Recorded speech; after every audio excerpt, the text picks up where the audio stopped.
We have another big day ahead of us. We are live again doing some more design work. Molly and I are ready. Oh, geez, Molly's passed out already. Molly and I are ready to go. We have our full night's sleep. We've got everything we need to get kicking today. It looks like all of our lives are going, just waiting for YouTube to get up and running here. Uh, Facebook, check.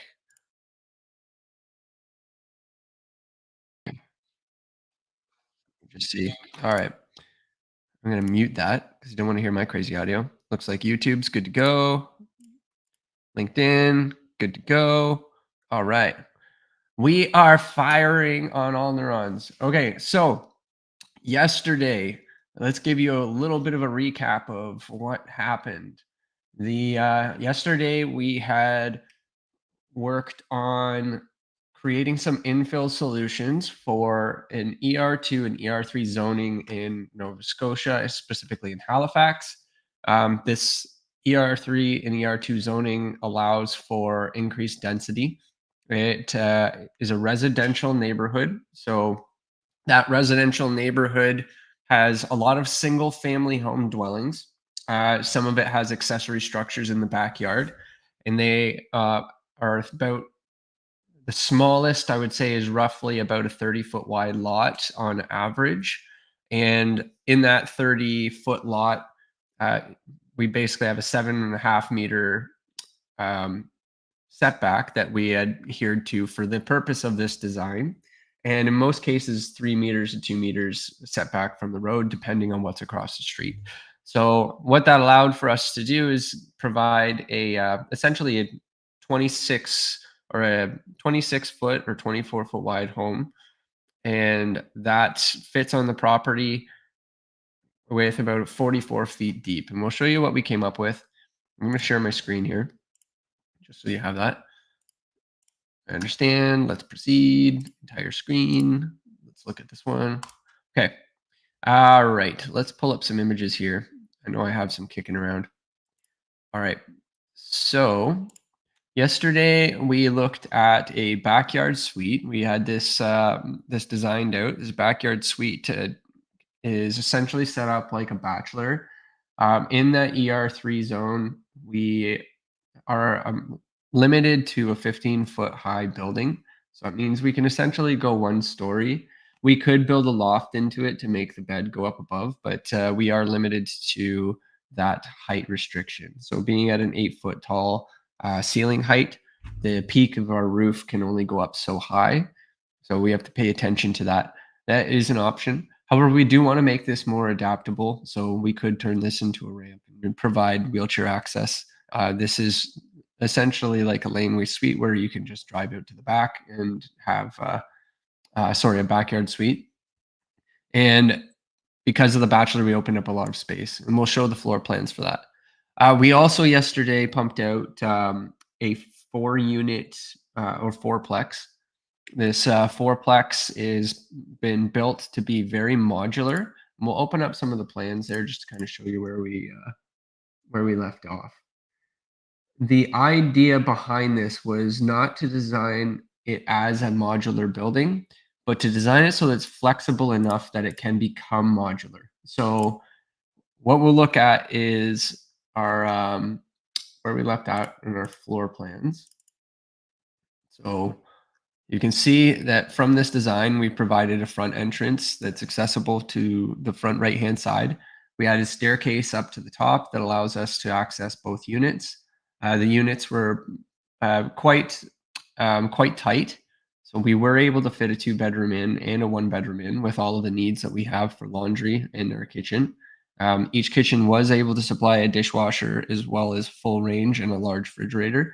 There are little options for storage, and then access to that was pretty key. So in the end, we were able to produce a quite nice looking unit. We were able to showcase where the entrances were. There are side entrances shared down the middle. So if this was to share 2 properties, we could actually split the usage of that. And you can see how the property was set up. We basically took the constraints of a property, which is our 1.25 meter setback. We allow for access down the sides. And then if we were to flip this on a neighboring property, we could actually take advantage of a full corridor and be able to utilize the one side. So this provides us a little bit of freedom to uh, create some spaces that are shared, create a little sense of community. We also can adapt an existing building to work with a scenario like this. So we're providing some options that are beneficial to increasing density in our cities. So this this is kind of where we left off. I'm just going to go back to our main screen here and just hide on here. We today we're going to be working a little bit more on some tighter properties. We're going to be looking at some tiny home options, and then we're also going to see how we can squeeze some greater density out of our ER3 zones and ER2. We'll look at how Cody can help us dig through these large documents to help us find the answers to our zoning needs and code needs to get us answers quickly. We'll also look at how a sixplex to an eightplex could fit on a very, very tight space. Uh, Before I do that, there's a reason we're doing this feed. We strongly believe at Oculi that everyone should have a home.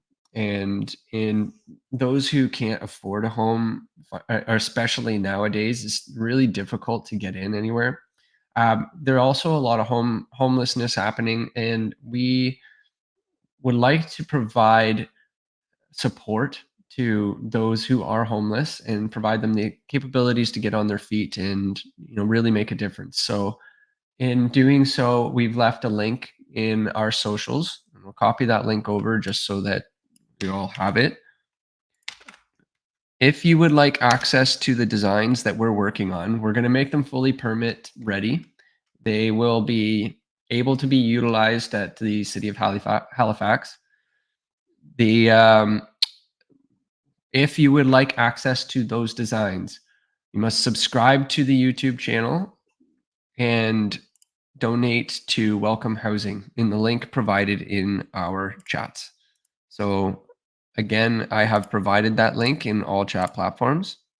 If you wish to get access to those designs, please subscribe to the Oculi YouTube channel. I'll post that up as well, just so that you have it.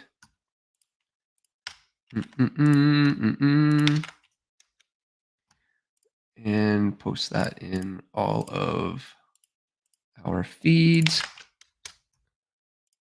just so that you have access. Okay. And once you send over a record of your donation, we'll give you a download to any of the designs that we work through, so that you can utilize these for the infill suites in your area. This is an effort to get ourselves a rapid insert to providing more homes and affordable opportunities, but all while designing them in a way that the community feels are worthy of living in. A lot of this will take a lot of modular approach. We want to take a look at how can we make these easier to build? How can we make them easier to deliver? What can we put in there to make them more comfortable and not tight and squeezing them down just because that's what reduces costs? We're looking at nominal sizing to try and figure out how we can make that easier. There's a number of things that we're going to go through. So without further ado, this feed is sponsored by Oculi. Oculi is a software group that designs tools for the AEC community. We are going to be utilizing Cody Scout throughout this feed to help us dig into documents to make this a lot easier. So let's dive in. Let's take a look at some more properties in that area. And we're focused primarily on these ER2 and ER3 zones, because there's a lot of single family housing and it's right in a downtown core. It's right near all of the transit. So I'm going to share my screen again. We're going to look up some some areas that we might take advantage of. So where am I pulling this information from? I am pulling it from our bylaws. So you'll see that there's permitted uses by zone. You can see that in the regional center land use bylaw and HRM, we could take advantage of a multi-unit dwelling use in our ER3, ER2 zones. We also have the access to 3-unit dwellings within ER1, 4-unit dwellings, which has just been introduced this year. These dwellings have been introduced because they we had a request from the Halifax Housing Acceleration Fund to increase density in our downtown core. And the answer to that was to take the 3-unit dwelling use that we have currently in those properties and increase it to 4, because it makes sense. It's a symmetrical application that we can utilize in a house, and it's an easy grab for increasing the number of homes in an area that has a pretty decent amount of space to work with. So what we're looking at here is a few different options. Now, you'll notice that the multi-unit dwelling use has been repealed as of June 24th. I don't know if that's still under review or if that's still going. With 8 units being permitted, we're going to look at that anyway. I feel like 8 units is quite a bit to fit on one of those suites, but we'll kind of gauge. Also, we have to kind of look at what is making a home expensive. What are the key elements that really drive the price of a home up? Well, one of those primary things that really drive the price of a home up is the foundation. The foundation and the shell are two of the most expensive things that you can put in your building. Of course, the finishes all apply to that as well, but if we can have a look at, do we need a basement? What is that basement for? Are we utilizing storage for certain purposes? Is it something that is necessary for the installation of this building? If so, is there a way that we can reduce that? Are there other methods? If we do put a basement in, are we going to be in an area with heavy bedrock that requires blasting? Foundations also take a long time to put together in a neighborhood that causes traffic delays, causes lots of dust. It's just all around. If we can take a look at ways that we can reduce that impact, that would be great. If it can't be avoided, then of course it can't be avoided, especially on existing buildings where there's a foundation already there. We want to take advantage of that as much as possible. Okay, so yesterday we looked at a 4-unit dwelling use. We do have a multi-unit dwelling use that's kicking in here that's currently repealed. We're going to look at that. We'll look at some townhouse options as well. In terms of these townhouse options or duplex, we'll see how they apply to the back-to-back. So if we look at ER3, townhouses and semi-detached all share the same exception code. So if we go down to 15, we'll say use is permitted except within the grain elevator special area. That makes sense. Grain elevator explodes, everyone's house goes kablooey. So I would say that's a no-brainer. So other than that, it seems like we have some grounds to kick off. Okay, so let's look at what our options are. Let's start with a town. Let's start with a multi-unit. We're going to design this so that it can be stackable. I think we've already created somewhat of a solution already with the fourplex.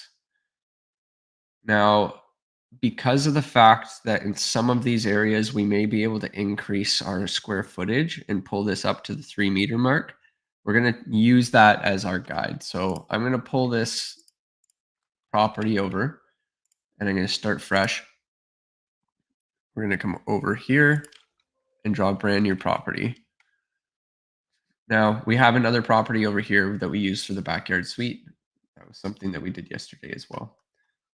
For whatever reason, I moved my floor plan over here. Let's change that so that it is not in that location. Let's adjust that so that we are moving it into our building permit area so that we can actually see area plans. All right, there we go. Let's go down to the first floor. Okay, so fresh take on this one. Now, when we're looking at this, we want to look at a few things. If we're doing a multi-story building, when the second we start getting above that second story, there are some issues we have to resolve. One of those issues is exiting. It becomes more difficult to manage exiting once you get above that second story. And there's a reason for that. It's because the use of a window as an exit tends to not be allowed. You have to provide an actual access to exit within the building code. You have to provide a staircase down one level. And then from that level, you can escape from there. Um, this becomes more difficult once you add a third story. So we can use Cody to kind of help us guide through those permit requirements, but let's just look at, can we fit this in with what we currently have? So looking at the property we have currently, we may want to take advantage of a basement so that we can drive some units down. We'll look at trying to fit in 6 for now. We're going to try and fit in a mixture of 2 bedrooms and 1 bedroom units and use some of the buildup that we currently have. So we'll take a shell that I've kind of already put together.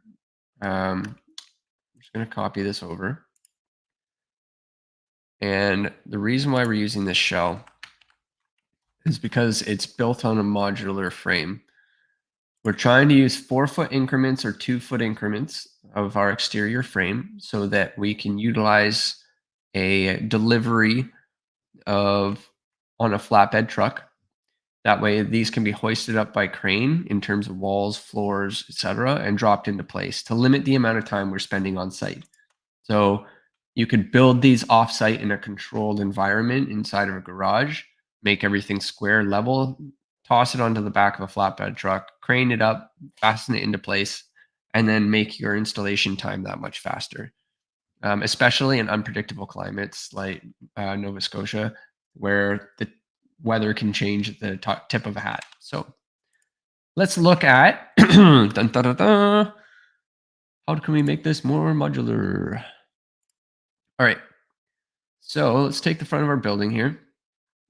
And this little blue dot here helps us. Currently I have 44 feet.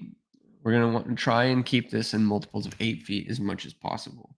So let's pump this back. Look at 56. So let's keep this as our guide. 56 feet.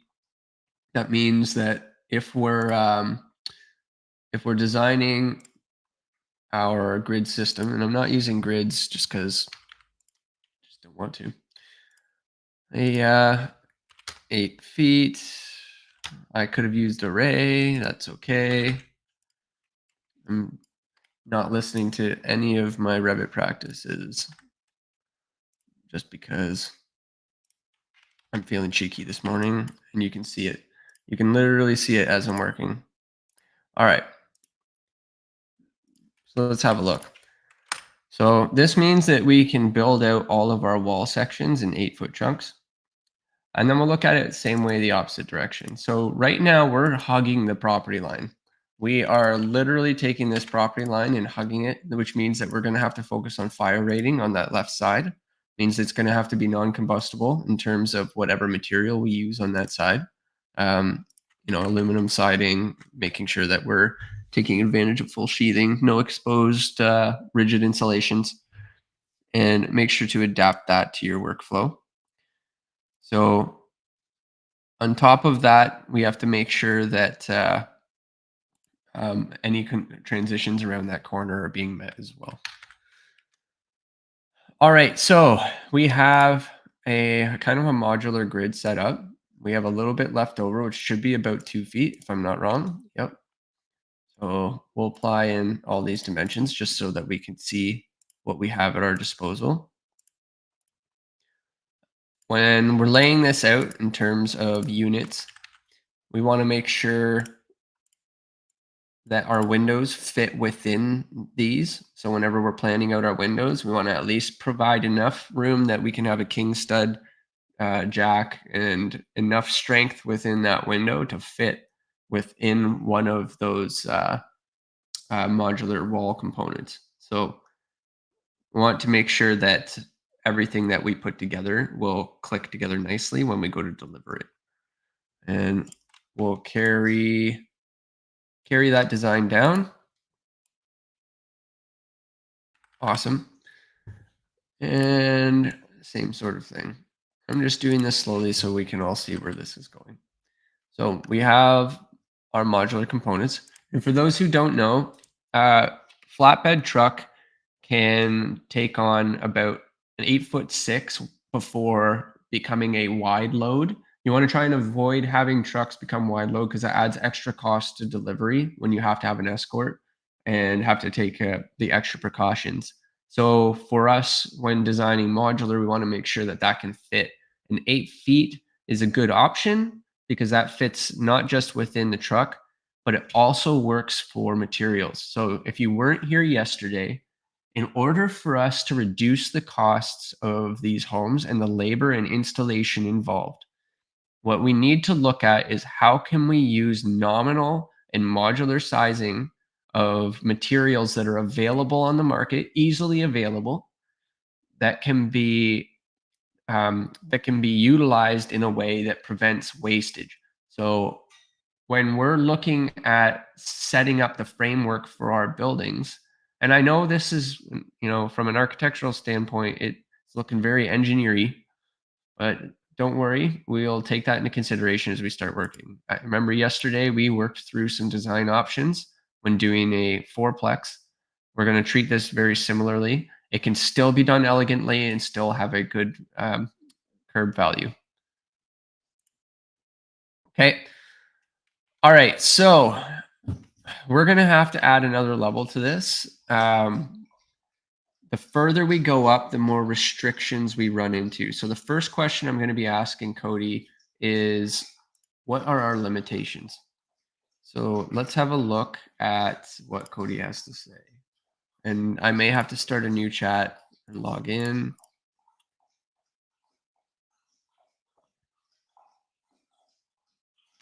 Let's just let him dig in and do his thing. So for those of you who don't know, Cody is a design assistant.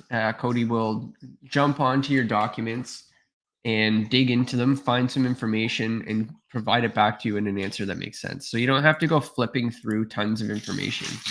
I've taken every piece of bylaw from Halifax building regulations and I've molded it into a single PDF. And from there, we can actually ask it questions instead of me having to dig through the entire catalog of zoning documents. So I could say, what is the maximum height in the ER zones? Maximum building height. Could have put a question mark on that instead of confusing Cody.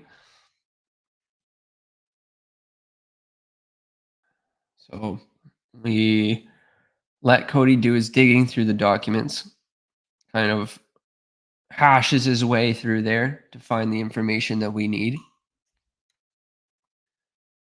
In the meantime, we set up our elevations and go through, have a look. We have 8 feet, 8 foot 1 inch, 10-inch for the floor. That allows 3/4 inch plywood. A little bit bulkier than most. And then for our basement, we're showing 8 foot 1/4 inch. We can drive that down if need be. I mean, a comfortable basement, you have to factor in the sill plate, as well as the foundation itself, and then also the concrete floor that gets poured in there. So basements tend to be a little bit shorter when dealing with heights. You can address that by increasing the height of the basement. Just be weary that sometimes you need to choose forms that are larger. So your foundation crew has to bring in forms that are designed for more of a 9 foot height instead of your 8 foot. So if you are going to be decreasing and dropping that down, make sure to keep that in mind. It is more concrete, it is more depth. More depth equals more money, and it could potentially mean making your foundation too low to connect to inverts in the street. Now, many of the inverts for water are actually quite high in some of the neighborhoods, so you'll see lots of pumps involved. That's not just this neighborhood; it happens quite a bit. So to make sure you're looking at it. Okay, so coming back here, in terms of the regulations for maximum heights in various zones, including ER zones, it would said it would be necessary to refer to Schedule 15 within the document to find precise. See, if it's too many to look at, it's telling me where to look. So now I can look at Schedule 15 in the ER zone. It's taking me to the right area. So I can go into one of the schedules. I could probably look at that from the table of contents and see where Schedule 15 is. I'm assuming it's at the back.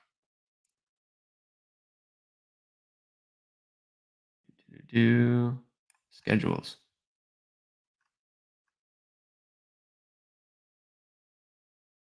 And dun, dun, dun,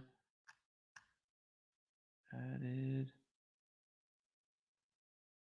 appendix 3. Why don't we be more specific? Let's look at the ER3 zone. Let's say, what is the maximum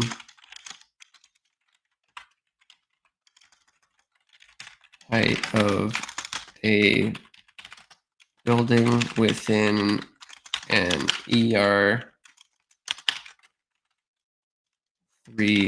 zone?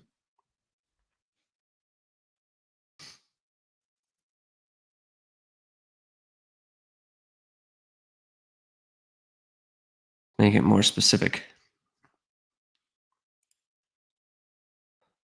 Okay, going back to this. If you are adding a sill plate, typically if you've got your foundation, you would drop that down 8 foot 1.5. That gives you your sill plate that sits on top. Your full 8 foot concrete wall, but then your slab gets poured 3 or 4 inches above that. And it usually limits your ceiling height down to, well, you can do the math. It usually ends up about 7 foot 10.5 or 7 foot 9, depending on your slab. So if you want to account for that, you could drop that down a couple inches to make it so that you actually have a full 8 foot ceiling. And you want that because all of your utilities start dropping down in this lower one. The other aspect to think of is if we were doing a basement suite, uh, most cases will have to take care of a accessible mechanical room down here because that's where our water will be coming in. That's where other utilities will be coming in. So we want to be able to give us a little bit of extra breathing room. So if you want to go 8 foot 6 or 9 feet, you can drop that down and increase the excavation. Just make sure that you account for the rest of it above grade. But let's have a look. Yeah, it's going to point us to subject to section 103 in part 6. Any main building should not exceed the part X. Okay, so let's go look to the section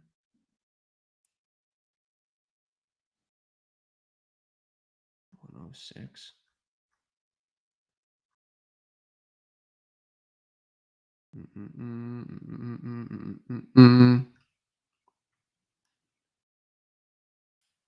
All right, maximum price. Subject to section 103 in part 10. So part 10, 103.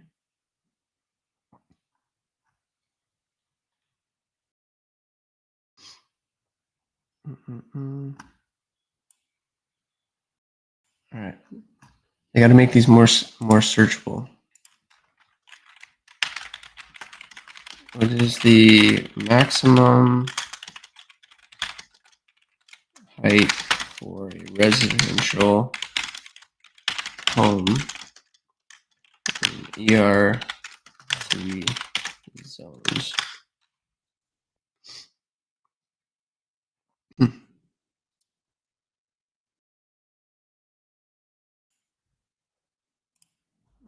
Control F. Schedule 15. Maximum building height precincts.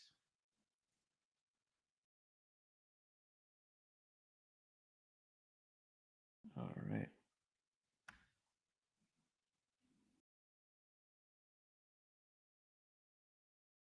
It's a matter of finding the schedules now.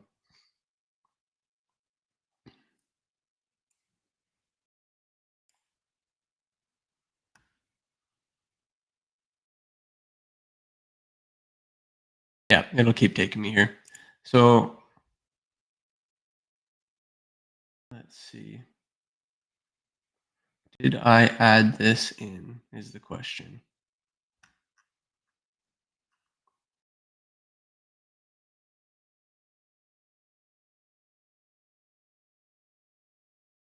Because the thing is I downloaded a few documents. That's our appendix.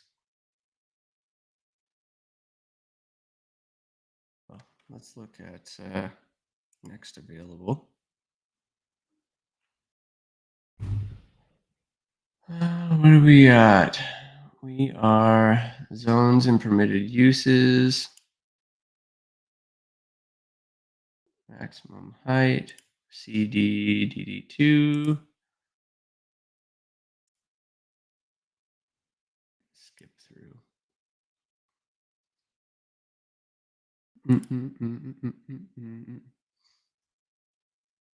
Sorry, residential penthouse.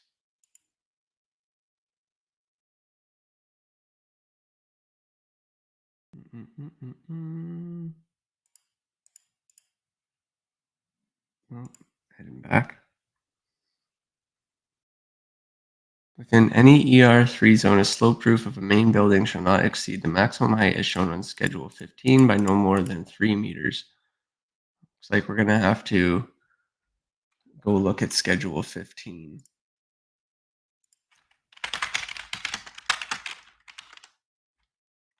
Center plan. Now, be cautious when looking up documents on Google. Sometimes these link to outdated documents. So you have to make sure that you're not pulling those in. You want to look at the latest on the current website and make sure that you're seeing the latest up here. So if we go into Schedule 15, maximum building height precincts, we're going to have to add that in to the document.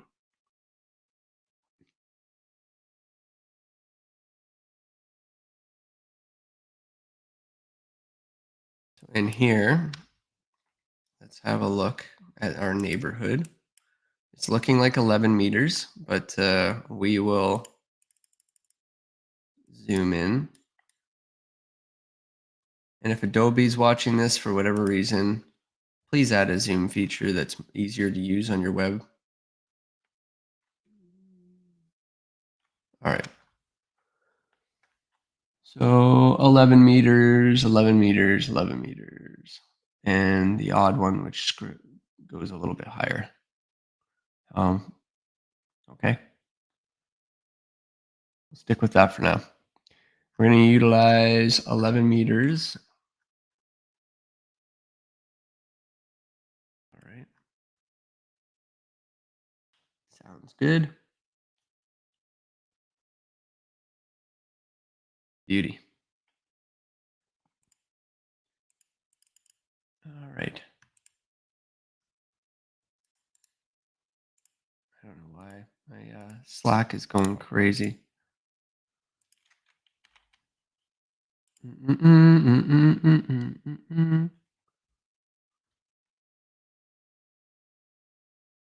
Just give me a second, folks.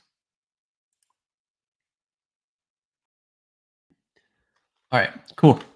So looking at the average here, our building heights are pretty much, so let's just utilize 11 meters.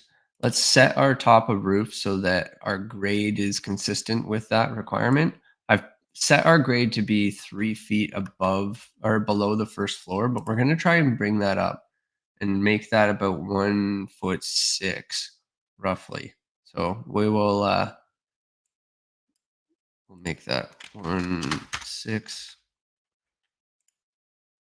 and then our average grade, look at that in terms of site meters, and we'll bring that down to 11. Okay, so we now have our little box of which we need to work in.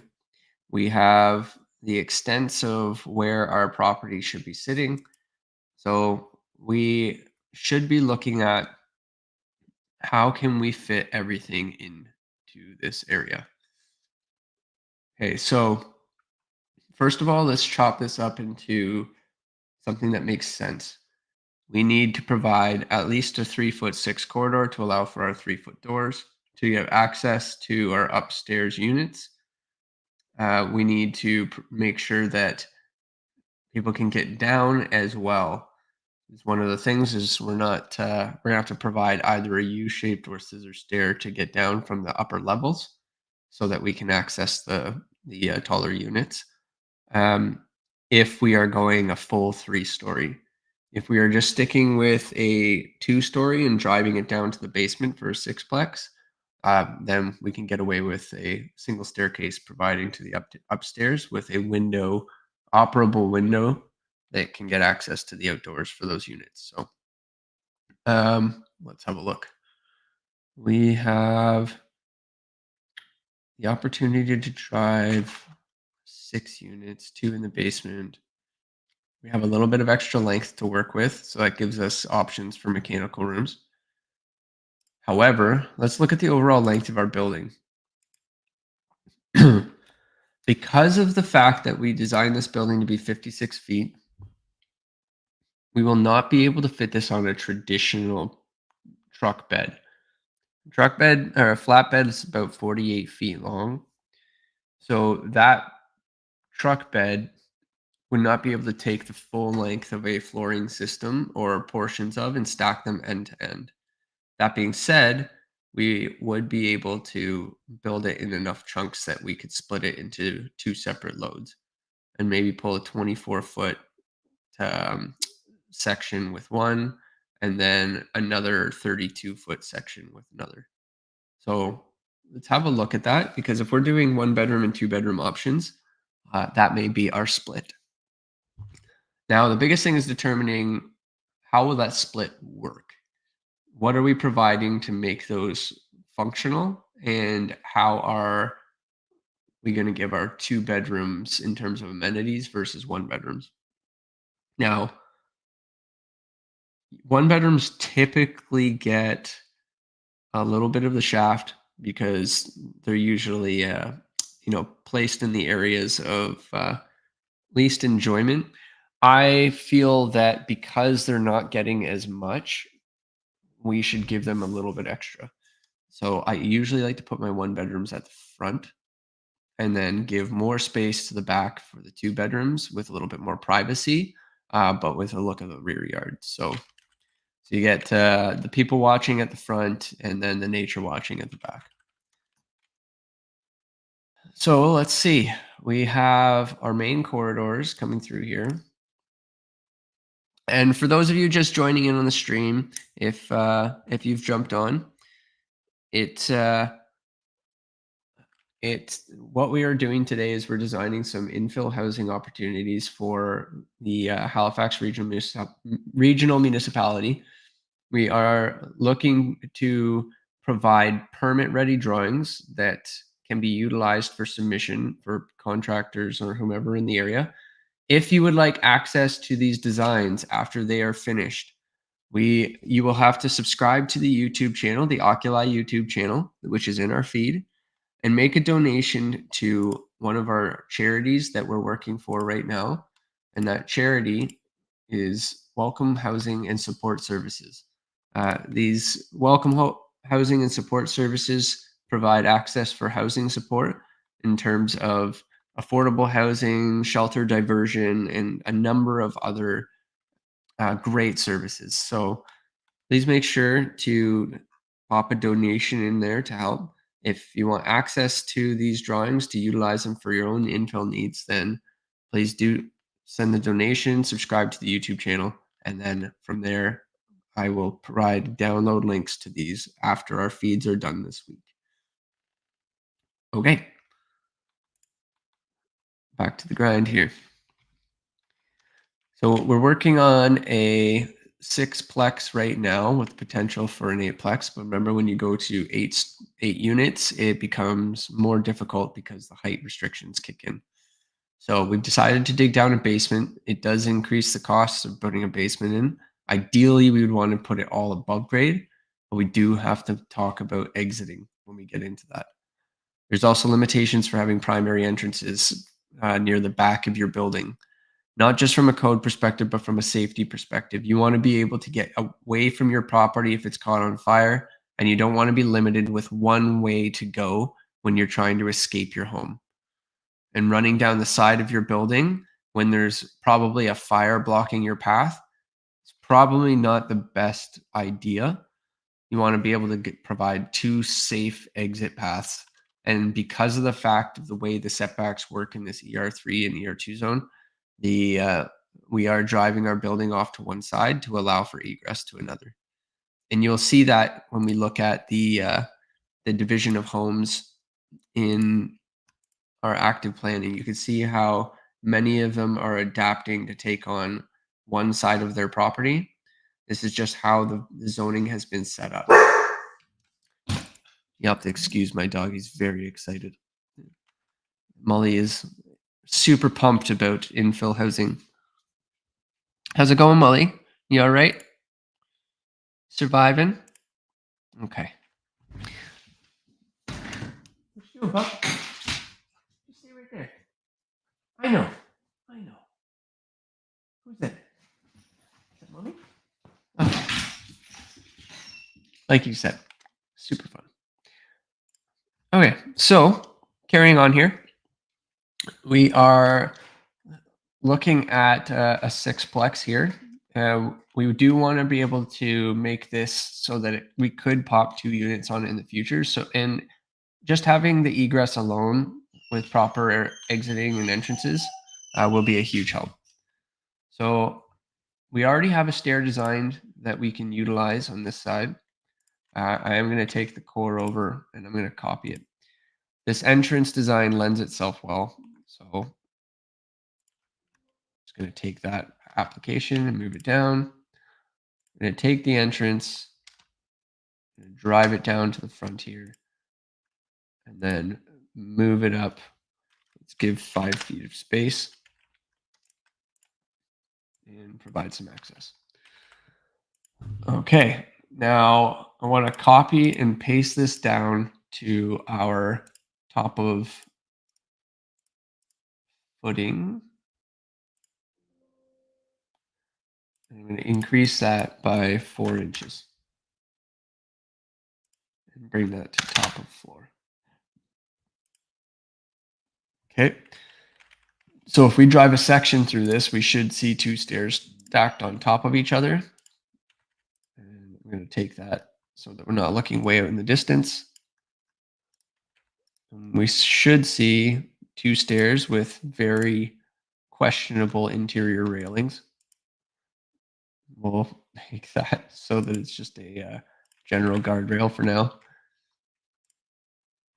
Okay, so we have a dual access going one on top of each other that provides access to our basement levels as well as our main. Now, this is less than ideal because we want to provide access to the rear units. When the stairs are coming down and underneath, that means that we're only going to be really accessing one unit at the front. This unit right here, which means we would have to add a large corridor to get to the rear unit, or an outside stair to gain access to the backyard unit. We want to try and limit as much of the stairway involvement as we can. So what we could do to make things a little bit easier And you'll have to excuse me. I'm going to let my crazy dogs run. Give me a second.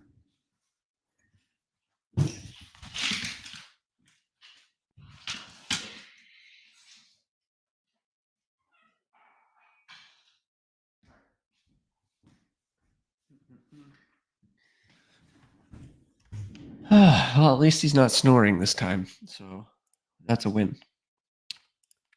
Alrighty, so looking at this, we want to be able to provide something that's a little bit easier. Maybe an entrance that's further back could be a little bit safer, but it's awkward for deliveries. It makes things a little bit strange when it comes to whose house we go to. So the ideal scenario, if we look at this, we have a primary entrance, we get access to one unit. We have a side entrance that we put in here to get access to the secondary unit back here. And we have a stair that goes up and we get access to another unit, another unit. We have a stair that goes down and we have access to the front unit. So we need to provide either a stair at the back, or we need to move this other staircase that's going down further back here and then gain access to the unit below with a door system that can reach both of them. So let's look at some options, just see what we're working with.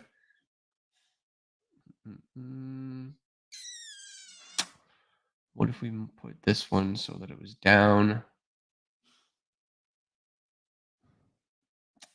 And then we take the next stair. Let's say we did this. We have this one. Like even still, we're still having to design a little corridor up top here.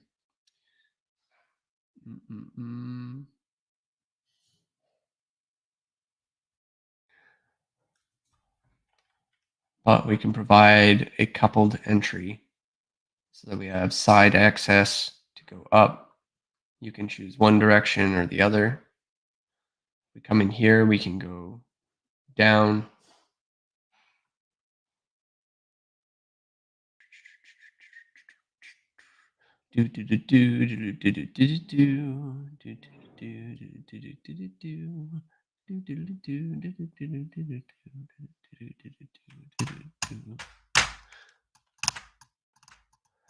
I like to try and avoid external stairs as much as possible because it's a maintenance issue. The drains always get clogged, ends up flooding basements, especially if we're doing a basement apartment. We want to keep it tight, prevent any water leaking into the building.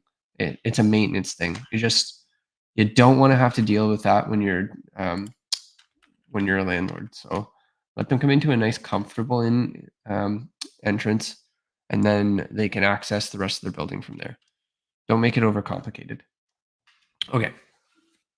So just have a look at our feed, see if any comments came in. I want to make sure that everyone's questions are being answered. Okay, we're good. All right. So let's dig a little bit further in. If we were to, my dog is barking at me from outside. It knows it's me. Such a dummy. All right. Let's just cut that out. So again, looking at the modularity, we're sticking within our couple areas. This is eating up a decent chunk of our floor plan, but as we go down, this will be removed, that will remain. And we look at the natural severance of our two properties. If we were to take this fire rated wall, basically take it off to one side, we put our 2-bedroom at the back. That covers us for that.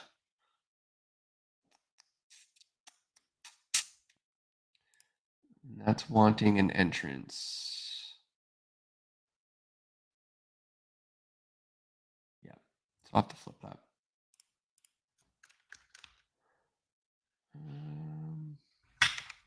Actually, I don't want to drive that further back. Want to be able to provide access to that back unit there without having to make that entrance so far back. Ideally, you do not want your entrance to be any more than 15 meters back from your front property. So you want to keep that so that it's less than 15 meters for travel purposes. That's just a rule of thumb to work with because when you start getting to multi-res buildings, that 15 meters to a street or to the front leading property line, that's for firefighters. It's a code requirement. You need to make sure that that's fit for your primary entrance. Okay, so if we are taking this, this is going down to the basement currently. Um, I would say, I don't want to take up too much footprint. Also, keep in mind that this foundation, if we're insulating it, may eat up a portion of the stairs going downstairs as well.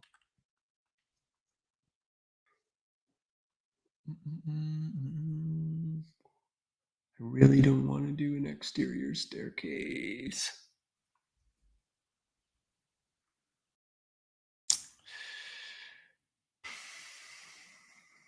And I don't want a ton of corridor either.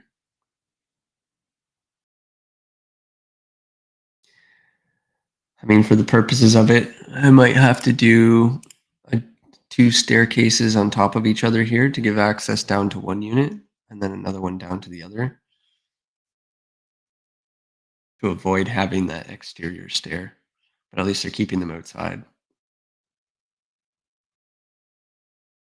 Be nice to have that separate entrance anyway. All right, let's start with that. We'll look at how we can make that work.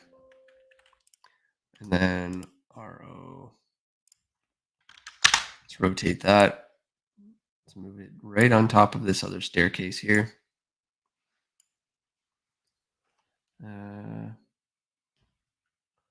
Actually, we'll do two. We've got this staircase, which is coming down from the basement. This one will go up from the ground floor. And then that one will go down. This one will also go down.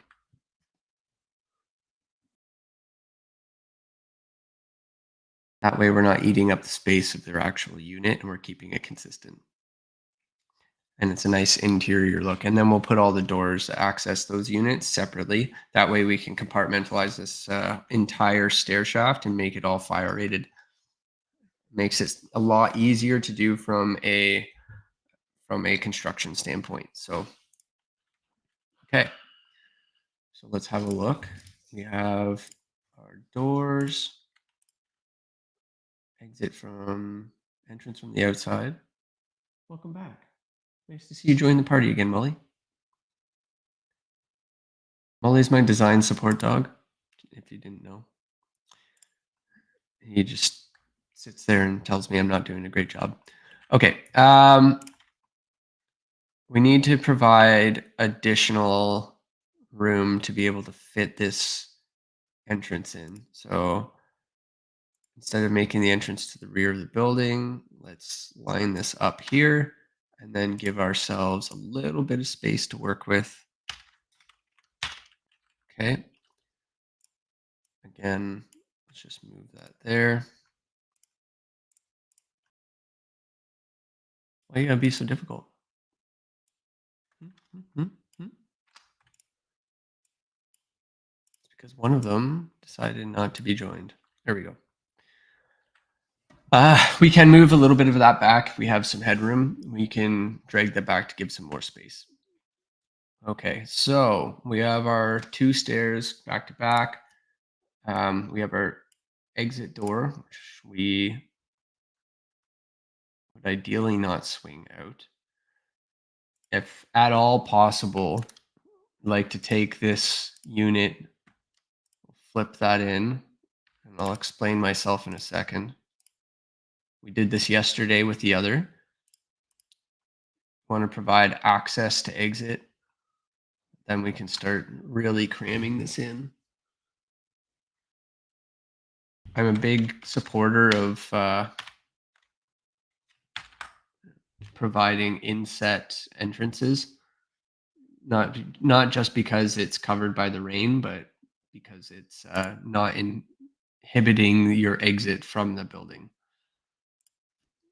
But we'll look at that from a different lens. We have a pretty large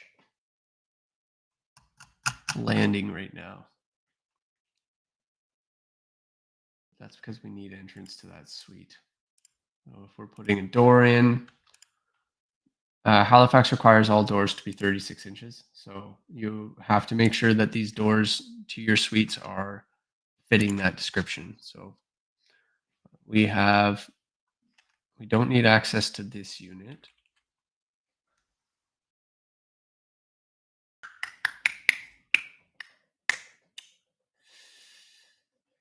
I really don't want to move that stair any further up, because that's an ideal spot for a kitchen.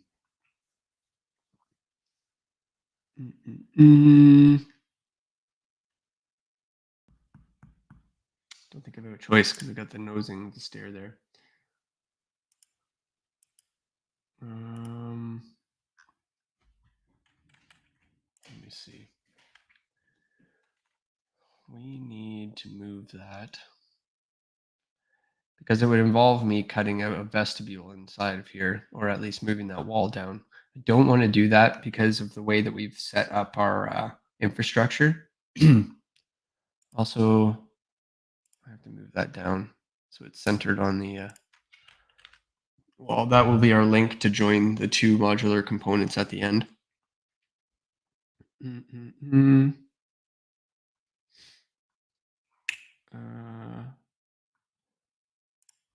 Okay, so let's make that 3 inches. That gives us a little bit of extra space. That's not too bad. And I believe that's a riser there, so we have that space to the nosing.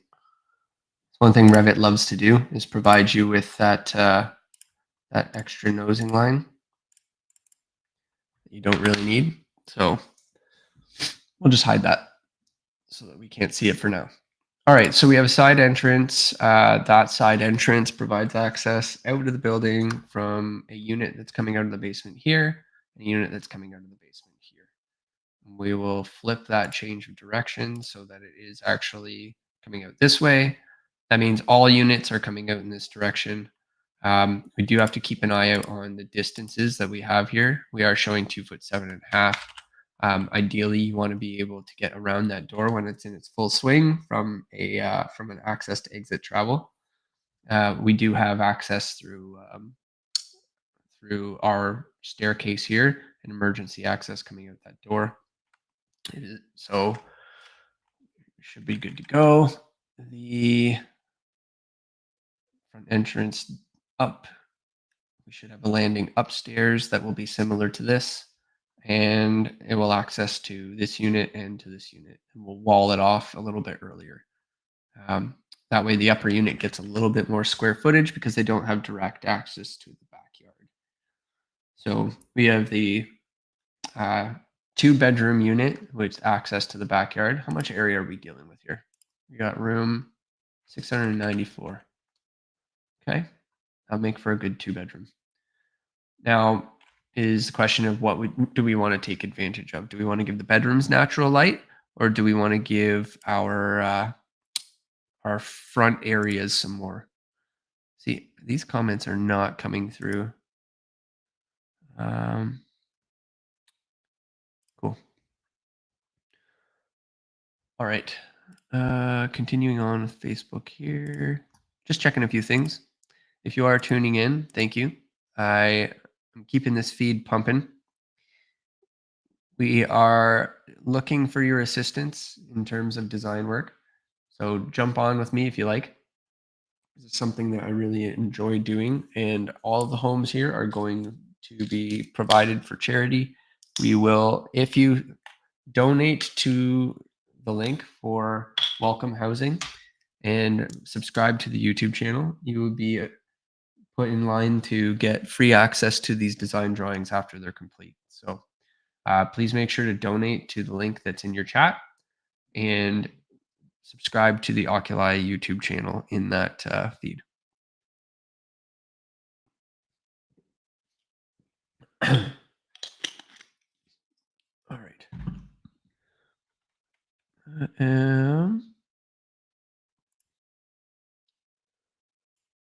Just taking a second here.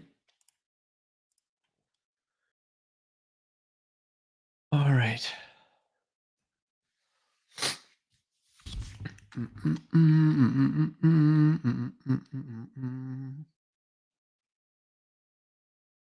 going to see if I can invite a guest on board.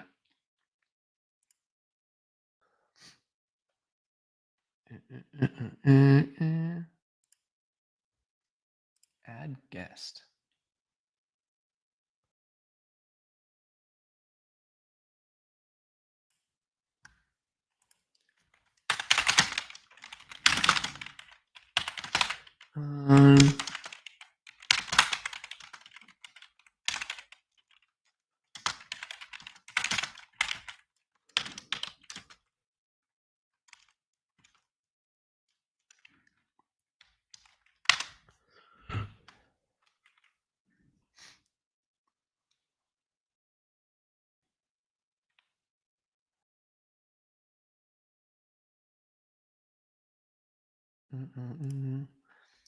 Let's just see.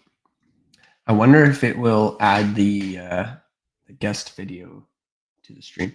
I'm trying out. This is Talk Studio from Streamlabs that we're using currently. It is not a bad solution.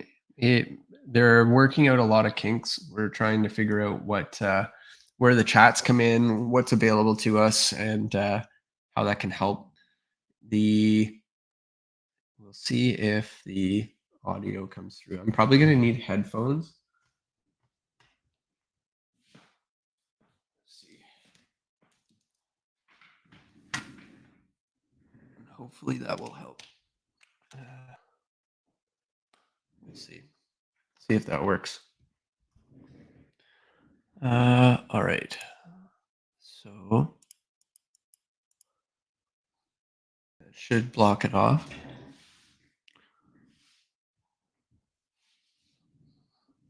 And see if that works.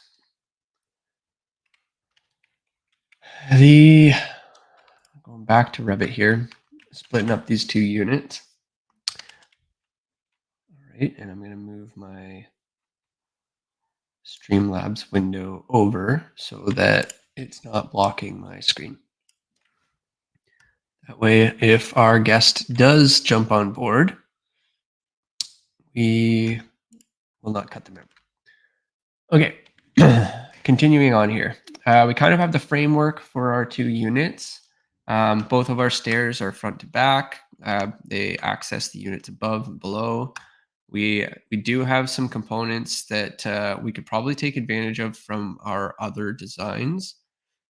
We have done a layout previously that could be utilized for this. So I'm going to call this one, well, let's copy it over first. Let's bring it over to this line and edit type, duplicate. I'm going to call this 6 unit front facing option 1.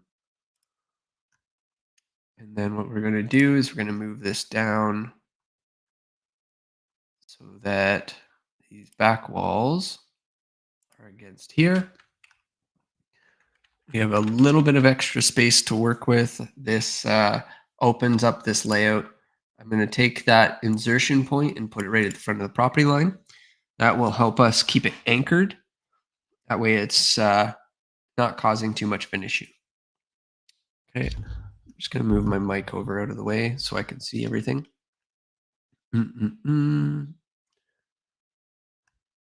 Okay.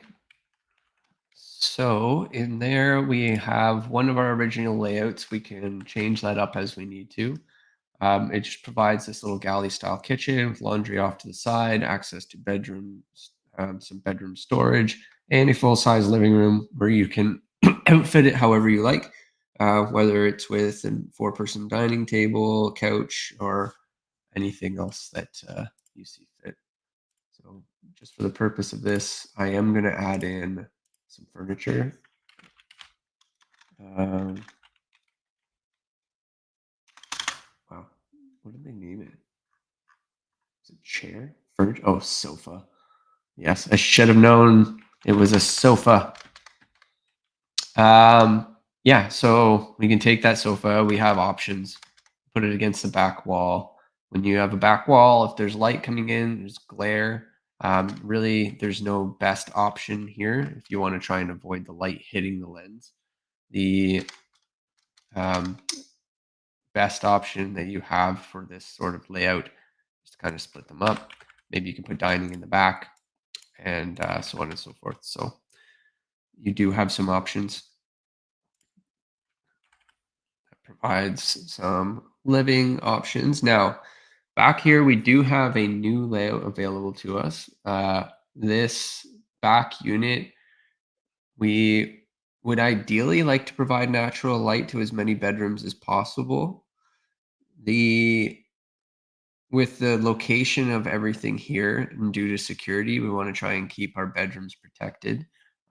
Any windows that have access to the first floor, especially directly to a bedroom, are not favorable. So we want to try and keep our security out to the top right. So with that, we do have some options. I am going to copy this option over from our 4 unit and look at how we can make that work.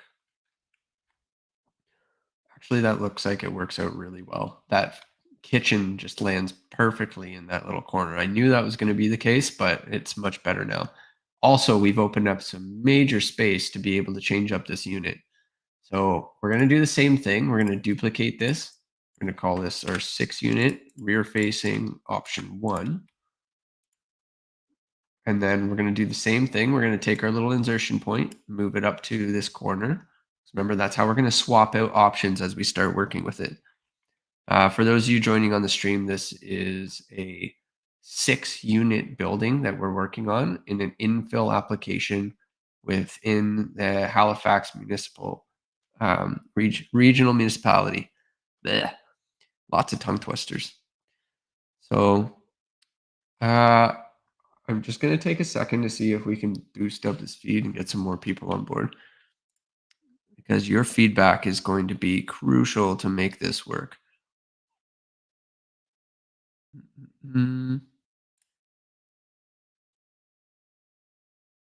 I know everyone's working, and that's good. Put in the time, get that work going.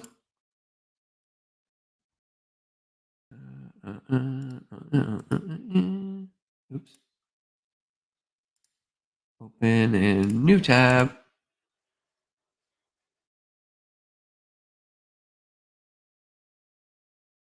Oh, I don't want to hear my own voice. How do we stop that voice? Hey, make my voice go away. Full screen. There we go. Dead. All right.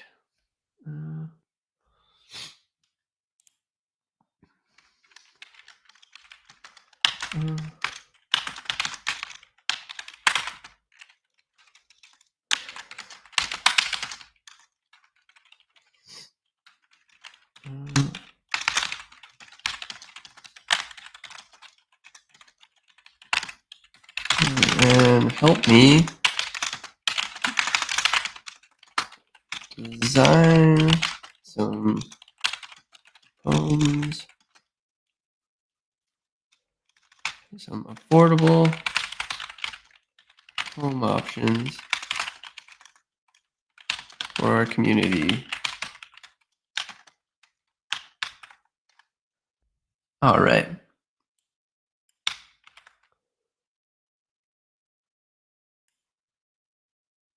And post.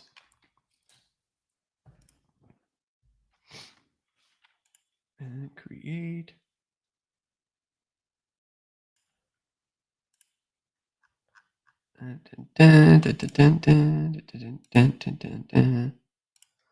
All right, you'll have to excuse me. I am just doing some due diligence on my post here, taking a break while we're hashing our way through this. Uh, mm, mm, mm, mm, mm.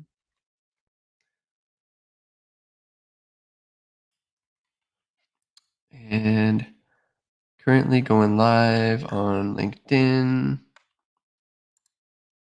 Open link in new tab. See if we can get some individuals.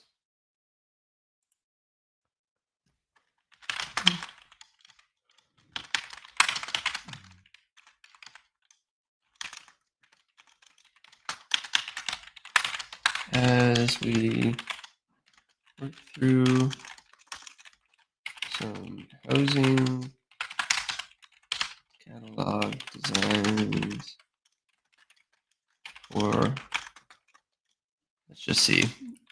Join me on YouTube as we work through some housing catalog designs throughout the week.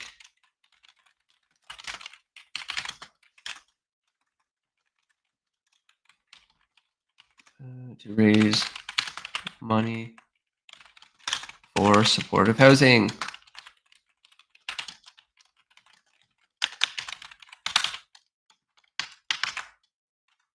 All right.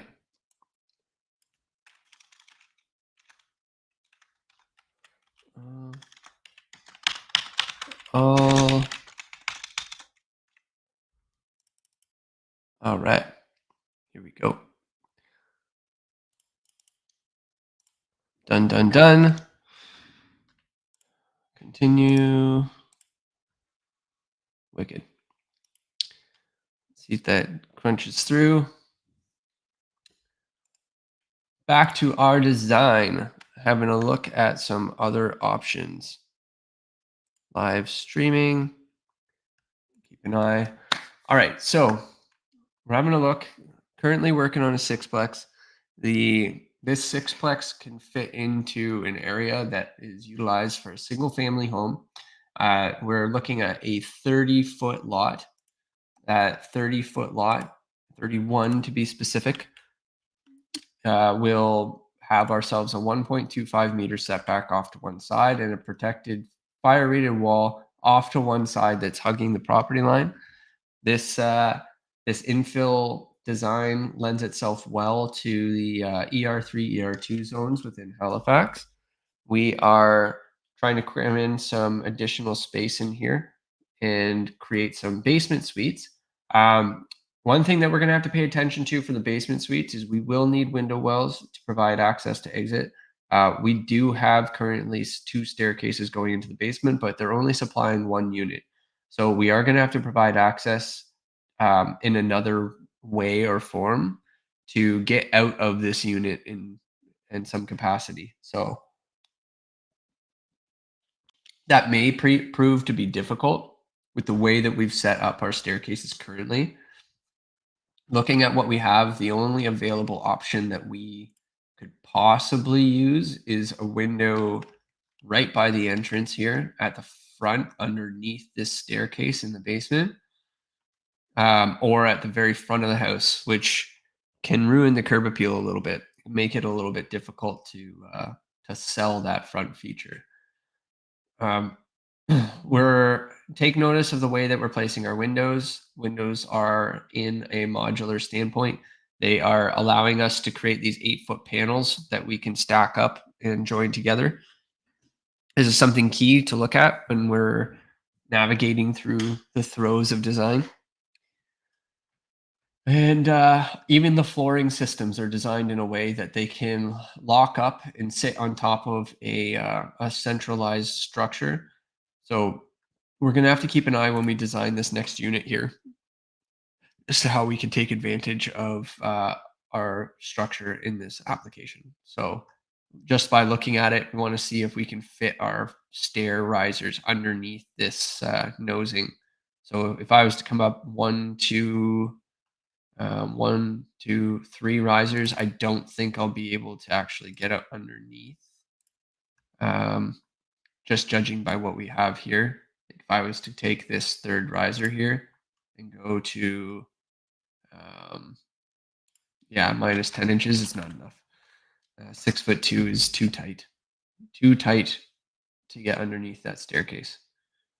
So we'll have to be cautious about those things, because you could see that's where our wall is right now. If we had shifted that over to that front nosing, we would be crammed in because it's 7 feet minus the 10 inches. So go back to our first floor here. We're looking at how we can take this 2 bedroom and get the most we have out of it. I'm looking at this right now, and can we turn this into a 3 bedroom unit with sufficient storage and laundry capabilities? Um, that does allow for flexibility of family use. However, we do have the ability to make this make this a 2 bedroom plus den. Once you get past this 2 bedroom, though, and add a third, you do need to add another washroom, at least in some capacity. When you have 3 bedrooms, providing one washroom for all of them is not the best solution. All right.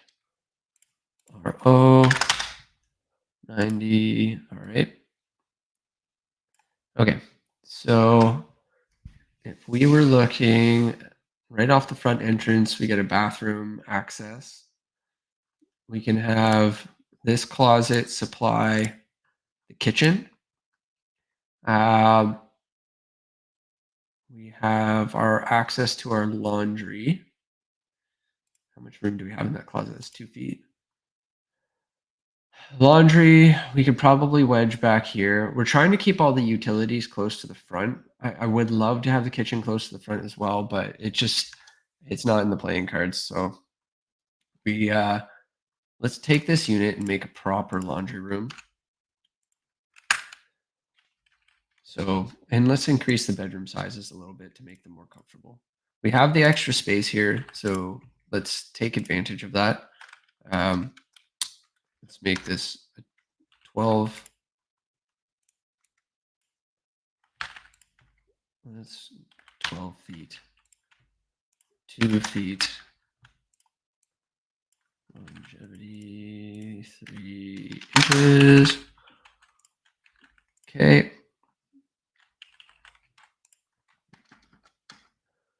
Bedroom. All right. We're fitting some bedrooms in here. Now, ideally, we're going to increase this to 2x4. We are going to cap this off. All right. Enough of that noise. Make sure that we can also fit a 12-foot. Now it's a secondary bedroom, so we can drop that down to a 10-foot bedroom for additional access. Just basically give ourselves a little bit of a larger bedroom for the parents, smaller bedroom, and then right off the front entrance, we can add in closet and laundry off to the side. We do have enough room for that. So what we can do is provide 2 foot here, and then we have ourselves a sufficient laundry facility at the rear. That is already looking pretty good. Now, keep in mind that anytime we add a room that's habitable in Halifax adaptable requirements, you do need to make sure that you have 3-foot doors everywhere. Just if it's a door and somebody is going to be accessing that room, 3 feet. Don't try to fight it. That is just what is required. Okay. Unless you're in multi-res has an exception to that rule, at least for now.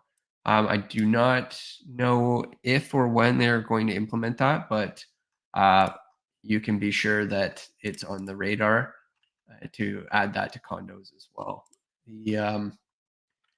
As it stands, what I'm doing right now is I'm just checking to make sure that all of my joins are disallowed. If you are working in Revit, this is something that you commonly have to do with groups. This works out well in this application because all of our walls are fire rated on the outside, are basically separating these units. So keep them disjointed and make sure that they're not attaching to anything that is a separation. And what this does is it keeps your groups nice and tidy so that when we go to change out these options as we work through it, it'll make it easier for it to swap. You'll notice that all my walls are unconnected as well. So if you go to filter walls, you'll see every single one of the walls are unconnected and set to 8'1". Why are they 8'1", do you ask? Because studs are cut to fit within that 8'1", and taking into consideration that there are 3 plates. And when you have those 3 plates added up on top of that stud, and you take into consideration the buildup of your flooring plus the drop of the ceiling above, your ceiling heights then equate to 8 feet after it is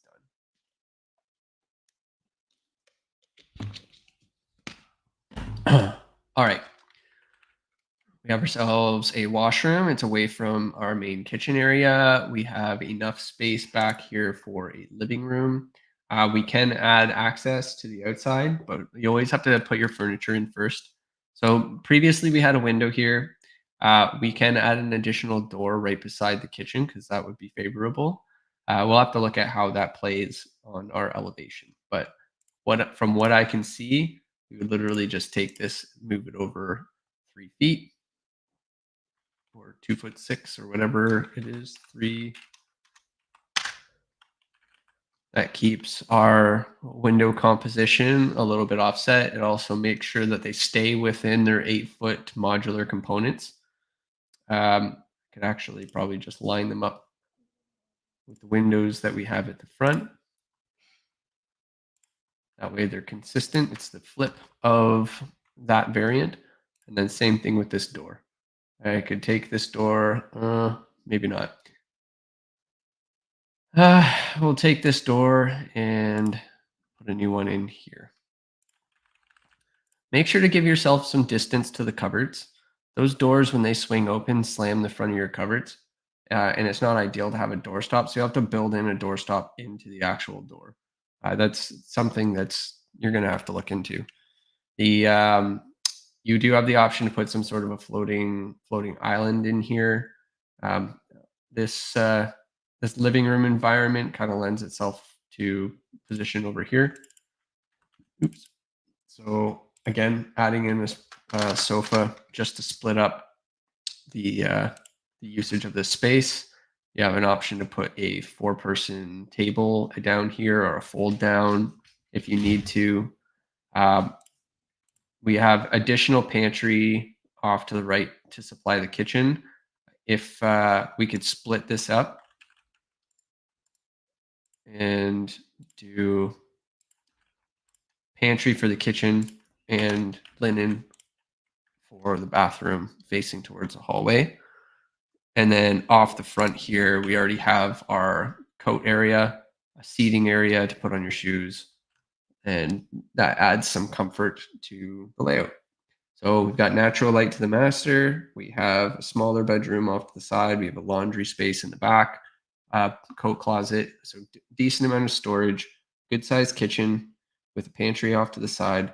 I think we're winning here. So we're looking at some pretty decent space. So I'm going to put in an 18-inch door for the linen and a 24-inch door for our kitchen. Whenever you put storage doors in, set them to 45 degrees or 30, just so that they know the difference between what those doors are being utilized for. So this is our first real option. I would say this is a feasible one for this type of layout. As we start navigating up to the upper level, we'll see how that functions. So we're going to take both of these units. We're going to copy them to clipboard, and we're going to head up a level. You know what? I think what we'll do is we'll take the outside walls with us, as well as these. And that. Copy to clipboard. Go up a level, paste align to current view. Wow, would you look at that? Stairs come up here. Now, this is where the fun part happens. Now we have the ability to drop this wall down, and we've now secured some extra space. What do we do with that extra space? We're obviously not going to compile it back to the corridors because having such a massive corridor doesn't really make sense. So I'm going to edit this and I'm going to duplicate. I'm going to call this option 2. We're going to take this bathroom and we are going to shove it right up against the wall. We're going to take this entire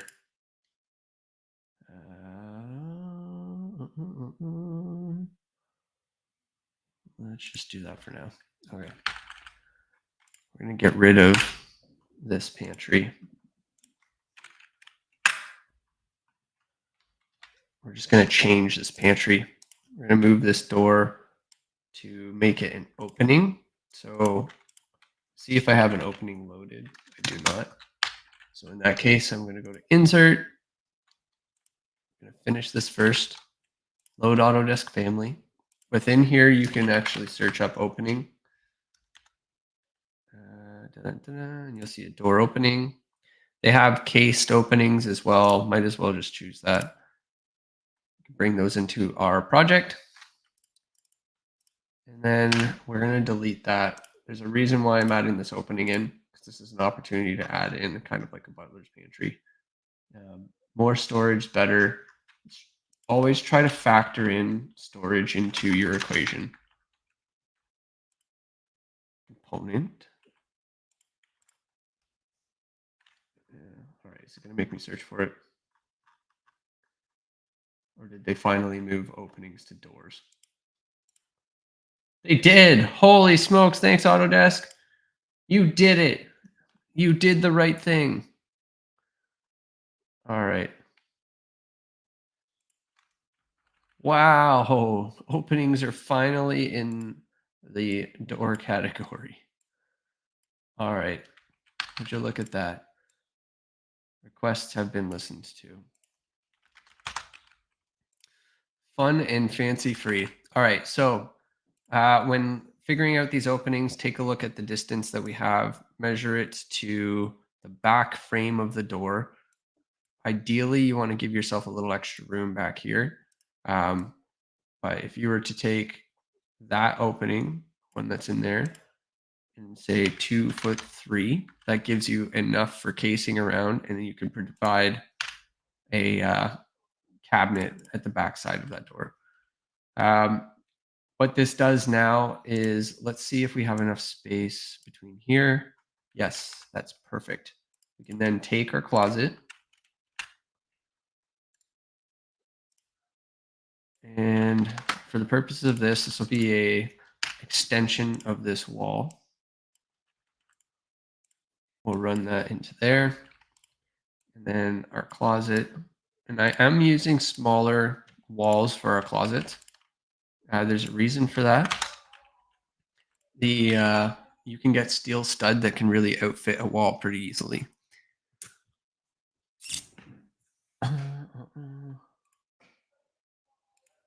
Wicked. Business partner Paige said she may join us in the afternoon. It would be fun.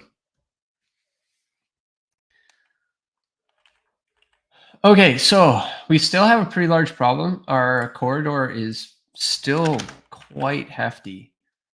We want to take advantage of this corridor as much as possible. So we may actually be able to extend and put our laundry in here and provide a den at the back of our layout. So what we can do is actually take this, move it down, and that's a good size for a den. Again, we now have the ability to create a working component to our building. This then provides a utilization for this suite. We can then take this and expand this out 3 feet. This provides a natural corridor. this laundry can be facing towards the bathroom. Extend this wall up to create that privacy against the laundry. I know it's something small. We're going to have to increase this to a 2x4 to account for the electrical and everything that needs to go in there. 3'2" to 3'4" in terms of width. You want to be able to get these doors in and out and then provide enough casing for the doors that access them. So we have the extra space. So let's just increase that. That gives us a little bit of freedom to move our items around.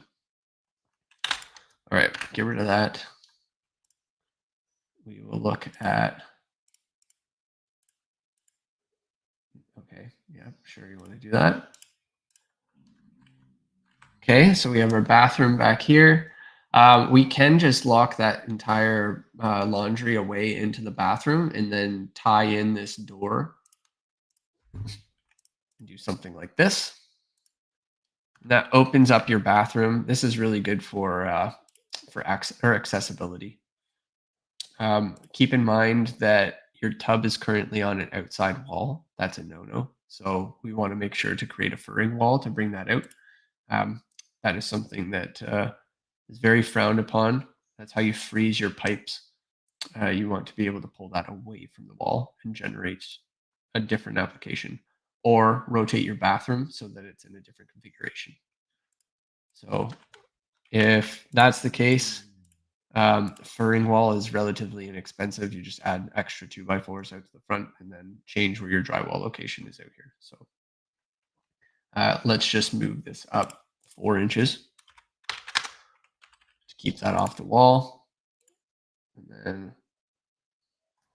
just say 4'11". What am I doing here? Okay, just grab that, move it there. We have our 3'6". That provides us access to our laundry. Why am I making it 3'6"? Again, this is because of the requirement for doors. If we don't need the door, then this can be dropped down to 3 feet. And then you can just put some sort of a foldable door system in there or whatever it might be. But the idea is that you need to be able to access that from any type of human being, whether you're in a wheelchair, whether you're physically disabled, whatever the situation may be. It's an adaptable requirement. You need to be able to access that area of the suite. So you can drop that back. This can be laundry. I'm just going to put a washing machine. Oh, cancel. Let's save this. All right. We're going to go to component. Washer. Use the big one. And you can see it just fits cozily in there. This is a stackable laundry unit, so that's being fired in there. Because we have this little extra space here near the front of our entry, let's just take this whole thing, move it down in line. Because that's detached, that won't have any effect. And we will add a one-sided 2x4. Okay, well, fine, be that way. Against that wall. Okay. Again, nothing's connected, so disallow join. Make sure nothing is connecting to the outside. Nothing's allowed. Perfect. So come in through that front entrance, come around a corner. You have a nice wide corridor supplying your building. 5 feet is quite a bit, but when you're moving furniture in, you kind of want access as much as possible to be able to get into and out of your unit. Because we're on the second floor, I'm going to get rid of that door and replace it with a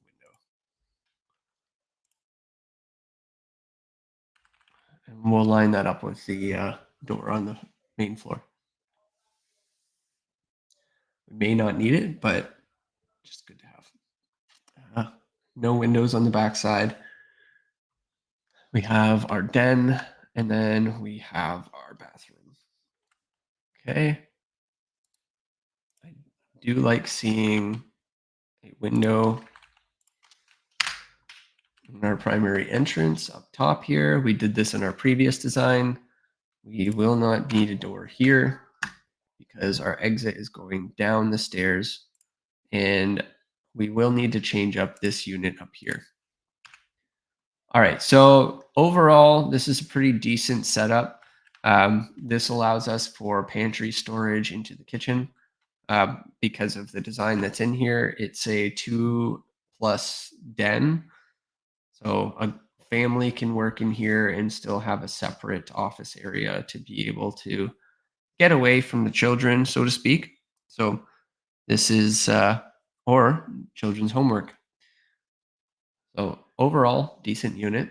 We have a smaller 1-bedroom unit up at the front, which definitely allows for some good functionality. All right, let's see. This is our 6-unit front-facing unit, option 1. What else do we have? I think this was one that we were looking at. This one I found to be a little bit crammed in the corner. Let's see how it works anyway.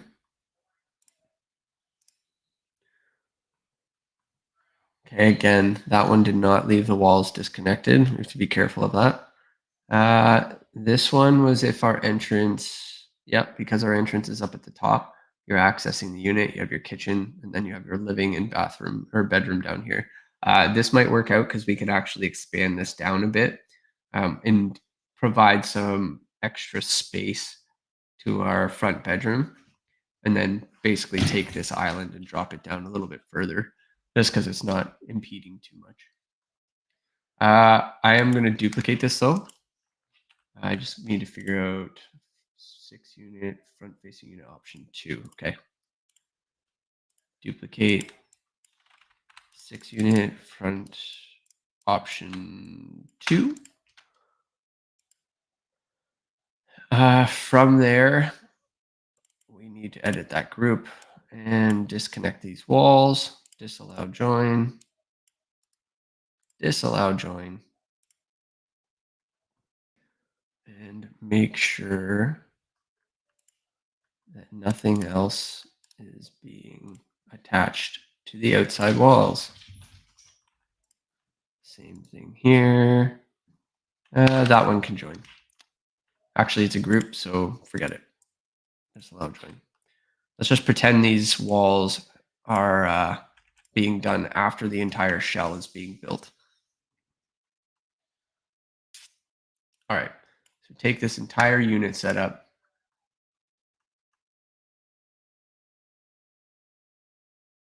And move it in. Now, it's a firewall, so we cannot actually put that tub directly within there.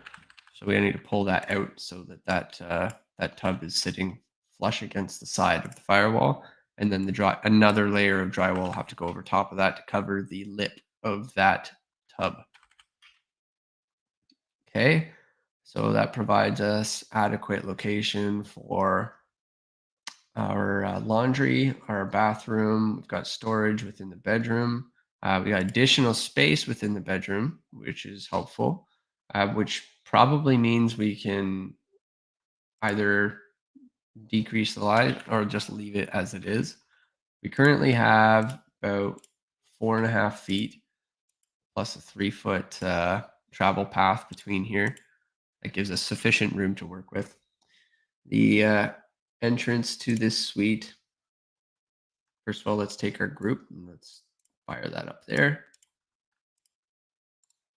We will take this door and swap it over to the other side. So we have entrances to both of our suites. Come in through this door and have access to our kitchen. There is a downside to this unit, and one thing that I'm seeing consistently is a lack of storage. there's really only one area that we can put storage in here, and that's above that staircase entry, where we might be able to wedge some sort of storage in this spot here. However, that's prime location for putting in little mechanical systems, because that's the other thing here too. If we have to generate space for mechanical, we do have these little closet spaces that are available in our upper units, as well as above the washing machine. Even though it's stacked, we can still fit a fan coil unit above it if we decide to do ducted. The It is tight, but it works out really well.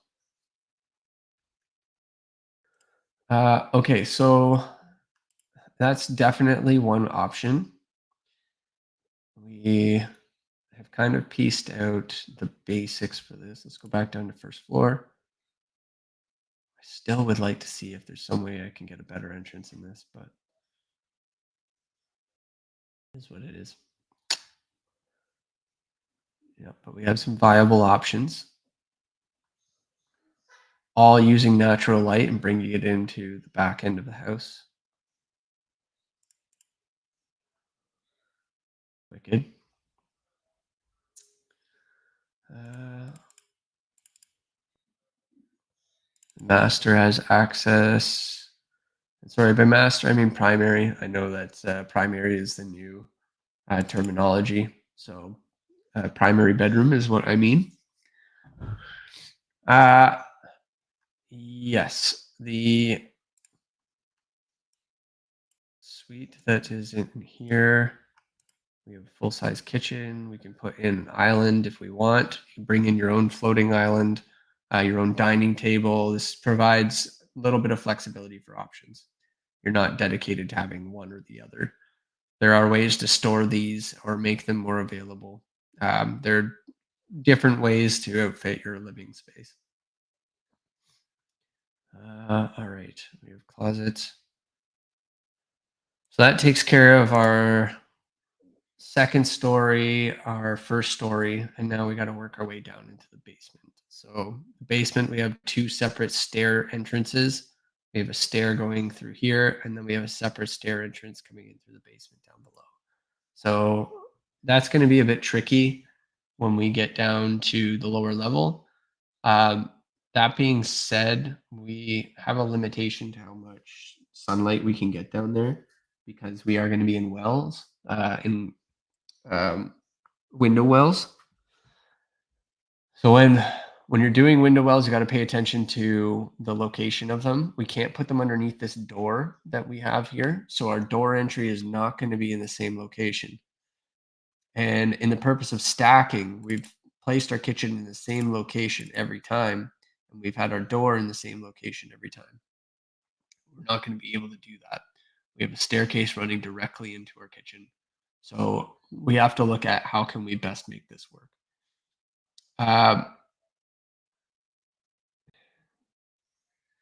This is going to take a little bit of design work.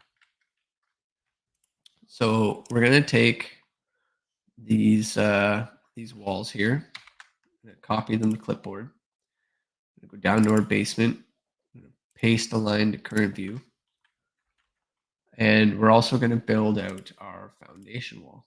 So we're going to take our concrete, 8-inch, position it at top of footing, make sure that it goes up to top of first floor.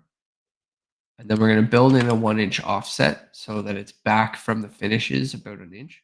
It allows for our finishes to drop over the edge of the foundation. And it also gives a little bit of buffer from the property line to make that work. Sorry, by that I meant negative.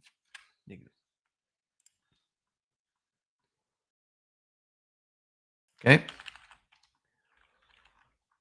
So you can see it kind of etches out her stairs a bit, and that's not including the insulation. Ideally, you'd want external insulation to cover the thermal bridge. If you do that, you have to account for it in the finishing so that external insulation can join up and completely eliminate that thermal bridge on the outside. If we are doing most of our insulation on the inside, like in this case, we want our concrete facing the neighboring property where it comes up above the ground because we can protect it, and then insulate interior to our unit. then we will put continuous insulation along the entire face of the inside wall. And that will make sure that it takes care of the fire rating requirements by utilizing the concrete of the building. Concrete naturally has that fire rating requirement that we need. I'm looking at an underlay of the floor above, so keep that in mind. Copy to clipboard. Let's go down to our basement. Paste align to current view, and then we will set that so that it's connected to the underside or top of foundation. And then same thing here, these walls here, top of foundation. Okay. Because of the fact that they are not carrying all the way through, they're going to stop underneath the floor, and the drywall is going to continue past, and it's going to make sure that that floor stays continuous. So, all right, so we have the stair coming down here. We no longer have a door in this area, nor do we have a door that's coming here because we are side entrance that's coming down underneath that front entrance stair that's providing access. And then we now need to extend this wall out. At least we're going to try and minimize that as much as possible. 4 feet's good because that gives us a nice exit.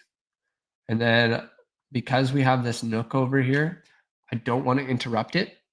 So we want to try and keep that for another room of some sort. So let's try and keep that door entering into our suite from the side. That allows us to align our bathroom and keep that stacked on top. So what we're going to do is we're going to take that unit that's slightly above it, copy it to clipboard, go down to our basement, paste align to current view. I don't know what I selected. There we go. From there, we're going to go to duplicate, call this option 3. This is our rear facing unit. And we're going to make some modifications to it. All right.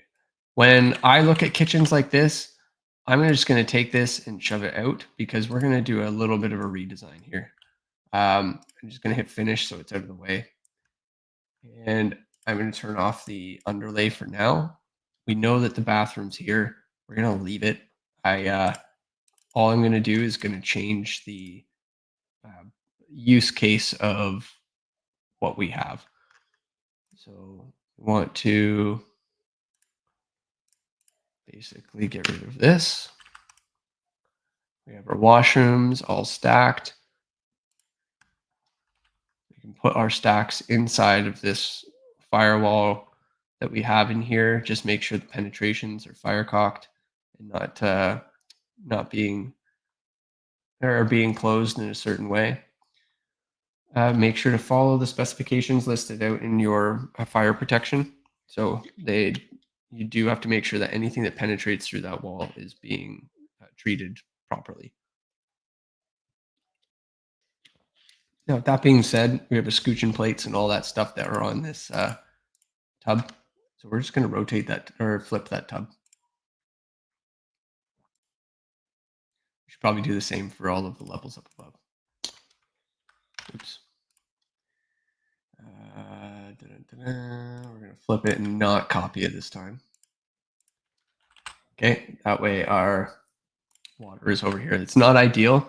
We will have to run it through, but we are in the basement, so we do have a little bit of flexibility as to where our piping is going to go. We have to run it all in ground anyway. And then we're going to have to pump this up. If our invert is not where it should be, we will need to provide some space. And ideally, that space will be somewhere underneath one of the staircases that we see here, which may be off to the side. And then we can run our water connection out to down here.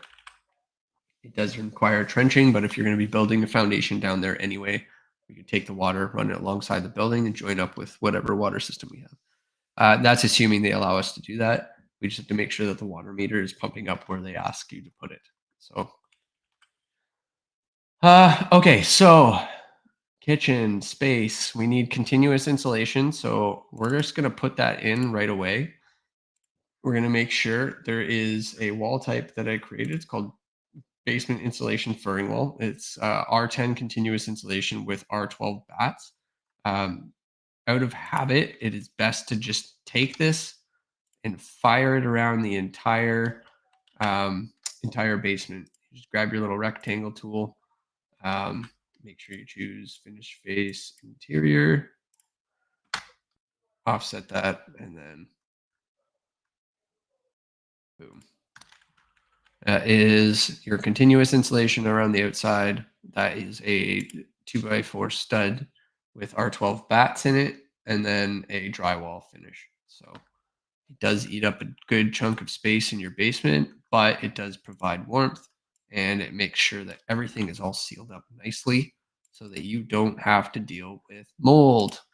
Mold sucks. You don't want that. That gives us 2'11" or a pathway down to the basement. We do need to increase that to 3 feet. Plus, we need the extra space for a door. So we have to have a look at how this carries up through the building. We may need to increase our staircase, or we would have to offset this down below, which is not ideal. It looks strange. So I know we do have a little bit of budge room to move that over on the upper floors to make this continuous from fire protection standpoint. So we can shift that over. Uh, Again, we do have to make sure that we have enough space. So it looks like we have about 5 inches. So we really only need about, yeah, we may need more. If we do have to put that ledge in, it's still not enough because the main floor will be kicking in. Bummer. All right. Well, let's just do this. Move. Let's move it over 5 inches. Let's move this over.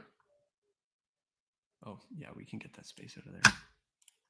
Move 5 inches. Let's make these 2x2. That gives us our 2-foot closet and doesn't affect our suite. And then second floor. Looks like we're okay here. And looks like we're okay here. Okay, so moving that over 5 inches. And we're increasing the size of this staircase, or we can just add a ledge in, whatever needs to happen. But let's go to edit stair. Let's drag that so that it's up against that wall. Extra wide stair. Nobody's going to complain about that. It's actually quite convenient. Move 5 inches. All right, edit stair. This one is the one I think that's going right down to the basement. So we are going to have to shift that over once we get down here. And you'll see that's our build out. It's our continuous insulation. We need to make sure that that's fire rated. Okay, got that covered. That one as well. Grab that little arrow, drag it over, it fits in. Now we've got a proper dimension in there. It's 2'11". We're still shy an inch.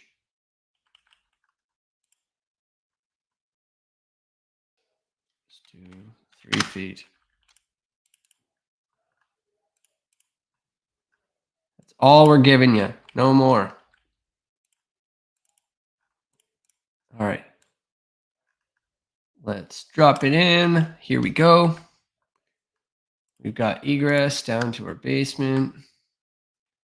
So you can see how things start shrinking a bit. We may need to decide to drop the 1 bedroom in this unit just because of the fact that we really just are limited in space. So we need to take a look at potentially just getting rid of one of these. Um, we're going to need it for the living room. And then on top of that, let's give some space back to the rear side of the building. So I'm going to pull that down, join, delete. And then we can put our laundry back here.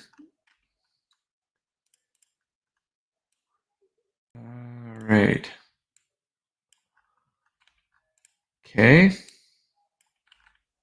We're going to split that wall.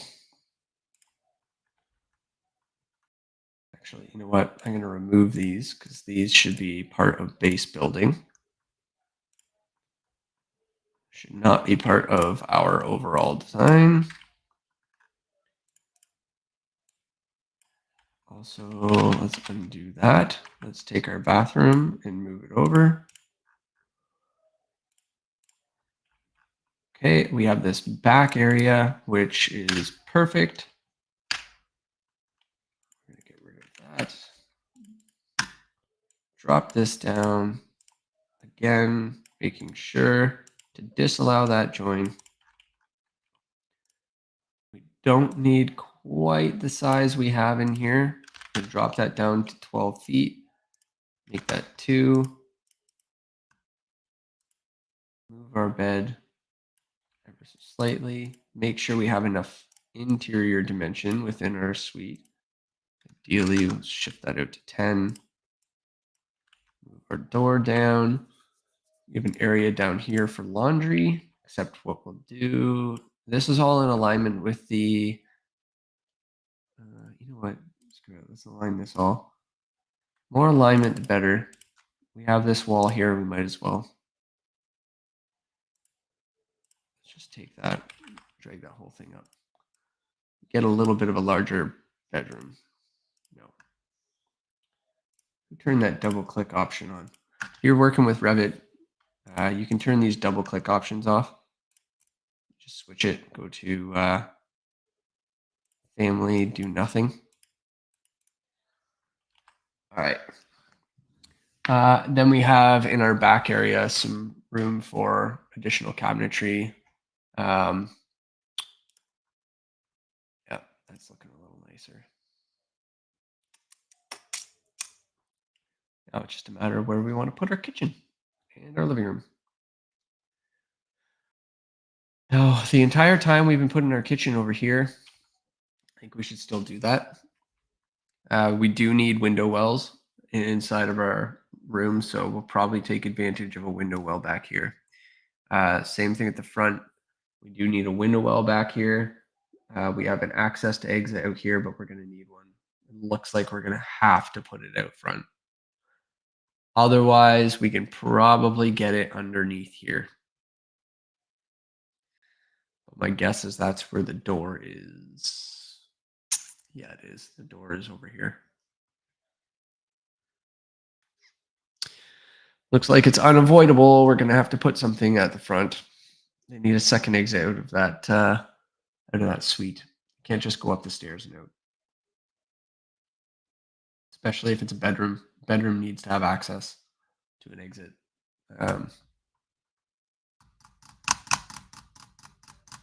We will not be able to put a window well out there, so we're going to have to move this bedroom up to the back of the house.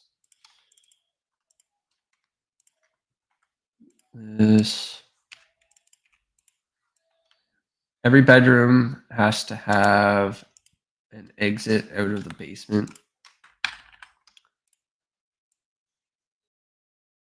Just so you know.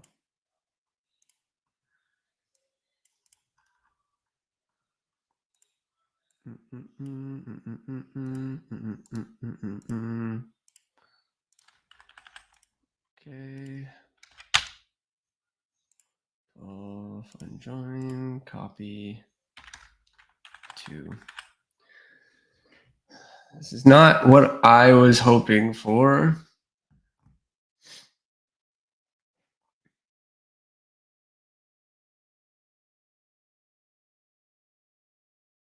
Mind you, it does take our recreation area and it puts it back here.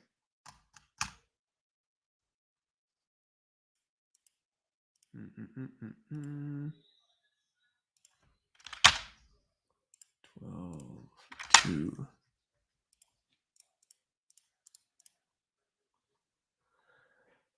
All right. I want to keep the bathroom where it is. You save money in stacking, so keep those pipes all lined up. I mean, it's kind of nice. Have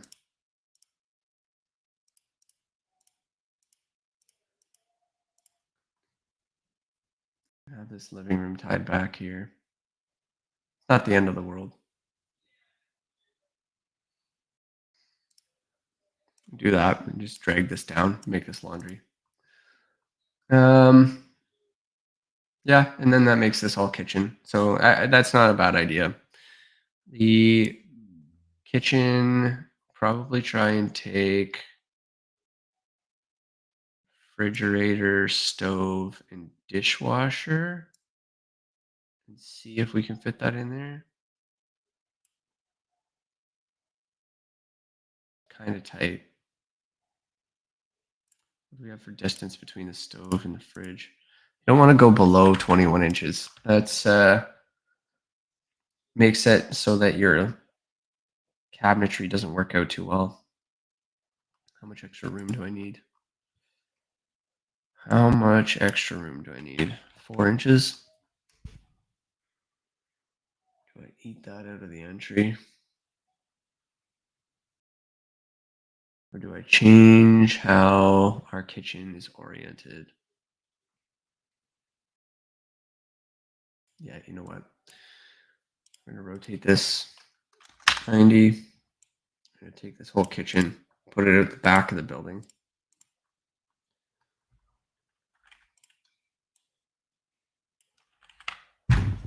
Yeah, that gives us a little bit more freedom. Then we can just do a full linear kitchen. This just makes more sense. Just put the refrigerator back here. We have our sink, 90. Now let's keep the sink and the dishwasher side by side. Everyone keeps on talking about how sinks need to be right near the dishwasher. It is important. Having utensils on either side of the stove is absolutely key. Okay. So let's make sure that we have 21 inches. What do we have from here to here? 2'2". Oh, that's so close. Well, by the time we get the fridge in there and all the gables. So if I was to move that over by 1 inch, that should give us all the gables that we need for our cabinets. Okay. So we have a single sink with a dishwasher. We have space on either side of the stove. This gives a nice size countertop for serving. That also allows us to create an island now, something that we didn't have before. We have washroom with laundry. Laundry is facing towards the living room, but we'll just take that door and shift it back here so it's in the corner. Then we can apply it over here. I don't know, unless you want to put cabinetry back there, we might have to do this. Yeah, just put the doors back here. It's not hurting anything. And then we'll put the laundry over here. Yeah. And then we can do side-by-side laundry, and we have a mechanical room to put a hot water tank if we need to. I want a new component. Dryer.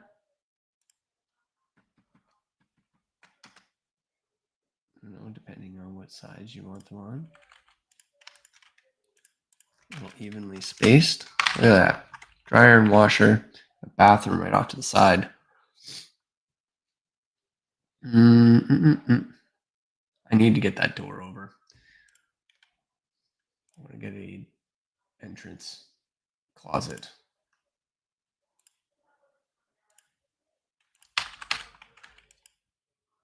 Yeah, I'm going to drive that door over. I'm just going to smash it right up against that corner. Less than ideal. But with our kitchen where it is,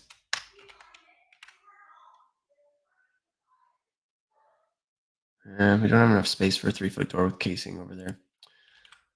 I mean, I can expand this entrance out, but again, I'm trying to keep everything so that this wall is continuously unbroken. That way our fire rating is easier to deal with.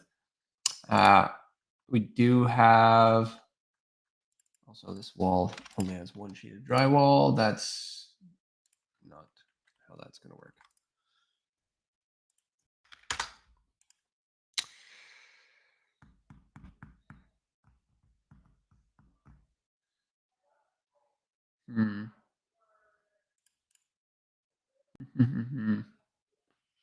Is it the end of the world if I move everything down?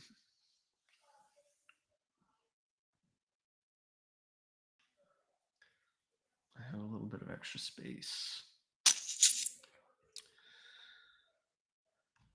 Because I do want to put a pantry off the backside here to supply the kitchen.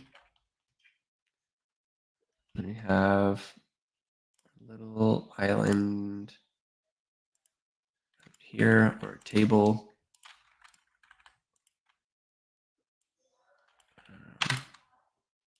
Copy. Just put this out here for now. This is just to tell me where my countertops are. So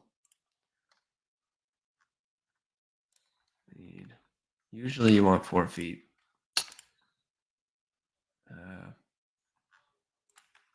To put this up against the wall, and let's reduce that to 5 feet.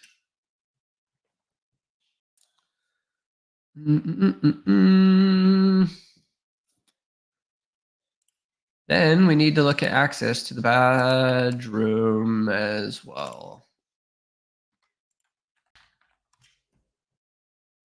I think because we have the dishwasher right there, 3'6" should be sufficient. That gives us a little bit of extra space for seating. We don't need a full 3-foot island unless you're adding in extra storage, because we have the extra pantry off to the side. We have our front storage closet out front here. Again, really tight to casing. It may feel a little bit cramped. I might want to shift everything down. But again, I'm trying to keep everything stacked.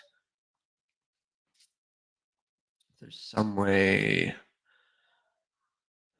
I can increase this. You know what? Let's just add the extra space. It's not killing us.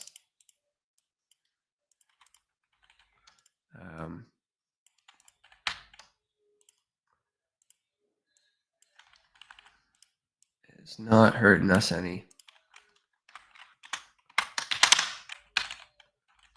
Okay.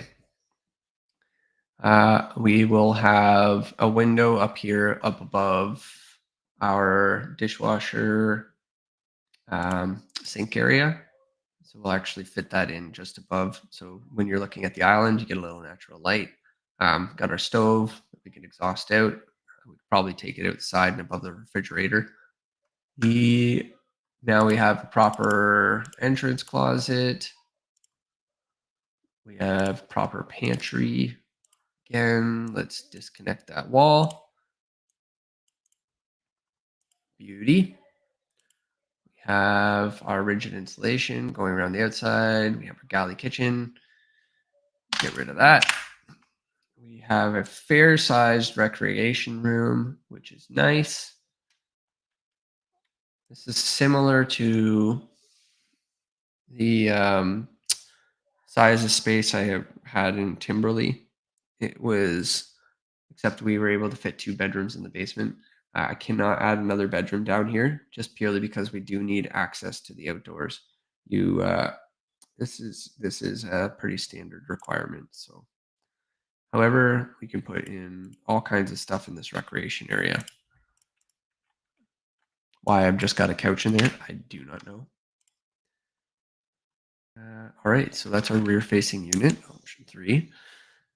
I think we have the potential to increase the size of this bedroom, so let's just go ahead and do that instead of cramming that down. We already have a fairly large rec room. I mean, we have actually it's 12 feet. Forget it. We could do built-in storage in that living room across that wall, but I think this is a good size. The other option we have too is you want to flip this bathroom over and make the door entrance towards the closet for access to the bathroom. You can do that, but I'd say your design is good enough here. We have a decent sized kitchen. We have a little island. If they want to, they can move this over and add dining over here. Do a 3-foot table setup. Give a little bit of extra space. Add in extra storage. I mean, sky's the limit. So go consistent installation. All right. We have ourselves a layout. Doing all right. We're 2 hours into the stream. We almost have a 6-plex completed here. We're just going to start working on the elevation in a bit. Let's check on our feeds. Awesome.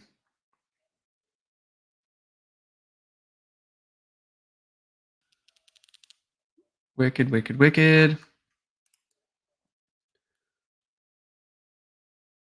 Just minimize this. I know I had a window open that had all of the feeds just so that I can make sure I'm not missing out on any comments because Streamlabs does not pull all the comments I need. It's kind of upsetting. All right.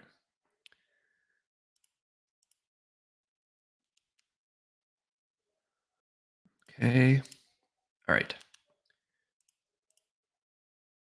Working away. You'll have to excuse me. My dog is tired. What do you think? Look at that thing. Look at that cute dog. All curled up in bed, listening to my goofy voice all day. Isn't that crazy? Awesome.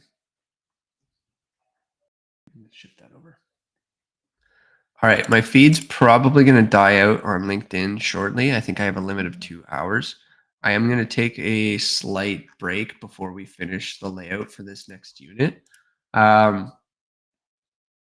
Yeah, so just give us a little bit of time here. I am going to just pause our stream temporarily. Yeah, I'll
All right, back.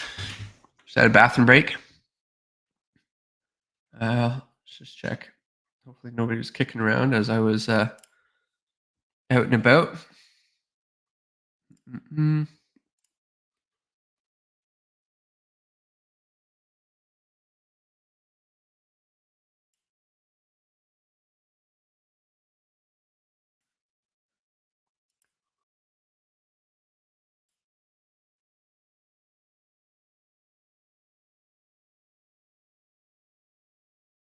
My phone.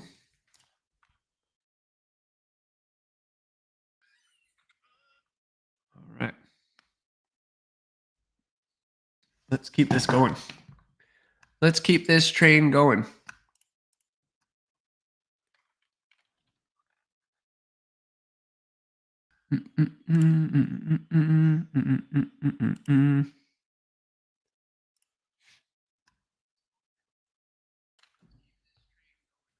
It is in my phone. Okay.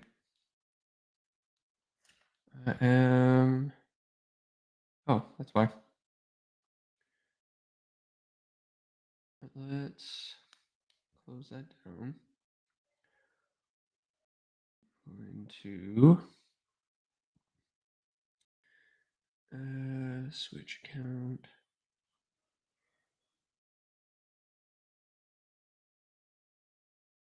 Go to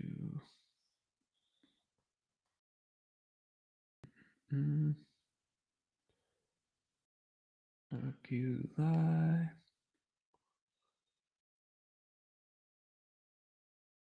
Go to this live. Check this out. All right, here we are.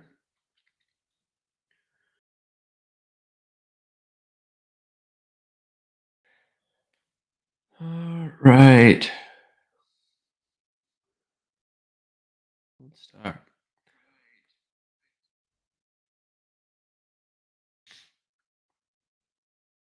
I'm gonna mute this feed,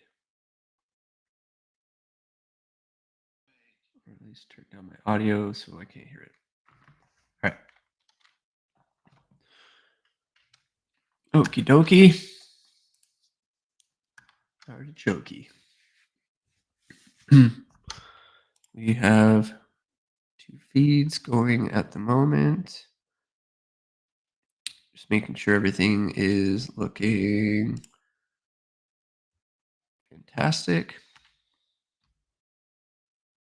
All right, back to design. Okay, back to the groove again. Let's make sure my audio is showing correctly. I'm pretty sure it is. If you are joining the stream, we are raising money for supportive housing and affordable housing in Halifax. If you want access to the designs that we're working on, because what we're doing is we're working on infill design opportunities inside of our HRM center. These infill designs could be used outside of province potentially, depending on the needs of your municipality or your your jurisdiction.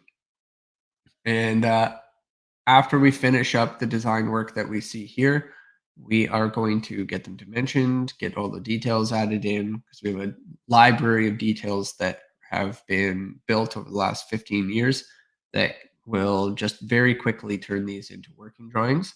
Um, they can be utilized for submission. We are going to take these to Halifax Regional Municipality and see if we can have these as pre-approved housing designs that can be used for increased density. So that is one of the goals that we're working on.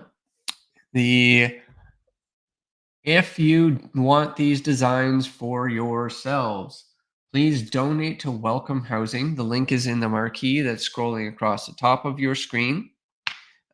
It is also available in each of the chat windows for all of the different social media platforms that are running this feed currently.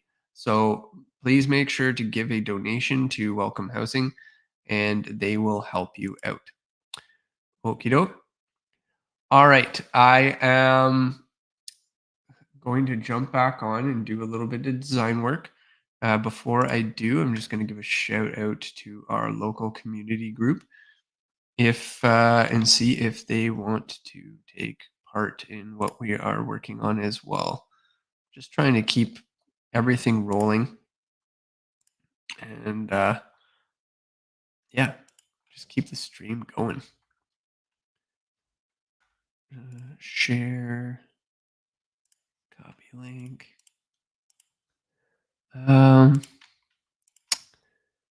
Let's go. All right. I am online.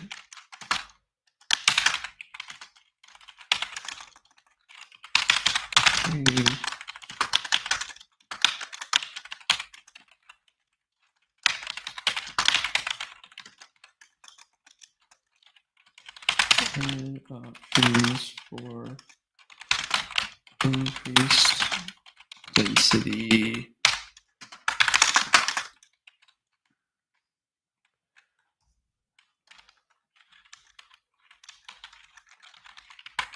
housing.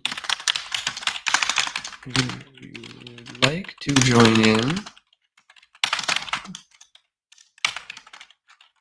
feel free to subscribe and provide your input.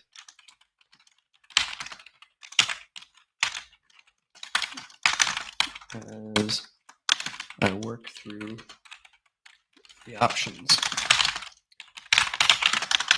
If you are looking for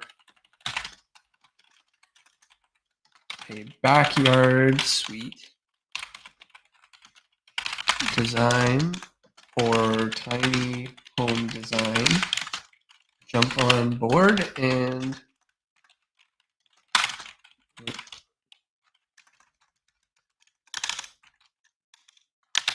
I will be working on that next.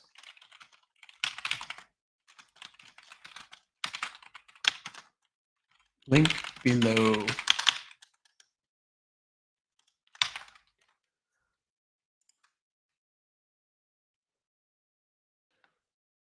All right.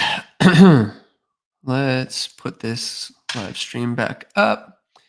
I will make sure my YouTube is up and running as well. I have. Awesome.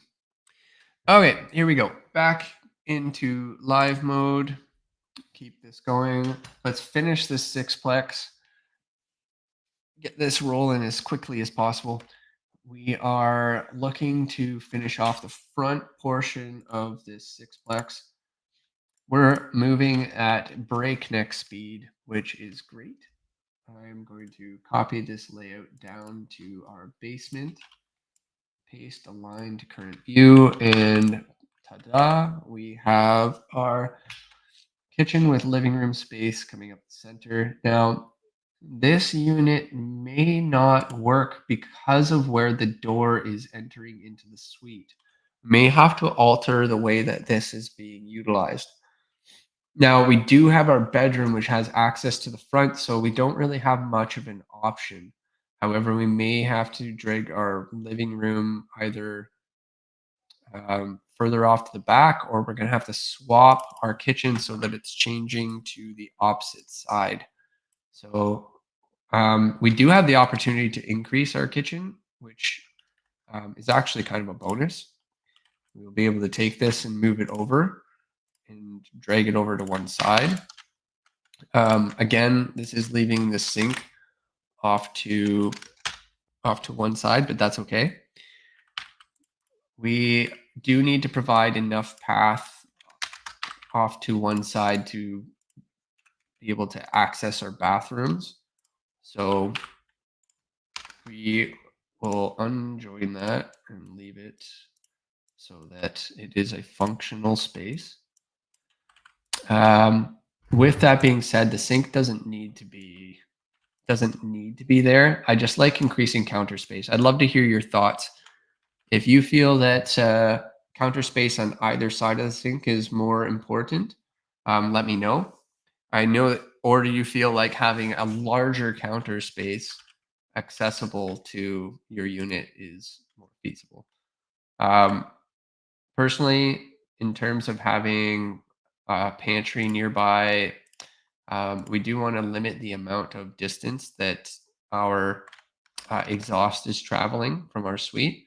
We are going to have to squeeze this bathroom over because remember, we have the insulation off to the one side. This is a new unit, so we want to make sure that we are factoring in the fact that this bathroom will now need to move over. We are disjointing all the walls. Our bedroom probably is getting a little bit smaller because it is a basement bedroom. So we do have to squeeze things in a little bit tighter, unfortunately, because of the exterior needing to be insulated. It is a limited apartment. It is not a large apartment. However, we're going to have to take advantage of whatever storage we can get. So if we are moving this all over, we're going to take the refrigerator, put it off to one side, create ourselves a 1 inch, not a foot, Dennis, off to one side. We have our stove, we have cabinet space. We need to provide at the minimum 21 inches worth of cabinet space off to the side of the stove. We do have more, which is nice. That allows us to create sufficient storage beside the kitchen. Keep in mind we have 3'8" still beside here, so we can increase that to 3 feet. We could probably align it with the edge of that cabinet. It gives us a little bit of space. Remember, if we're adding in a dishwasher, we can do a single sink. If we are doing anything less than a single or anything less than a dishwasher, like if we're removing this dishwasher, you need to add a double sink. That double sink helps provide that extra value. Want to make sure that we're increasing the ability to wash your own dishes because if you've ever tried to wash dishes in a single sink, it's a pain in the butt. All right, so we have our laundry, which we can now increase because we've created a corridor beyond our kitchen. We have our living room, which again, it is tight, and I know that, but we are working with a tight space. This is a basement apartment for a one bedroom. Now, we do have the ability to turn this into a bachelor. If we're finding that the space is being constricted and we want to make this a one bedroom apartment that is more of a bachelor or a studio, we can do that. So a studio apartment is an option here. If we are putting in a pantry, I believe that having a sufficiently sized pantry is ideal. So make it a little bit deeper, 2'6". Nice little kitchen environment here, but with lots of storage. You want to add that storage in. Super important. You don't have a place to put things. You know where those things are going to end up? In your living room, in your bedroom. They're going to end up pouring out of your main spaces into places that you don't want them to be. So you want to create a nice open area for them to be placed. All right.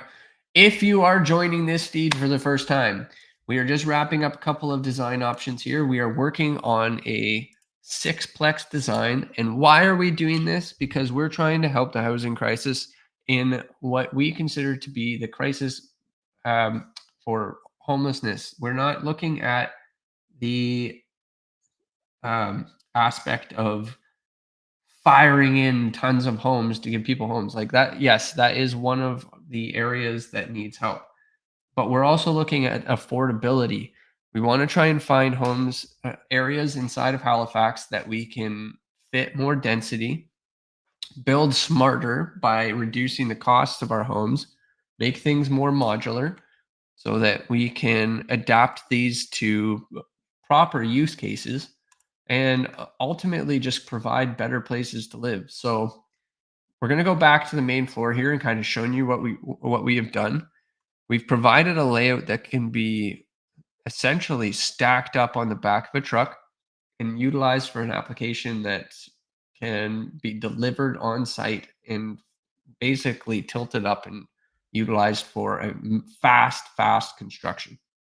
So the way that this has been designed is to allow for a very quite easy install. Um, Let me go to my basement. What's going on with my staircase? Oh yeah, I forgot to increase that staircase over. Um,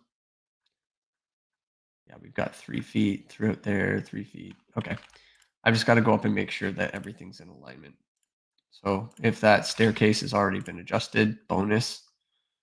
Um, and I got to make sure whatever I've used down here is the same. So I think I had moved that over too far. What do you think? Shrink that down. Take whatever this staircase is and shrink that down as well. All right, bonus. Okay, I think we have ourselves a fun and fancy free design. We've created a couple of really good options. It is a cozy place to live, and it is provided some variety for those who live in these spaces. We have a 2 bedroom plus den. We have a 2 bedroom. We have a 1 bedroom unit. We have one that could end up being a studio. There's a lot of variety in here that allows a bunch of different home styles. So that's really creating, an opportunity to increase the amount of homes. Like what we've done here is we've created a sixplex that is the same height as what a fourplex would be. It wouldn't stand out anything more than what a single home would be, a 2-story single home, except we're now taking what would typically house a family of 4, and we are increasing that to 2. Um, so let's say a couple, we've got 1, 2, 3, so it's 6. We're looking at 2, 3 at minimum. Looking at 1, 2, 3, 9, 6. Yeah, we're essentially looking to somewhere between 13 to 15 residents. So we've gone from what could have about 4 residents up to 13 to 15 residents in one building. And that's the kind of density that's worthwhile. It's a condominium apartment. We're not looking to increase parking. We have tons of access in this downtown core. Any of those at work or go to school or are looking to start a family, what we're trying to do is find areas that have access to public transit. Like this is the area that we're looking at in question. Look at the density that we have of just single family homes. This is in Halifax. This is our ER2, ER3, ER1 zones. These are just established neighborhoods that have the ability to flip over a property and turn it into something that can increase the account of units that we have there. So why not take advantage of what's there and build something that we can utilize? So looking at the designs that we have, we've gone through and reworked this. Slight difference. However, this gives us the ability now to use the exact same design principles that we put together and mold it to a slightly increased density. We've now added a basement apartment in. So what happens if we take this sixplex and we start going above grade? Well, that really changes the way that we're utilizing this building. We now can't just use the staircase that we have because we will not be able to reach the upper levels. We also then have to provide a second access to exit, and doing so through a window is not feasible anymore. We now need to have an actual second set of stairs to provide access out of this building. So when you're working with a three-story, you have to pay attention to these sort of details. You need access from two sets of stairs. Now, that is multi-unit housing is changing. They are looking for anything that's 6 stories or below. In the newer codes, you are looking at options to mitigate that, to basically have one exit coming out of it, and that could be because of sprinkler. I haven't gone through and looked at this code change and seen what's coming up, but I know that there is something coming. If you are joining on, we are just finishing up a 6 unit building. We have gone through, looked at the second story, looked at the basement. We have outfitted these units, and we're about to move on to a garden suite, if not the backyard suite. We did one yesterday, but we also want to look at some tiny home options, stuff that we can put on our sites to make them easier. So let's see what we've got. We are working with the exterior of our building. Let's start looking at our elevation. All right. So we have quite a similar elevation to our other building. Why not take advantage of some of the design decisions we have put together? And maybe let's just create something a little bit different. Our house looks a little bit boxy. We want to try and fit in with the downtown core of Halifax, and maybe create something that leaves a little bit more to our design. So yesterday we looked at more of a Scandinavian modern, but let's have a look at our maps here. Maybe we can also design something that's a little bit more rural as well, that can fit into some of our other budding neighborhoods. Let's have a look at our maps. Open in maps. Let's dive down to one of our streets here. Let's pick one at random. And if you live there, I'm sorry, you're on candid camera. All right, so Cedar Shake is being used quite a bit. The buildings are raised up. The elevations are always different on these houses, but for the most part, we're seeing pretty standard floor plate. Side entrances, a couple of roofed applications, lots of windows. So we're looking to kind of take a little bit of the nature of this neighborhood and apply it to our design. However, strip it back. Like, we're not going to be able to do something like this where we bring in tons of natural light off the side of a building. We do have limiting distance requirements that we have to pay attention to during our design, but that's okay. There is a nature to this neighborhood that we want to upkeep, and there's a way that we can attend to that. So if you were here yesterday, we kind of looked at that. We added a slightly different touch to how we were doing this.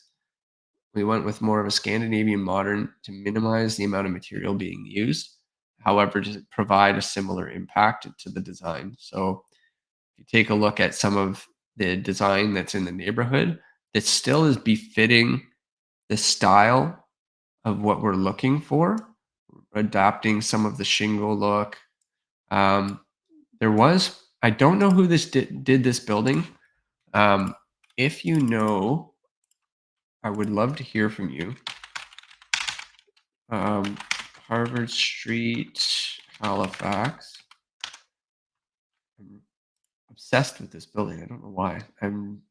Maybe it's just because it's beautiful. Where it bumps into Quinpool, I think it's here, somewhere over here. Yeah, this one here. So elegantly done, but because of the simplicity of this building, it was probably fairly simple to put together, I would imagine. If any of you know who did this home, I would be very curious to know. I gotta to see how the construction went and if they used modular approaches to build it, because it is a gorgeous little modern home. It does stand out in terms of its height, but you can see the neighborhood is starting to adapt. That style is pretty slick. The Let's just head back here. Let's go back to the roads that we were on. Okay, so as you can see, that neighborhood style of white picket fence, the white trim, the craftsman kind of vibe with the East Coast touch of the colors, that's something that we see quite often. So we'll try and adapt that into our design a little bit. So looking at the front of our building, we tried the Scandinavian Modern for our fourplex. Let's look at how we can switch this up a bit with our sixplex. So we have a side entry, we have a front entry. Again, we want to kind of outline what those are. We can establish a porch roof over the front entrance of these windows, but we will be providing shading over top of them, which may come in handy. The windows are smaller, so we don't necessarily need to go that route. However, we can increase the size of these windows now. So make them a little bit wider and stubbier. That'll give us the freedom to provide a roof over top if we need to. So we change that up, increase the header height just a tad. That gives us a framework here to utilize. What I'm going to do is I'm going to take this roof that we used on the other property, recycle and reuse, and I am going to duplicate and create a new type for this. Call this our 6-unit roof design option 1. We're going to modify this to work for what we need. All right, so first off, we're going to change it so that aligns with the outside of our building. We're going to morph it so that this building sits out here. And then we're going to change our roof line so that it stretches out beyond our building face there. Maybe give it a little bit of distance off of that front property.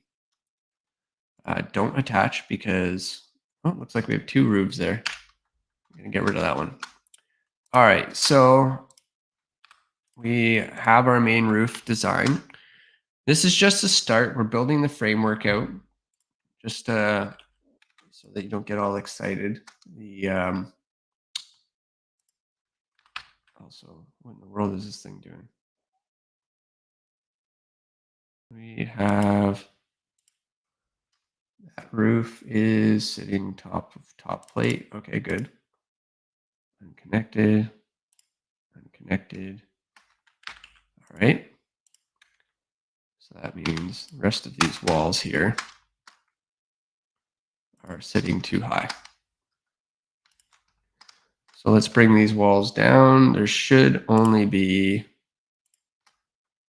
these 4 walls. That means I've got another sneaky one hiding in there. So I got to bring that down. All right, there we go.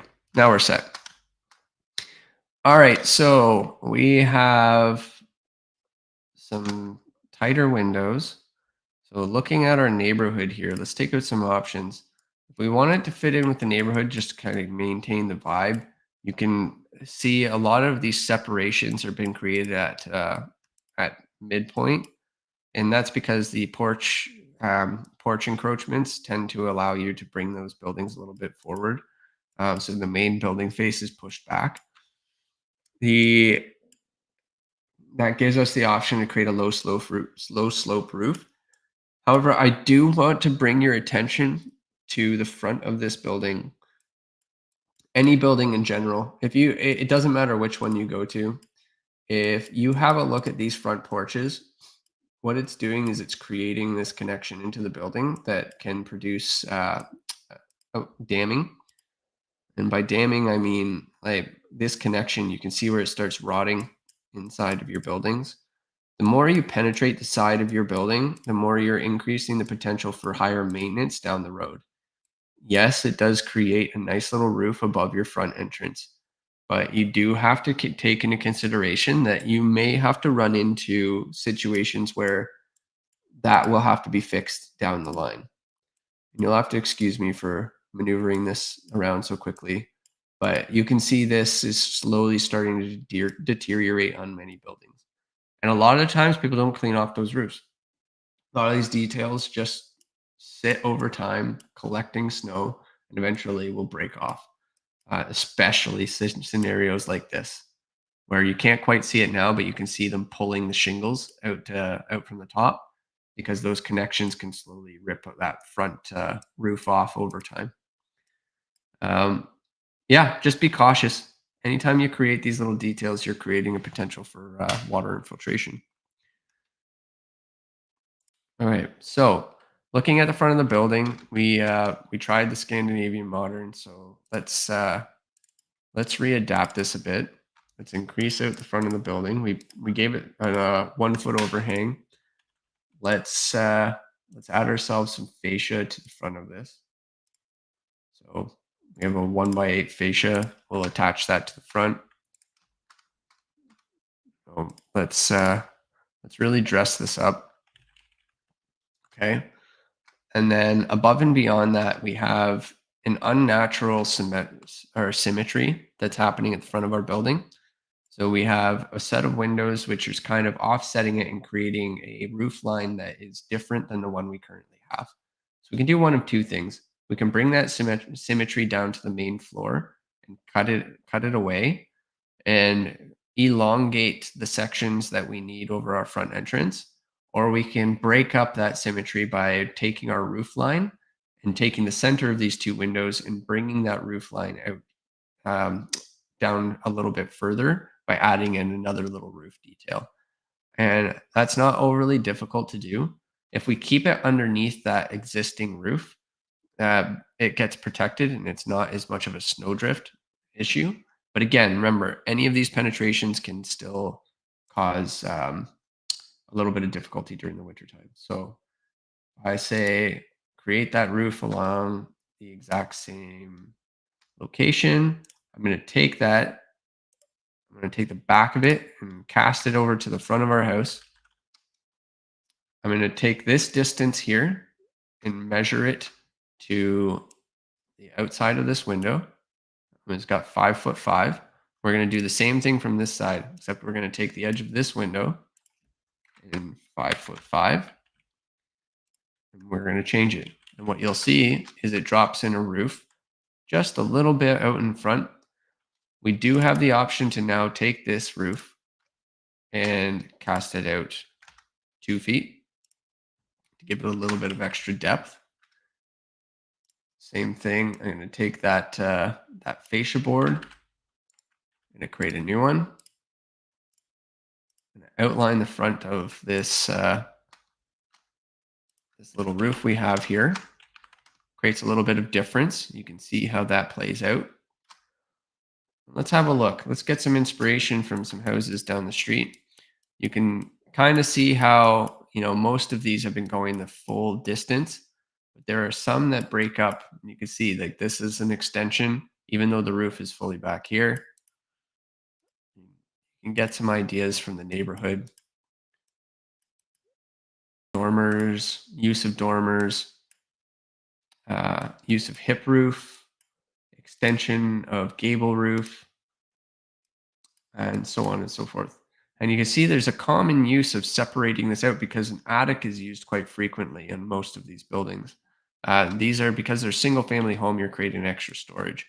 In this case, what we can do is we can utilize the space for a different material composition. So we can frame out this portion of the building. Before we do that, we're going to increase the roof overhang a little bit. And I'll have to pay attention to the property line. We may have to shift this over. We'll just adjust that so that we're taking 1 foot. And we'll build a return on the outside of this roof. We'll do the same for this one.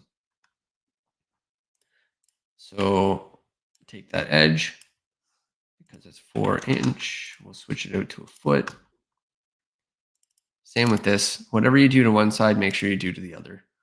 So we knew that that was a 5'5". and it was a 4-inch overhang. So we need to make sure to go an extra 7 inches. So it'd be 6 feet. Okay. That takes that roof line, peaks it out. All we're doing is essentially building a ladder and then building out a blocking out to the outside to capture that. And then this is just an extension of the ladder off the roof. Nothing too complicated, but can add a decent amount of value. All right, so then we look at this front entrance. How do we break it up when it's so simple? We can take this entrance and really make it a little bit more poppy, because we still want to define the entrance that's out to the front here. And we can do that a number of ways. We can take a material such as, if we take a look in our previous neighborhood, we can take neighborhood materials like these shingles and use them to outline a certain area. Or we can even take the lap siding and use them to define. Defining an entrance is a method in architecture to really bring your focus to where to enter your building. Especially in a building like this where we have a side entrance, we want to bring the vision down so that we can identify that our key entrance is off to one side. You'll notice that we did this yesterday when we were working on our design options for the Scandinavian modern style for the fourplex. We were defining where our front entrance was, but we were also creating a visual path down the side of the house to show where our side entrances are. That's a key technique on how to really focus your energy as to where to enter in and out of your building, but still give that wow factor. Uh, what we're doing is we're changing up the style. We're going a little bit more craftsman. So we're going to have a look at how we can split up this facade. And we might add in a front porch. We'll see. Depends on how much room we have. I think we pushed this to the 3-meter boundary, so we might not get one. But we're going to copy and paste down to the top of second floor. We're going to change the footprint of this so that it is defining a roof slope. And that roof slope will keep it nice and shallow. And you'll see what'll happen. We're creating a little bit of a shed roof. You're going to see this as a common application in this neighborhood. I'm going to also take this and copy and paste it up to the top of top plate as well. And then we're going to create that fascia board to finish it along the top. And then I haven't decided if I want to carry that over to the other roof. We'll leave this here for now. And we'll bring this down so that it's in line. So because we're covering a separate entrance, we're going to take this and move it over all the way to the other side. Don't explode on me. You know what I should do? I'm going to undo that. I'm going to hit the check mark for now, and I'm going to save because it would be a pain if we lost all that work. In the meantime, now that that's saved, I will take this roof and we will do one of two things. We can either take this roof and cast it over here. We'll give ourselves that same 1 foot distance that we had off to the side. Just sits around the edge. We may carry this design factor around the outside. And then what we can do is copy, paste, align this to same place, because again, we're trying to define the entrance, trying to figure out the best possible way to identify where that entrance sits. And to do that,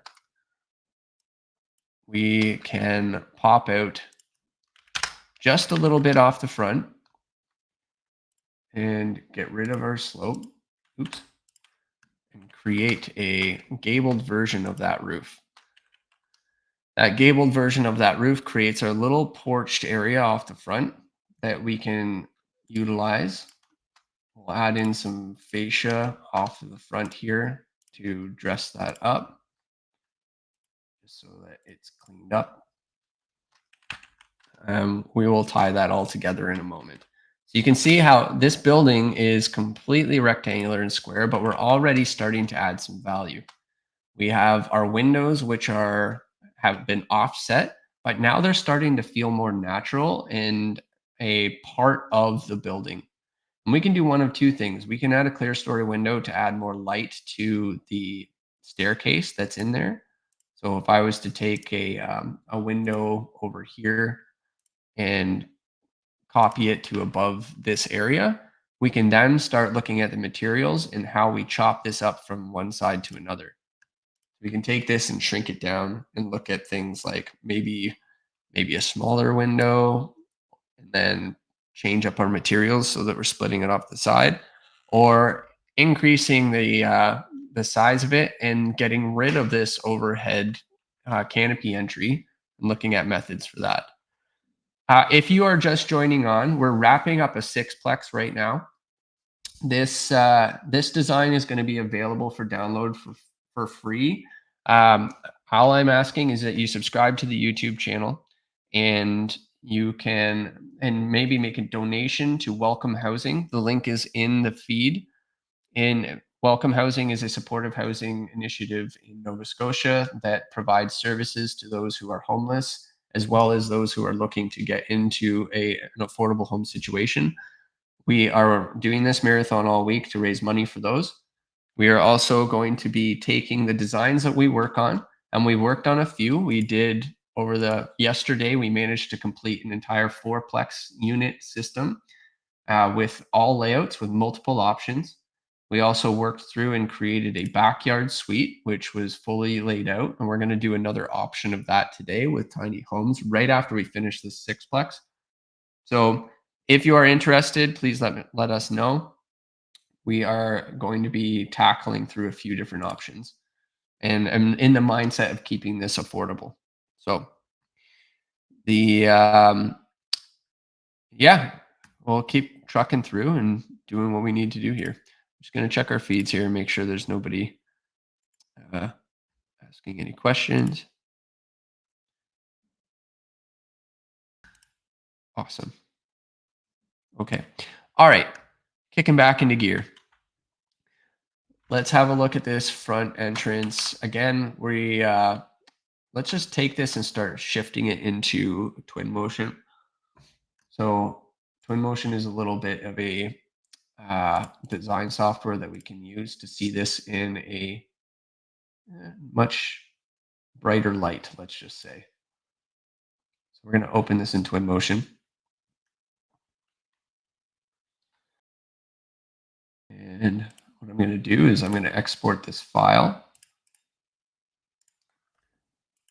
Yes, we're going to replace the existing one. Once twin motion opens here, we're going to be able to see this in full 3D. And we'll have some fun with this. Get my computer revving. Existing project. This is the one. Here we go. All right, so yesterday, backyard suite, kind of worked our way through that. We're going to update this.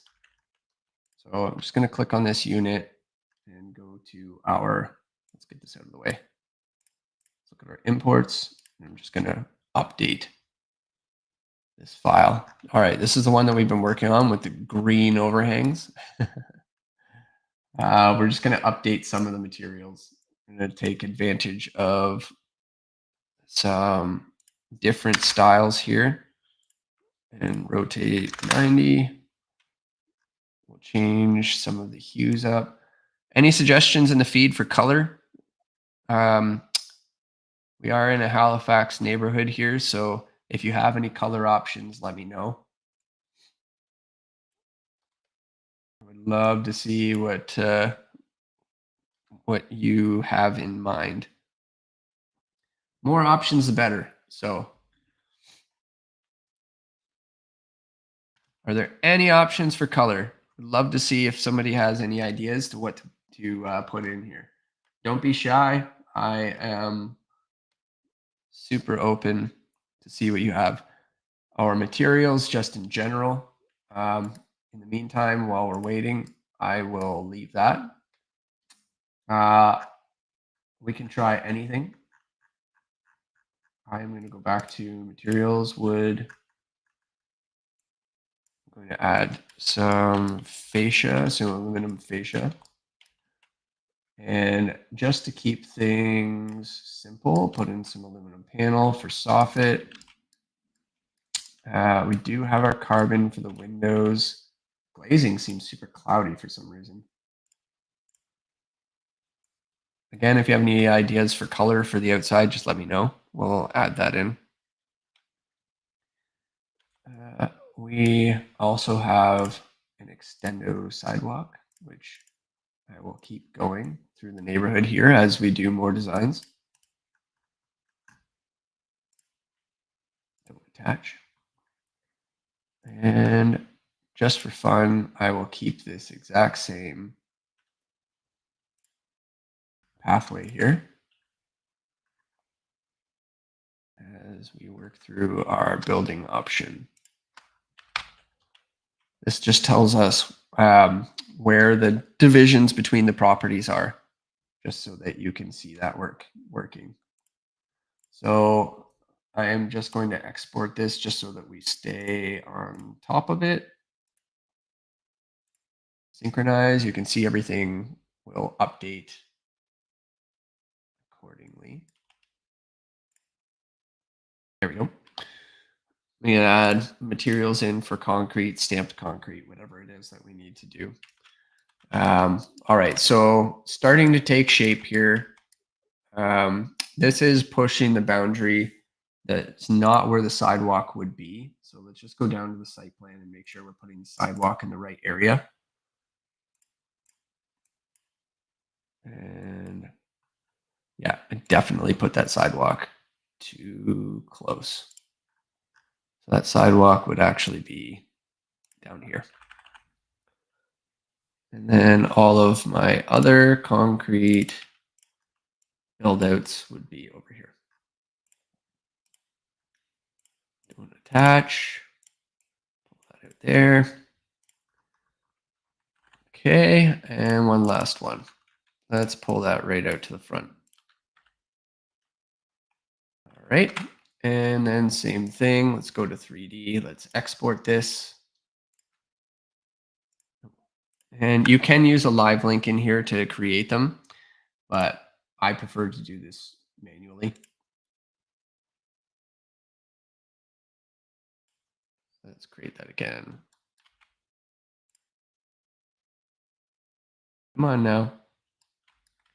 I know you updated. I saw you do it. Try that again.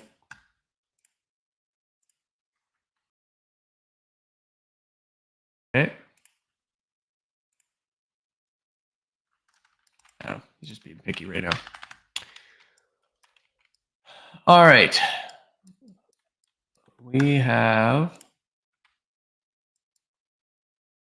option 3, infill, option 3D, view 3D was the last one I used. That is the one there. What else do you want me to change? Bub. All right, so we have the ability to outline the outside and provide some sort of detailing. You're going to see a lot of trim detailing out in the neighborhood. This is one thing that comes up quite often. Again, if you want to add some colors to this, let me know. If there's a color or siding material that you would like to see, give me a shout. I am kind of taking more of a minimalist approach on this. However, I'm going to start adding casing to the outside of these windows, just to make these stand out a little bit more. I'm going to give these exterior trim for the purposes of these renderings. The options that we have here, let's see. I want to do vertical for the sides. Well, let's take something we have from over here and copy it over to our new building.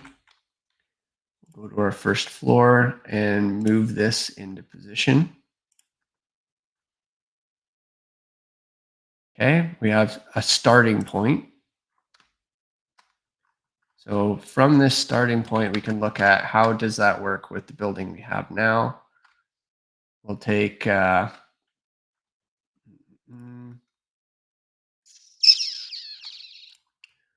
take a portion of this and shift it up right up to the underside. Okay, keep that. We'll use that as a kind of like a guide for us as we navigate the top of the building. These are usually good for outlining the bottom of the eaves. You can see how you can snap these and create some sort of a border. And that border can be utilized to separate out the materials that we use on the building. So we could get rid of that, raise that up, create ourselves a opportunity here. And again, I don't have to use a small window. There are other options available to me. Just utilizing something simple for now. This window is providing light to our exit stair, just so you know. So right for now, I'm just going to move this over.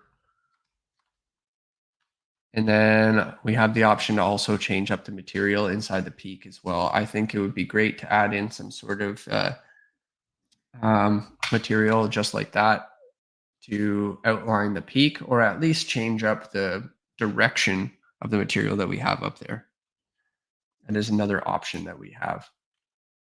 So if I was to copy, go to edit in place, copy and paste align to same place, edit the extrusion, we can see that we can take this aspect, get rid of everything else. Maybe not. Let's just do it this way. Let's go to create extrusion. Let's, so we have this all as a roof already. So let's just take this material that we have here as it beeps and honks at me. Okay, select by face so that I can actually choose that.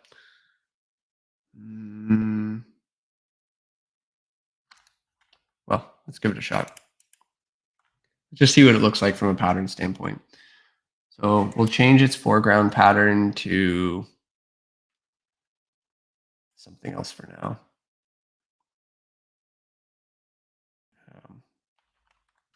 Let's see if it allows us to export this. Testing Twinmotion out to see what we've got. All right, so I'll reset this. We've added in a couple of extra features. So you can see how this really starts to change. We're now defining a new symmetry on the front of this building. There was no symmetry before because it was kind of offset. We've defined an entrance, and maybe we don't need to bring this material all the way up. We can somehow figure out how to cuddle that in. We also don't need to create this line or band. We can sever that band and run our shingles all the way up into that neck of the woods up top. We can start looking at how this material really plays in. And first of all, this material looks like hot garbage right now. So let's change our roofing material to something that actually looks like cedar. There we go. Oh, let's not change the scale to something that we cannot see. That's a little nicer. And if we are creating that contrast for white, we may want to actually change our materials for, you'll have to ignore me. I'm using, white is something that is quite popular in the neighborhood. So I'm going to try and see. Oh, come on. Don't tell me that they combine the materials for the, no. Undo. Okay, they gotta make my life difficult, are they? Your last blue. I wonder why it did that. It almost looks like it's all joined together. I'm gonna have to separate those materials out. Looks like they joined it all into one.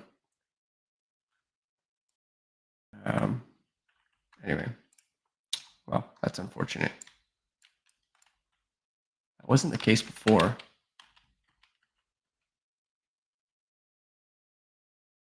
All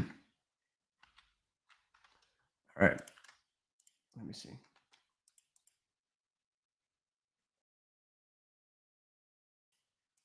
Yeah, they just combine the whole window.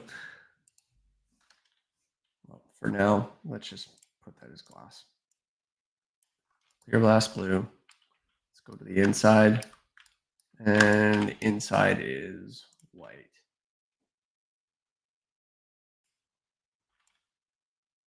Yep.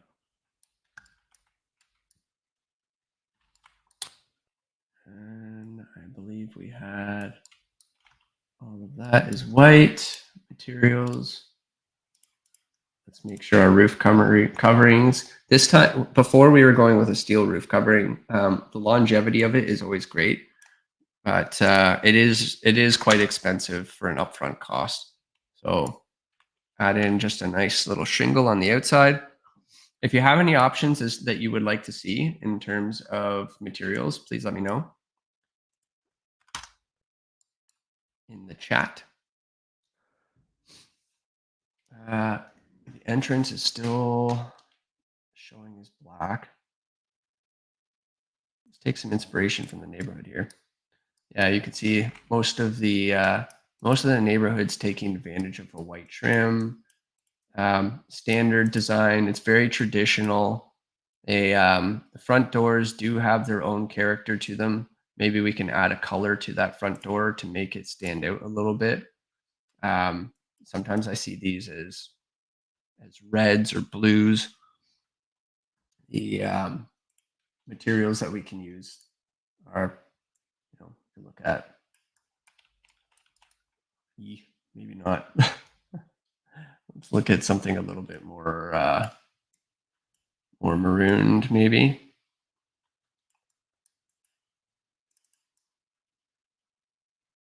Options. If any of you are color experts here, jump on board. Something like a muted red, maybe. And of course, I probably wouldn't do a fully glazed door, but we'll see. Yep. And then I would try and create, because this is a pretty monotonous wall, and probably create a band just to wrap the side around. That's something pretty easy to do. We can actually just take that copied, paste align the same place, and grab that band, and fire it down below. Again, we're spitballing here. We can create whatever we like when it comes down to the exterior finishes. I want to try and create something that's simple. We've already simplified the structure by making it modular. Easier to build as well. So for those of you who are working in stick framing, you'll find this to be extremely easy to put together. The materialization isn't anything too complex. We can just take this and run it right to the back. Finish, and then view, export to Datasmith. Second. Run this right to the back. Okay. Looking good. I don't know why that sidewalk isn't moving over. I wonder if I accidentally moved it in the file. It's odd. Very odd. It's almost like it lives on its own. Or there's another sidewalk hiding underneath. I doubt it. Okay. I don't know. Mind of its own. So if I take that sidewalk, I am just going to move it out manually just because I want to. And I'm going to do the same here. I didn't want to do this, but is what it, no, give me that little arrow. There we go. All right, side of the house. I'm going to take a few things from this other house here. Probably just the porch. So I'll go over here, take this porch, copy it and move it over. We'll go down to first floor and just kind of reposition this a little bit, just so that we have this at our front entrance. Kind of want to define these front entrances really well. Go into 3D, looks a little bit more natural. You can step out onto your front porch. View, twin motion, export to Datasmith. You watch, the sidewalk will switch on me again. There it is. All right. And poof. Look at that. We have our front entrance. This is where we can start adding in some more traditional tree work. We can look at adding in such things, vegetation. We do have a bunch of options available to us in terms of plants. Looking at the downtown core, if you want lots of leaves in your property, you can do though. A tree is probably not a viable option here because we have lots of natural trees in that downtown core of Halifax. Most of them are city trees. So on your own property, we can definitely add in such things as bushes, such as boxwoods, etc. Evergreens, something that you don't need to take care of necessarily. Add in, I've seen tons and tons and tons of large flowers. I think that's a pretty common theme. Obviously, those are only visible during the summer months, or summer and spring. But we're looking at some variants here. Look at something that has a little bit of extra height, maybe. If any of your landscape architects on here, help me out, because this is my least strong area. I don't know why. Like this thing looks ridiculous. It does not fit in the neighborhood. All right. Anyway, this is all just for dress up. We not necessary for what we're working on, but it does produce some value. All right. Let's just look at some concrete, some bare concrete. Again, concrete slabs maybe. Scale 5. Let's increase this to 10. Yeah, I wish we just had like standard stamped concrete for the side of the road on here. That would just make too much sense. 5. 5. Okay. All right. Now we're laughing. The only thing we're missing is our HDR backgrounds to kind of give it a little bit of life. So if we went into our media, I'm going to copy the ambience that we have here. I'm going to create a new image. We're going to go over to our new building here. We've got an option that's befitting the neighborhood. Recycle that. Take advantage. We need some more plant life in here. It looks so and also we're missing a lot of the trim. The biggest part of these neighborhood homes is how they trim them out. There's a lot of trim work. Unfortunately, this adds on to the overall cost of your exterior. The more you start adding in this additional trim work, the more it really just balloons the value. So it would be nice to be able to connect this all together in the modular approach, like to be able to stand this up and outfit these in a way that makes them a little bit easier. I'm going to get rid of the exterior trim again. I actually have a trim component that I utilize inside of our projects. I don't know if I have it loaded in here. I usually use it for the outside of my buildings. I have to go digging in my families to find it, but for now, I could just model in place some trim items in there. Not too worried. This is all extra detail. For now, I think we're at a pretty good standpoint to be able to utilize this for a base. We'll deck it out, add some material options, and be able to work this for our needs. Okay, so we got side entrance, window access to the stair for the upper stair, window for the stair that's going down. We need access to windows for the basement. Other than that, I think we're in good footing. So access to the windows in the back kind of gives that little modern vibe to the rear of the building, and traditional vibe for the front. Nice little blend.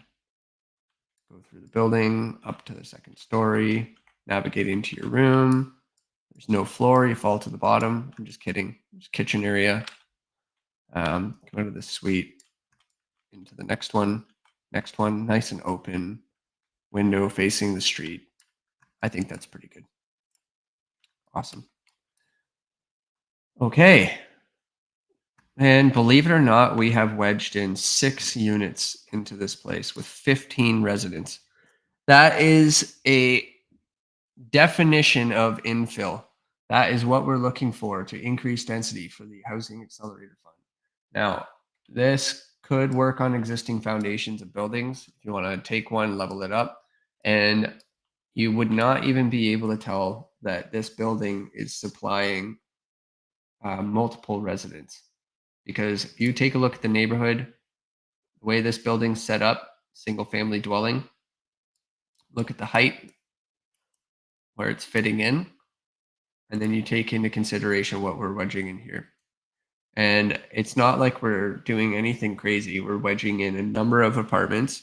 We've got 2-bedroom options, single bedroom, 2-bedroom plus den, studio, some variants in that. So what I'm going to do, I'm going to take a break and I'm going to come back to our socials shortly.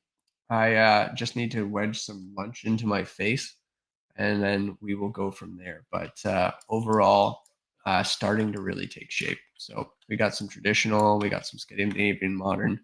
Let's start looking at some other options as well.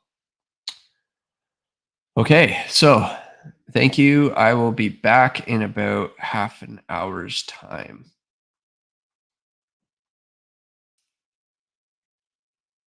Do.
All right, back in the groove.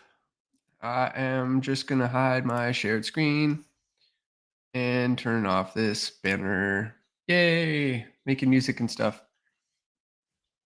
All right, so hello everyone. Hey, my phone's yelling at me.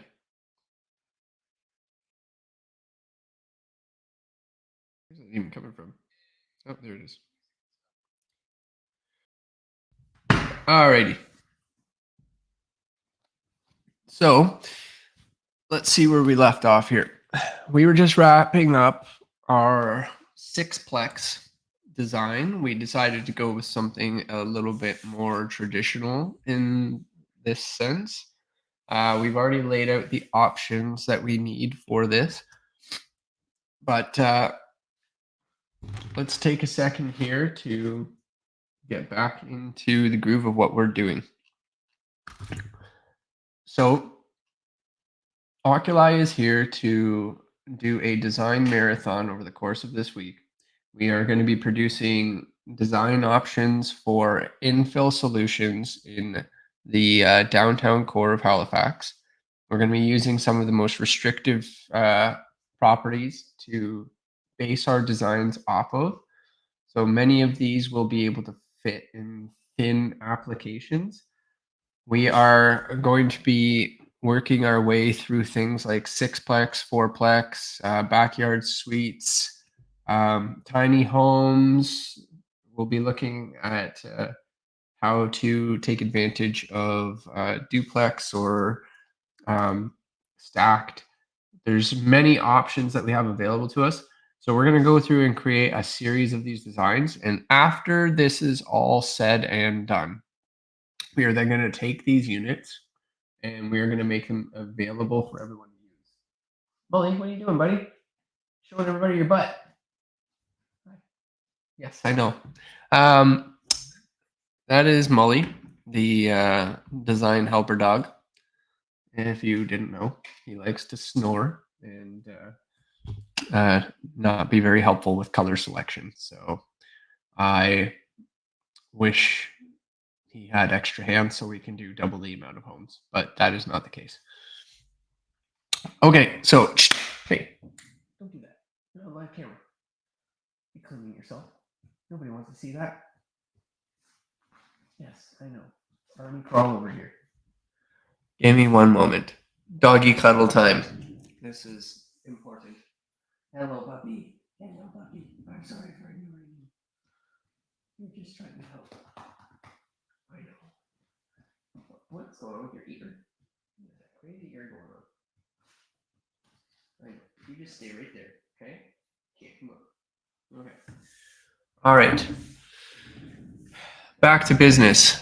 I'm going to try and shove some food in my mouth as I do this. Apparently, craft dinner takes a lot longer to make than one would think. And yes, am I eating craft dinner for lunch? Yes, I am. Yes, I am. All right.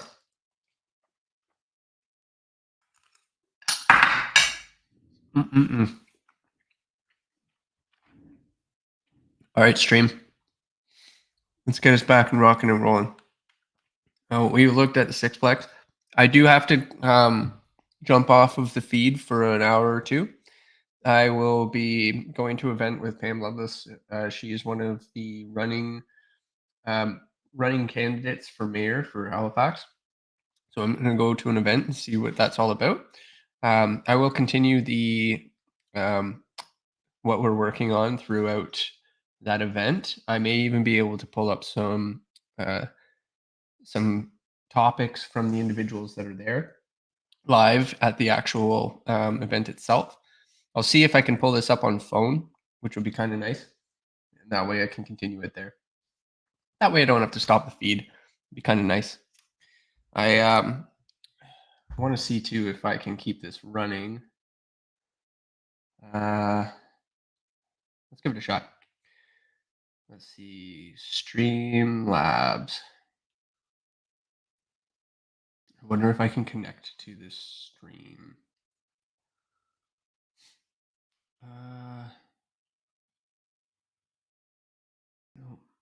Nope.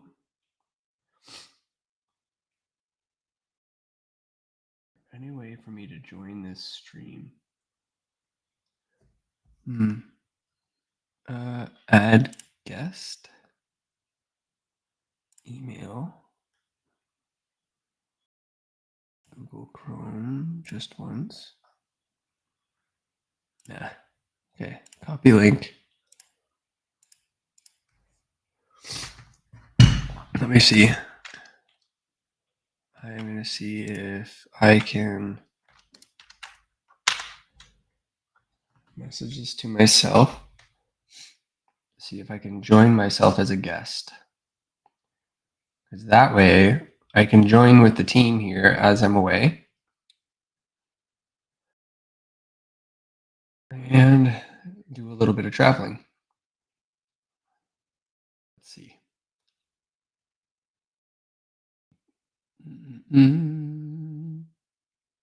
Allow.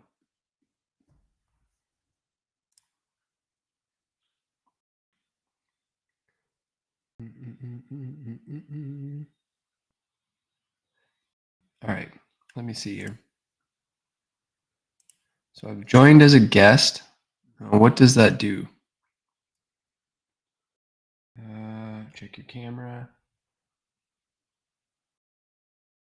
Dennis on the road. All right, front-facing camera, microphone, speaker is default. Join. Let's turn down the audio. Ooh.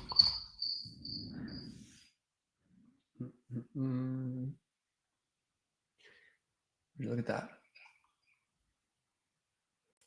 Well, we have what? Ain't this trippy? Let's keep waiting.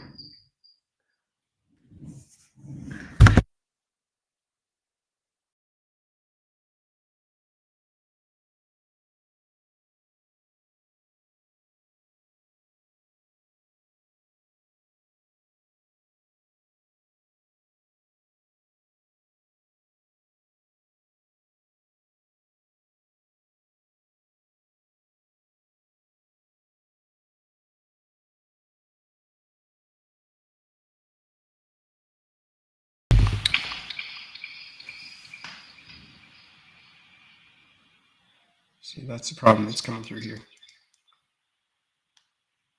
And I can't seem to stop it.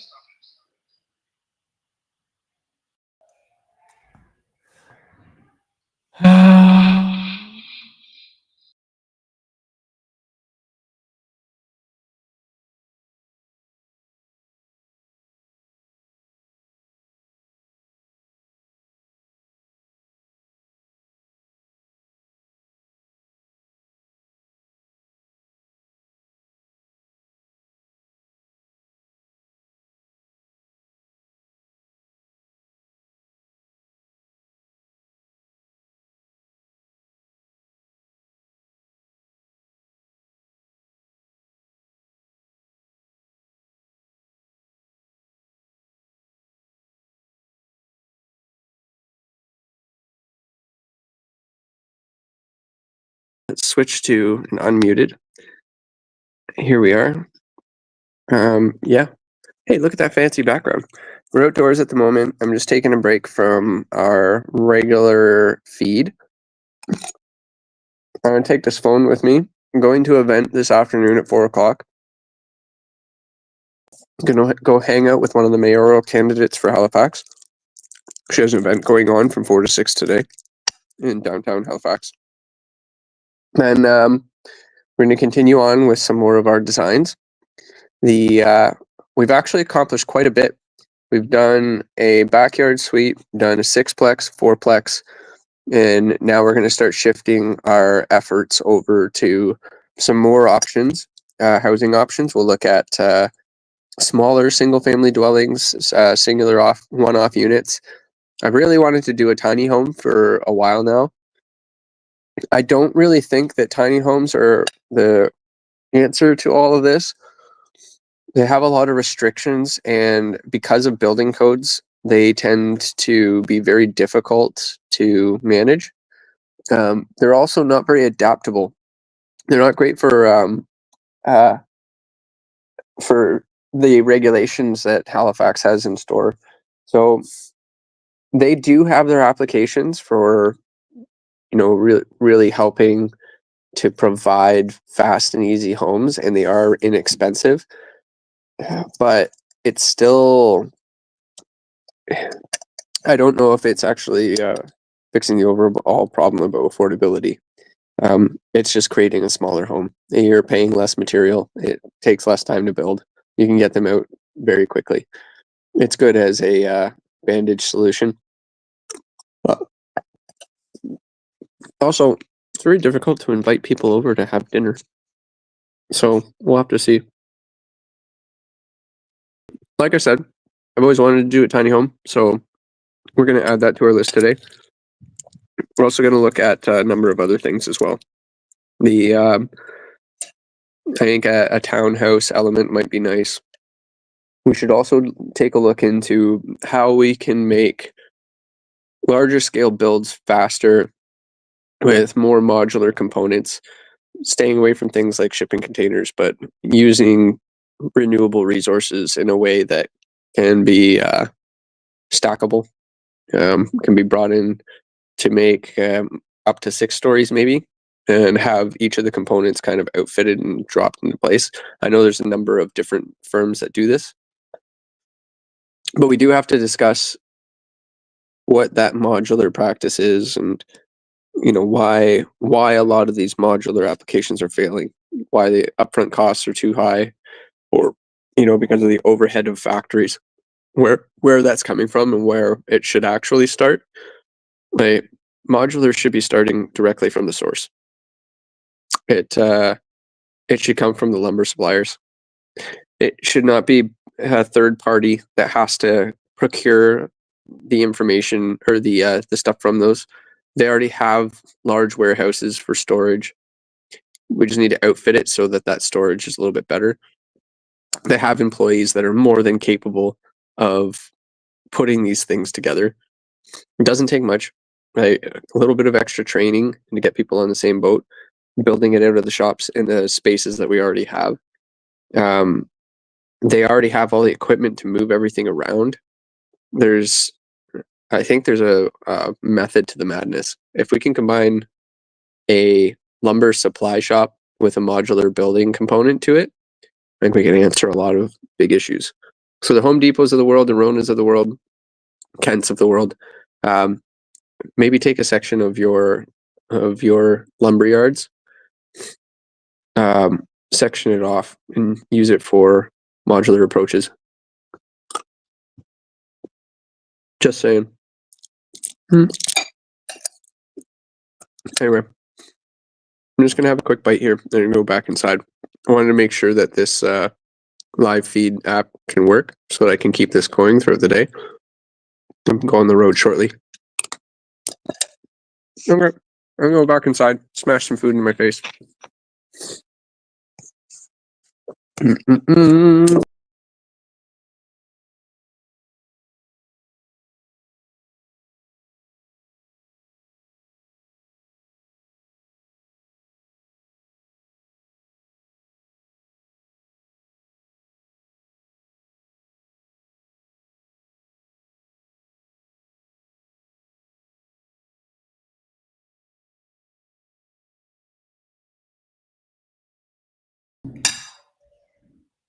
Whew.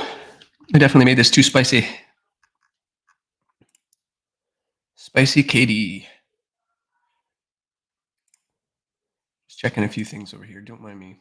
LinkedIn post just finished up, so.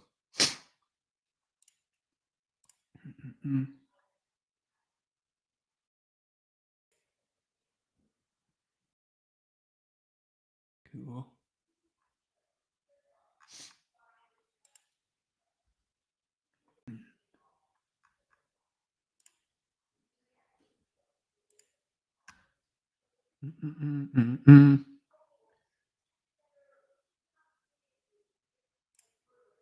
Yeah, is my audio on? Okay, yeah, I didn't turn that off. Perfect. And we also have my YouTube is up and going. Awesome. All right.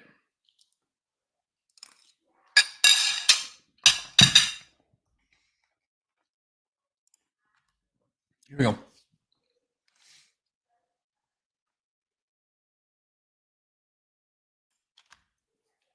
All right.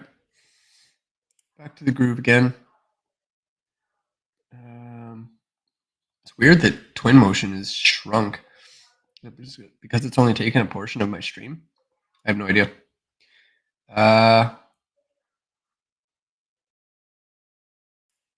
There we go.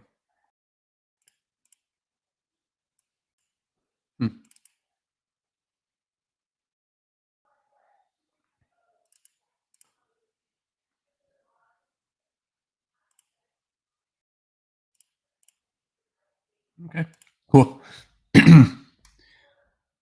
All right. Goodbye, Sixplex. Let's look at a tiny home. I am going to save this, minimize it so it's out of our way.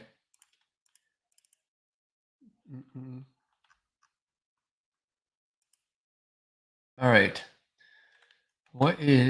So when it comes to a tiny home, we want to try and fit it into the smallest possible footprint we can. In most cases, let's just see let's ask Cody this question. He'll know. Start a new chat. And this might be different for different municipalities, so I'll have to check.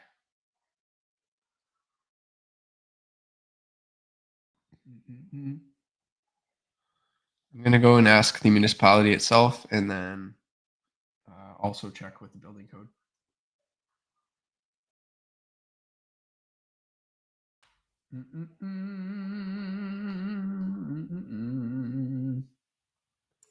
All right, Canada. I just put it in Ontario for now. What is the maximum square footage of a building before it requires a permit?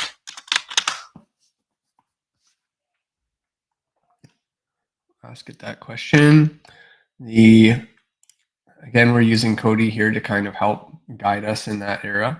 We're asking the code first, see if there's anything.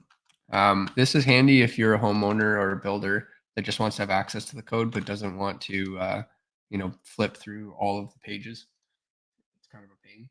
So comes in handy.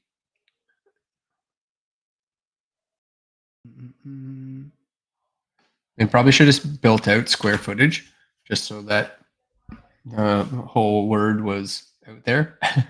That would make complete sense. All right, 107.6 square feet. So 10 square meters. For small, such as a shed, a permit is required if the building exceeds 10 square meters. Now, that may be different for local building codes and bylaws. I do not have the Nova Scotia building code up here, so we'll just have a quick look. I'll just start it with Google. What is the maximum square footage of a building without permit in Halifax?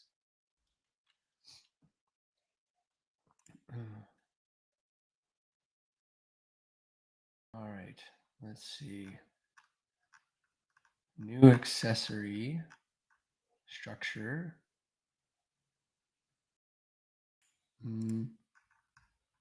Things to know. See, this is what I'm talking about. If we can get this all wedged into Cody, this would be a lot easier. And they can just ask Cody questions. Saves so much time. I hate having to look through all this. It's really such a pain. It gets under my skin. It's too much. Like, imagine yourself as a homeowner. You know what? Actually, I'm going to stop this right now because this is a huge pet peeve of mine. I get really upset when I have to dig for information and I cannot find it right away. This drives me absolutely insane. Look at it, like it's documents required. getting started, all of this stuff does not help me. It is very little information as to what I need to do to start my project. I need to be able to ask this entire thing a question. Look at this. We got deck, swimming pool, solar collector, secondary suite. What can I do in my secondary suite? Even clicking on it, I still have to sift through documents to go look for everything. All of this is all split up. You have to manage each of the bits of language when they all change. And I bet this is in 300 different areas. This is very difficult to manage and costs a lot of money and uptake. Take all this documentation, put it into one localized area, such as Cody, like this, and then we can just ask it questions. I'm going to be rallying to get something like this into the city. This is to help us along, or at least have a viewer off to the side that can navigate us through the code or through the codes and zoning bylaws and guidelines. It's too much. It's just too much. I should be able to ask a question and get an answer and treat this very much like a human being at a desk, which in many cases it's very difficult to call and ask a question when everyone's all backed up at the city due to short staffing. So anyway, that's my rant. I needed to rant at least once today. So let's have a look. All right, so I'm looking at this. I mean, let's try and stay within this because maybe we'll be able to use these tiny homes in Ontario as well. That being said, it's an accessory structure, so we're gonna have a look at to see what we can do. Usually, they're not too keen on a habitable space that's heated. Usually those end up falling under that requirement and have to follow certain sets of guidelines. We'll give it a shot though. Okay, so let's take that 107.6, was it? So 10 square meters, 107.6 square feet. So we take 107 divided by 8, 13 feet.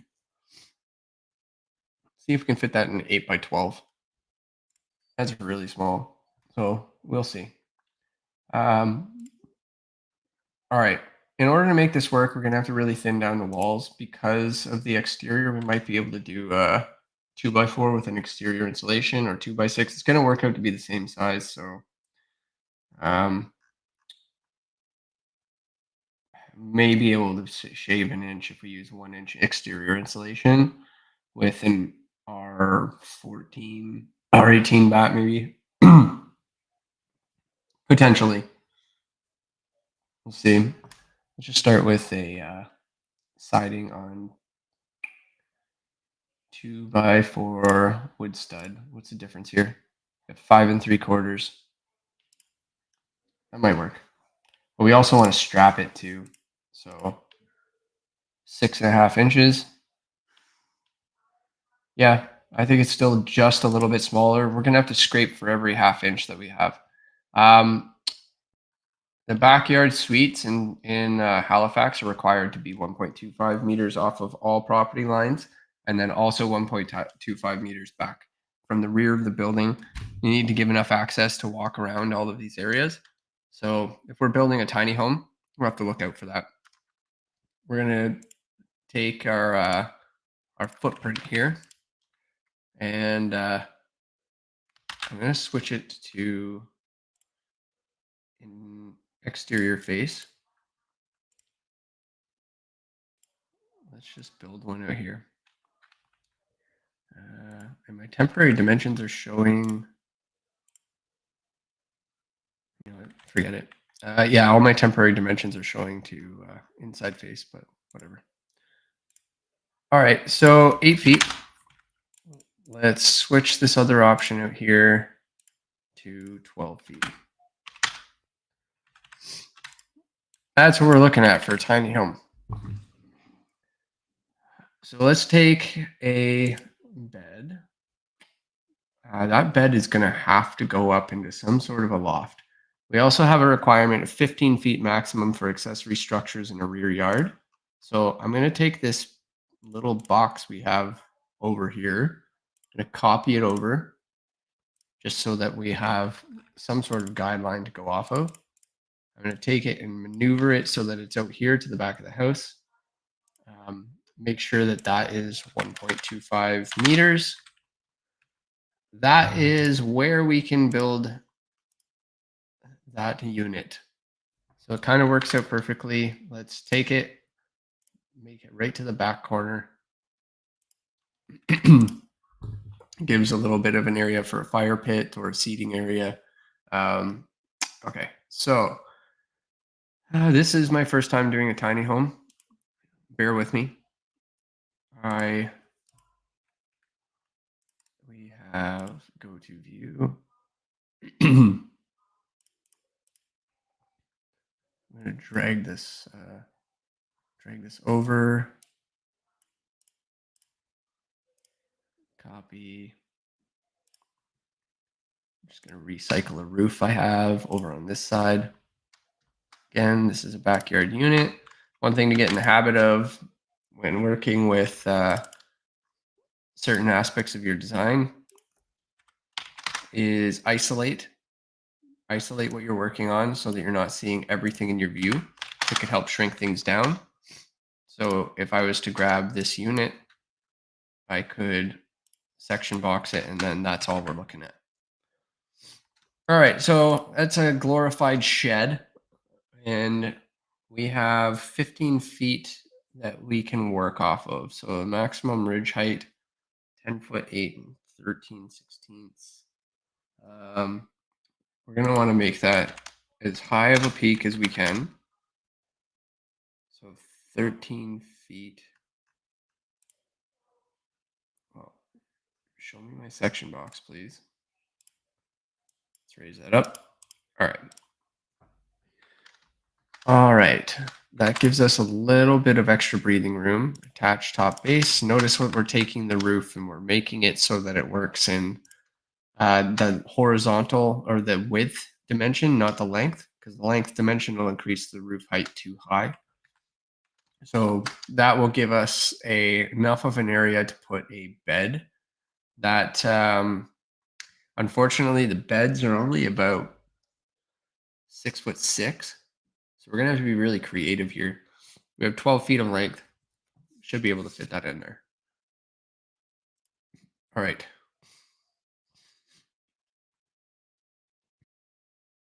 So we have our floor.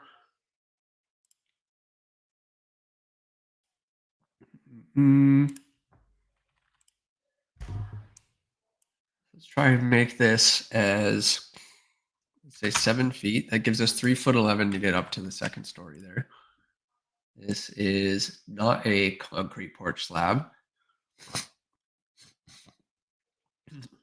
You have to excuse me. I'm still getting over a cold here, so this has become quite annoying. Give me a sec. I'll be right back.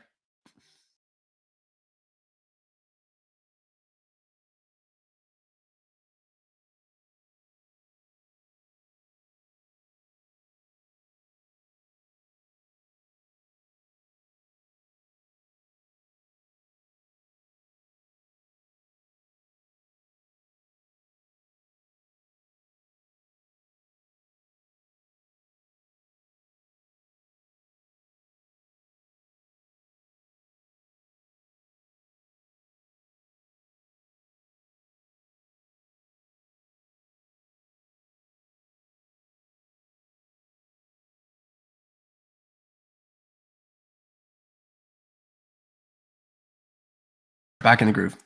Okay, so we're building a tiny home right now. If you're just jumping on and checking out the feed, I've never done a tiny home before, so this is a new one to me. I do have a friend who works in a type of tiny home scenario. He works for what's called Shop Dog Vans. It is a mobile home builder. They build homes inside of Sprinter vans. They outfit them. They've been doing really well. Just a harmless plug there for those of you who are looking for a traveling van.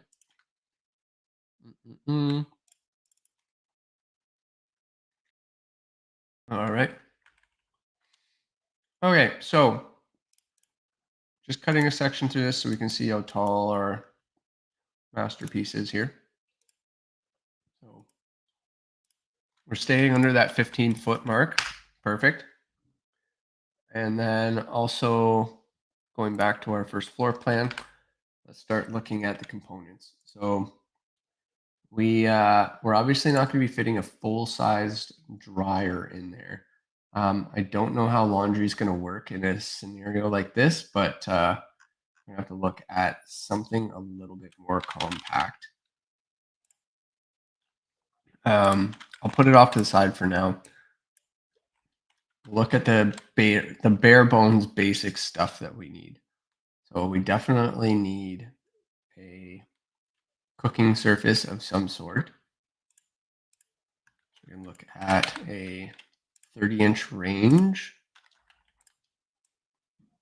We're going to try and make this work with large scale appliances. We're not going to be able to do that with the fridge. But we're going to try it anyway. I'm going to look at this and see how this fits. So if we did this, and then had some sort of sink off to the side, we have no counter space. We're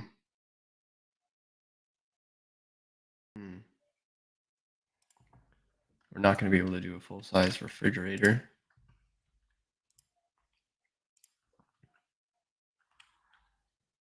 Insert load Autodesk family. Let's go down to, what is it doing? No. Specialty equipment. Looking for domestic. Small little fridge. That's a built-in. We'll try this anyway. If it's a nice little compact fridge, that would be ideal. Yep, looks like it. Little 2-footer. So we'll fit that in there. In terms of stove, let's see if we can find a little 2-foot stove. Insert, load Autodesk. Let's go to range. No. Yeah, gas cooktop.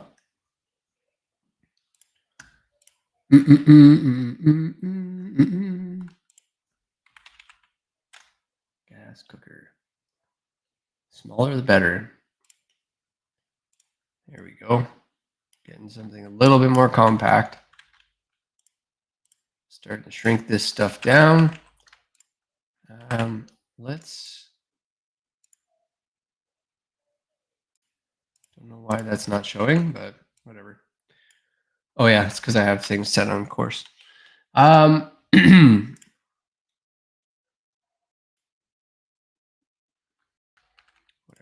All right. Strange. Okay, so we need a ladder of sorts. So I'm going to model in place just a little casework ladder. Tiny home ladder extrusion. This is fairly easy to do. You want to take advantage of the spaces that aren't being utilized as much. So copy, just make this 1'4", little 16-inch ladder. That you can then, which we call it, first floor. Let's just go 0, 8'6". Actually, let's go 9'6", because that's going to be sticking up above the floor above. Probably don't need much of a floor. It can probably be 2x6, spanned across 8 feet. It's one person that's sitting up there, maybe two, and there's really no dead load other than the bed itself.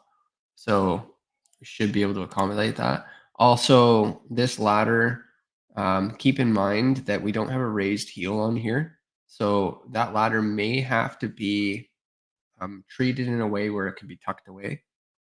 So that becomes very difficult when you're trying to fix this into a certain location.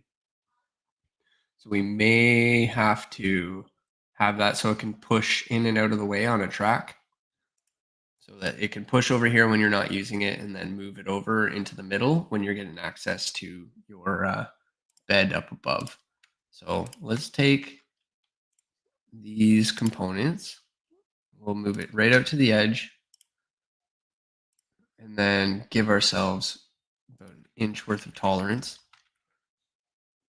We're going to insert load and Autodesk family. We need some seating. So furniture. Let's look at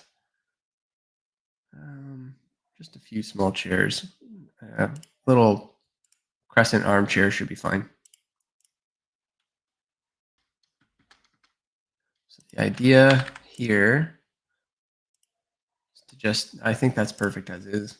Just kind of move it off to the side. Again, remember this ladder is movable. So we need to be able to create some sort of seating. Navigate that off to the side. Create ourselves a little nook.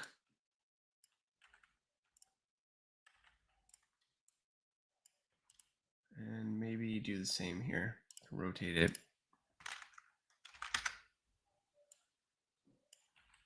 And space those out. Create a little table. And then we start getting creative with the other aspects of our design. So we need a door. Now, let's have a look through our code requirements here and see if Cody can help us. Okay, seriously, Cody? There we go. All right, start a new chat, select a design standard. Let's have a look at the HRM requirements for tiny homes. Let's look at the National Building Code for tiny homes. It's 1:30. I have to keep an eye on the time. I am going to an event at 4 o'clock. So if you are watching, keep an eye out. All right. National Building Code. You know what? I'm going to have to look at the National or the Nova Scotia Building Code. I may have to download it. And I'll upload it to Cody.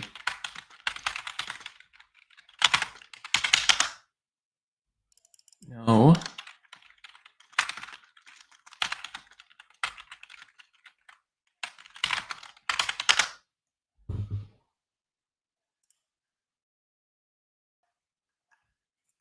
Do they have a PDF?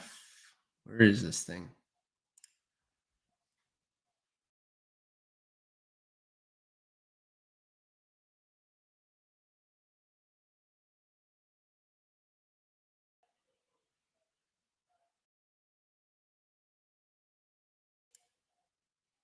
Nope. Okay. This is what I'm talking about. This is just this is not helpful to me at all. Like, why haven't we been pouring more money into this? There's got to be a better way. Clear all. This is not useful to me.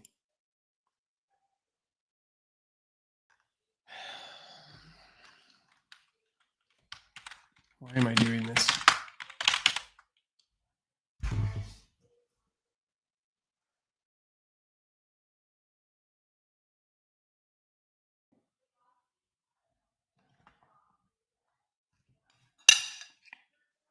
Imagine trying to just be a normal person, trying to figure out what this is telling you.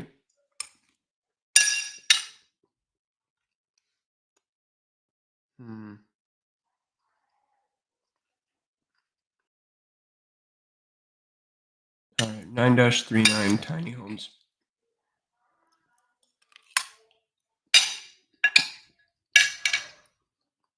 So tiny home is exempt from adaptability requirements, except as provided in this section.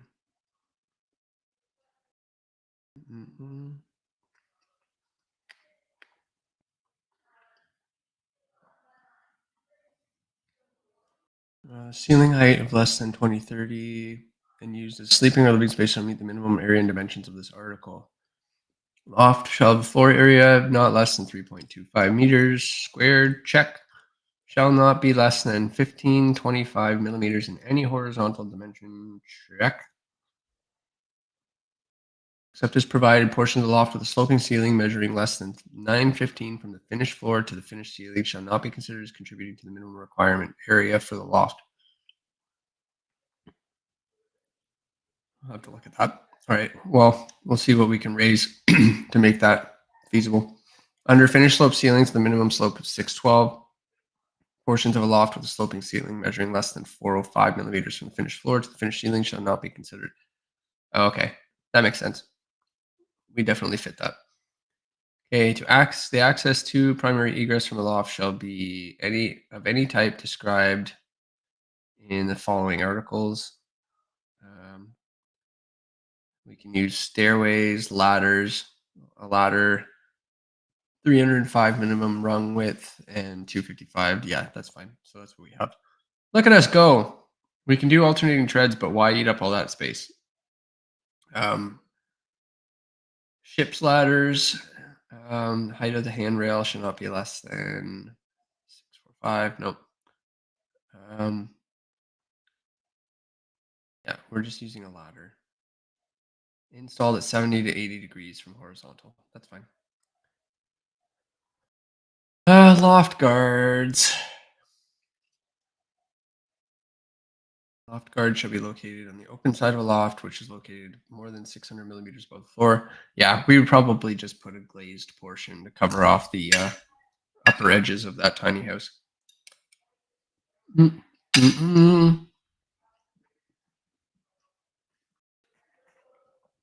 An egress roof access window. A loft which is used as a sleeping room shall be installed with the bottom of a window opening not more than 1120 above the loft floor. Do you want us to hinge the roof off? What in the world? Or are you just thinking skylight? You're looking at our 3D. I mean, we're not really fighting with much options here. We're just gonna have to pop a skylight in the side? Gonna melt us from above? All right. An egress roof access window in a tiny house shall meet the requirements for an egress opening from a bedroom contained in Article 99.10.1.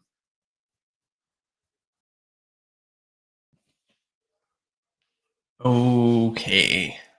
It's not really a loft, it's a bed. It's a ladder to a bed. Maybe this will get repealed.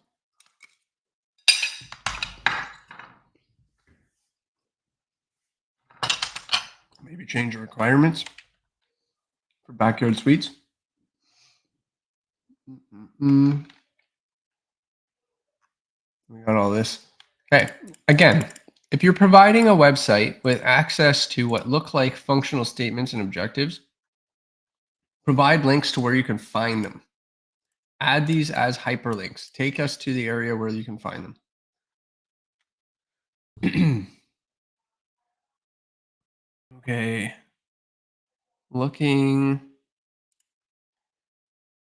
Digging in a little bit further here now. No. Repealed and replaced with the following article, except as permitted in sentence 3. No drainage pipe. Yeah, drains are fine. Flushing devices, fine. Oh yeah, I guess we need a bathroom, don't we?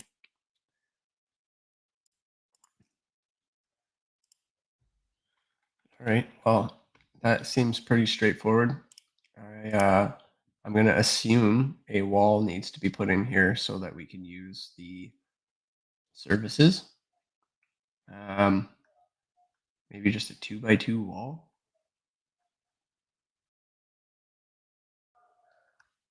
I've always wanted to do these. A little bit of a design challenge, right? Just keep it nice and thin.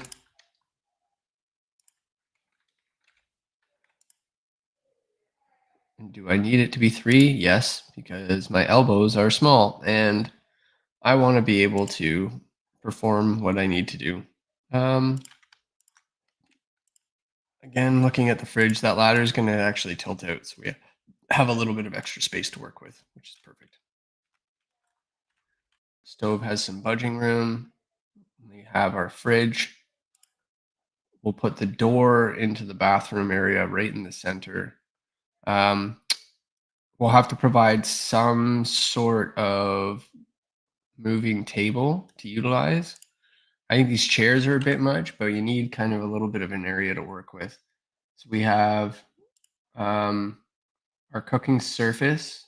Probably need something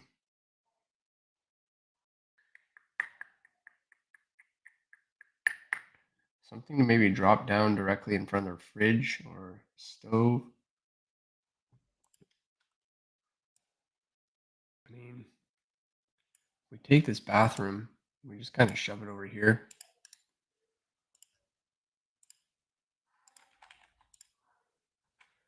What do we need for space? Let's look at like you're gonna end up using a smaller toilet. I know that for sure. That tiny. It's essentially going to be a tankless. Load Autodesk family. This is really tough. All right. Plumbing. Do we have? You know what? I might just use a bidet for now, just because of the size.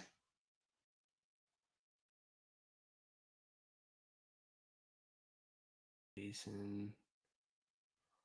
I mean, we'll just use the kitchen sink as a sink to wash your hands.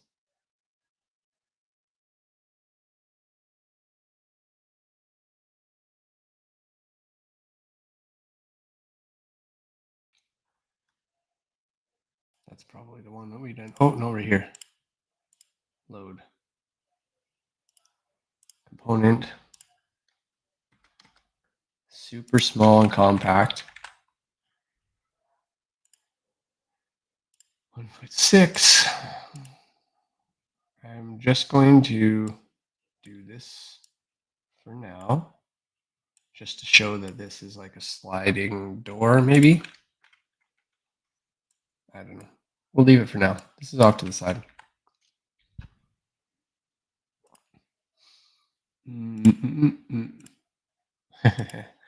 Squeeze in tight.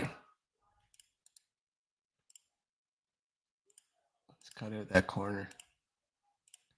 The biggest thing is just to make sure that you have enough knee room to use this toilet. That's half of the battle. But if we can get ourselves at least 2 feet of space, that'd be nice. Stove door will be able to drop. Maybe we can make it so that both of these doors kind of open up on a 45. I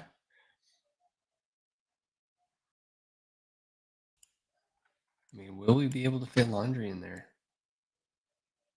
Probably not. I mean, it's top.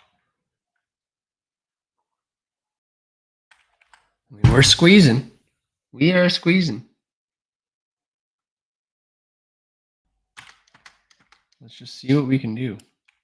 I mean, maybe there's a way. Oh, you know what? We might be able to use a transferable wall, something that hangs down from the edge.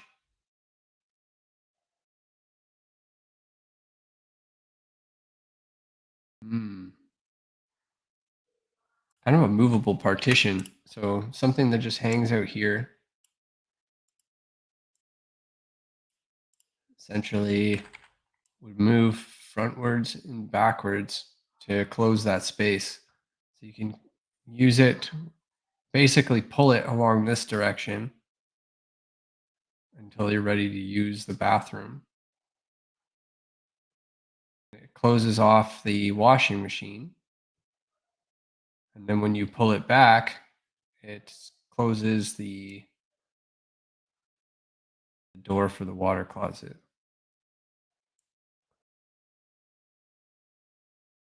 So I don't know how that would work.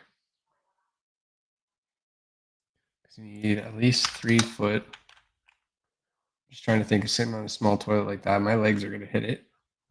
3 feet. Manageable.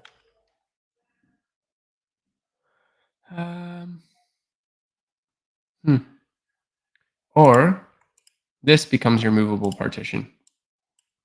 You take this, and that becomes your sliding partition between the toilet room and the main. Okay, that seems a little bit more feasible.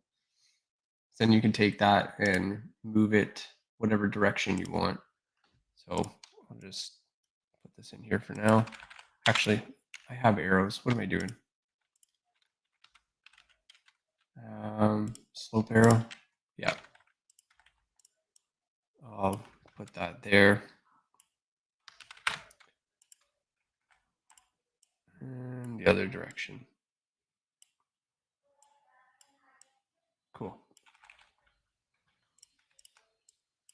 I'll just disconnect this wall here just so it means disallow join. Just kind of shows that disconnect of that movable partition. And then that could slide right between the stove to kind of act as a barrier wall. When you need to use the washroom, you can slide that over.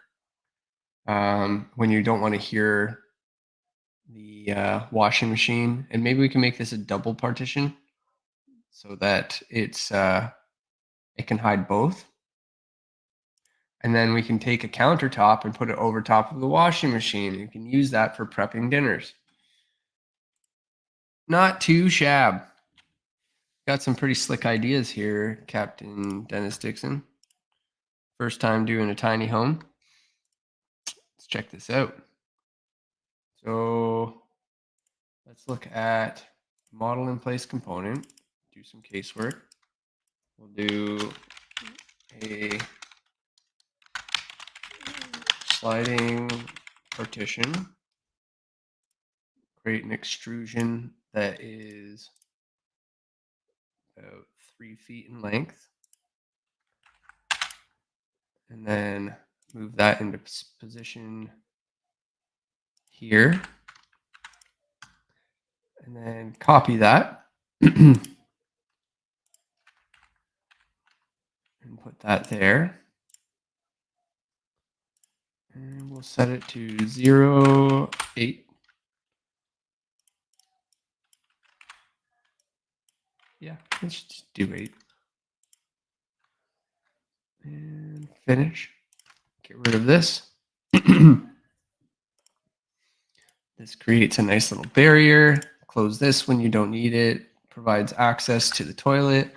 When you want full access to the washing machine, you can do so with there, but you can also close them both off to cover the sound. Pure genius. And then we have a dashed line for a overhead medium, or let's just do an extra heavy. We'll keep it the same size as this. Do that same. TL. I don't need these two back lines. Fold down. Let's not use that. Let's use our actual notes.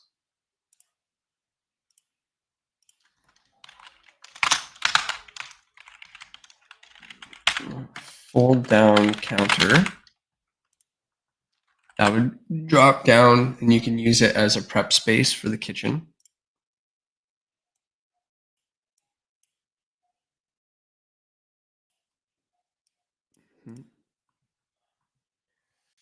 Okay, got that. What else? What else? We need a sink. We need a sink.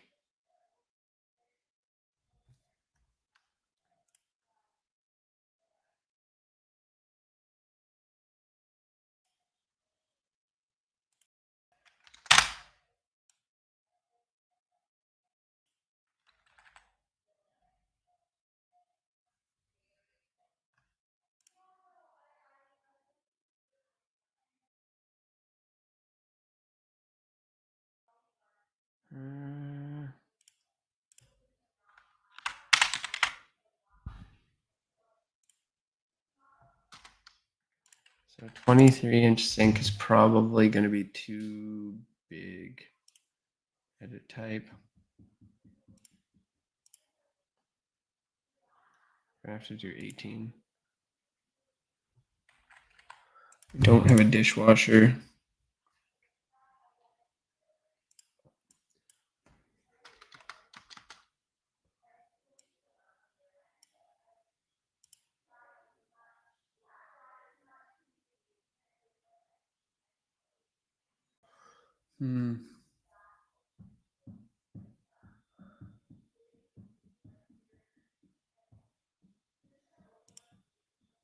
Trying to think of like what the smallest area I've ever gone to the washroom in is. It's not ideal.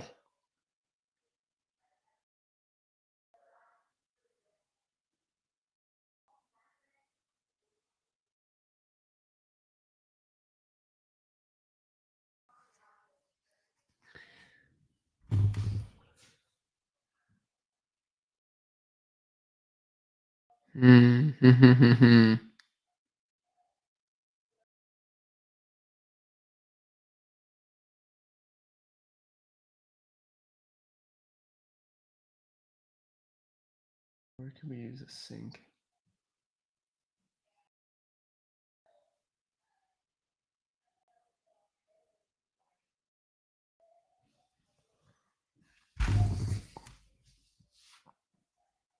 I don't know. The only like, I don't want to put it in the same room as we've got the toilet because I want to be able to use it for the kitchen. I mean, I keep on seeing these little L setups that they have inside the tiny homes. I'm starting to see why. They put the like sink in the corner with a little 45, and they'll have fridge and range.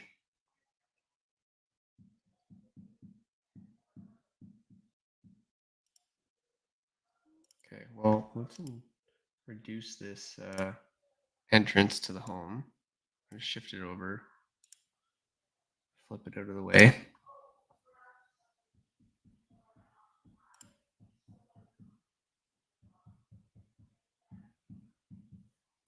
Does anybody else know of any washer machines that kind of do both?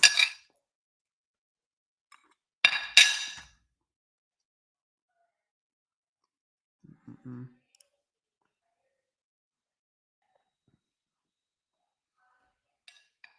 Come here.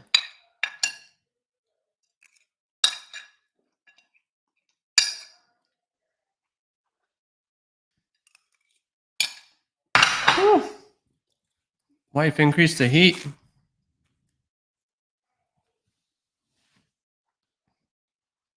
Getting hot in here now. Watch out. Oh. Mm-mm-mm.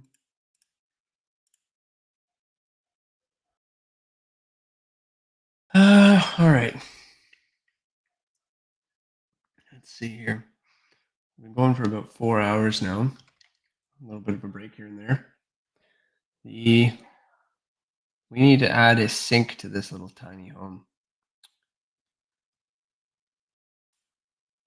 We could probably get a little bit of space back if we go with like a SIPS panel.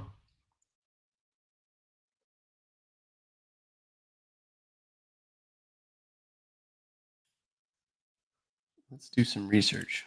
SIPS.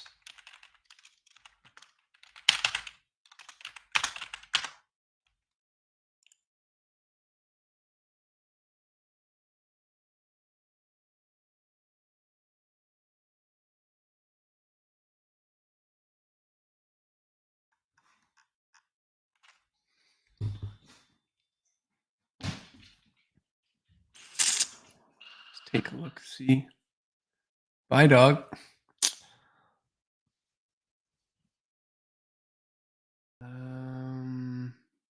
Hmm.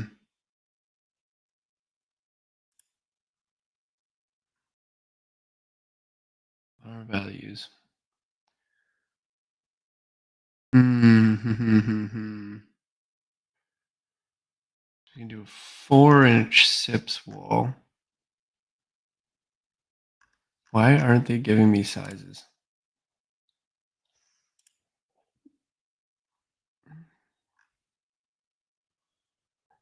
Strong.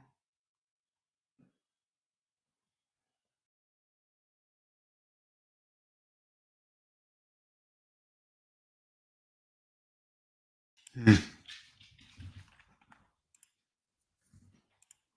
I mean, I have a full-size washer in here. It's still not even that large. It's 25 inches.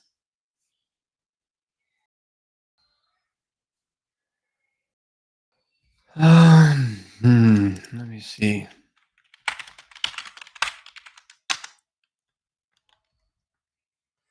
Like, keep in mind, this tiny, like, I'm looking to be the tiniest of home. This is ultra tiny. Most tiny homes are about, geez, 18 feet. We're sitting at 12.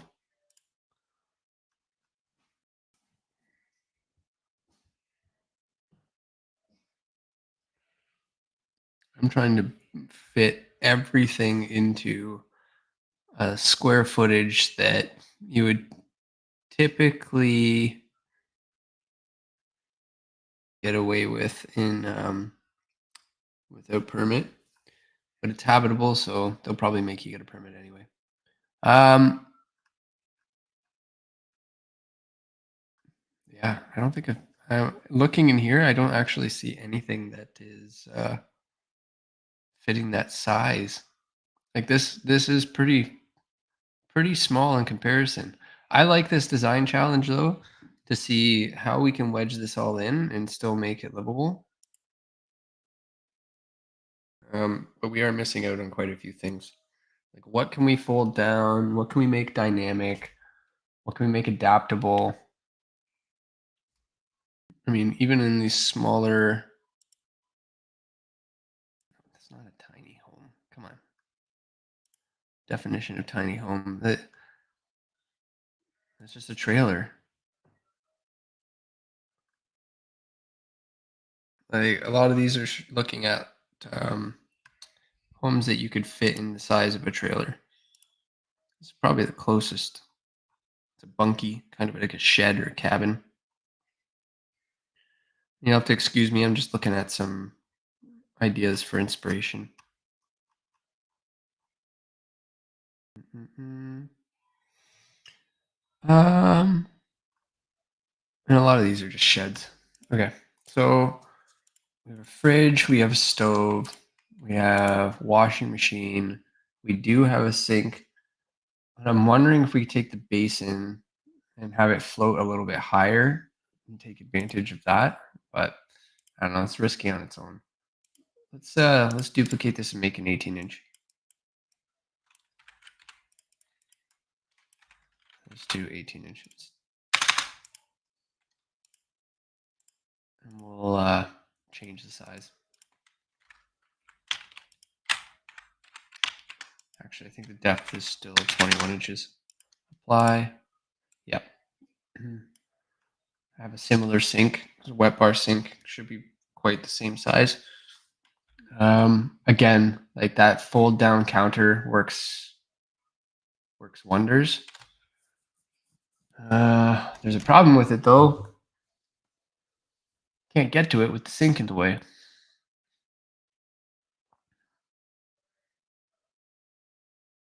Hmm.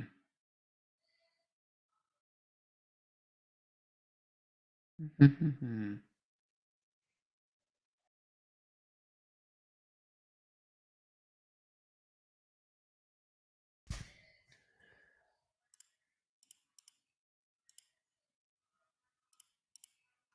me see.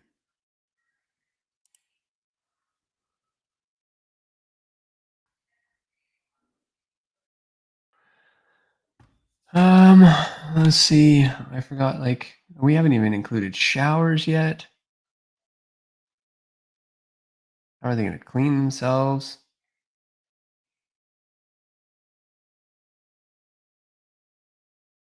think we're gonna have to get rid of a chair.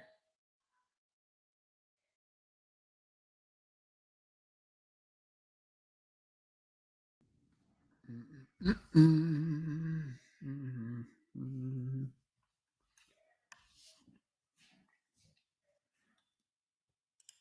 much do they got in there?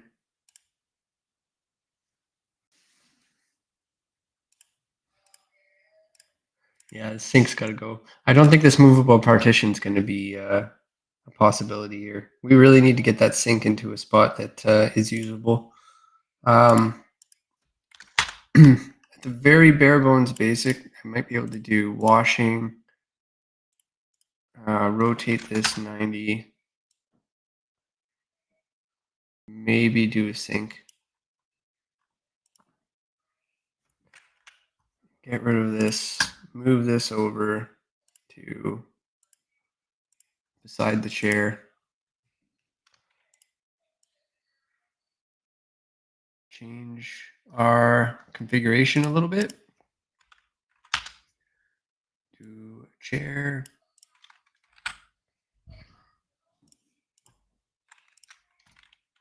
Move this out.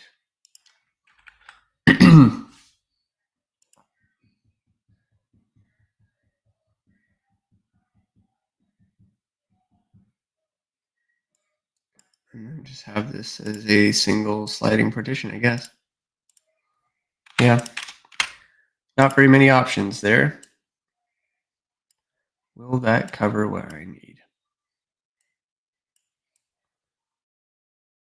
Oh, tiny homes. This is probably the tiniest it will ever be. An 8-foot by 12-foot tiny home. This thing is a bruiser. Even the one in Modern Family, I think, was a little bit bigger.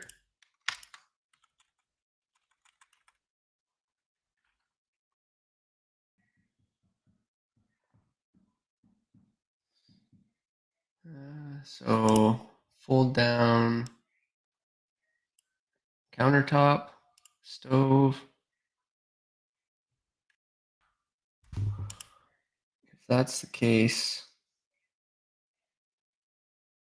let's just fold down that entire countertop left to right.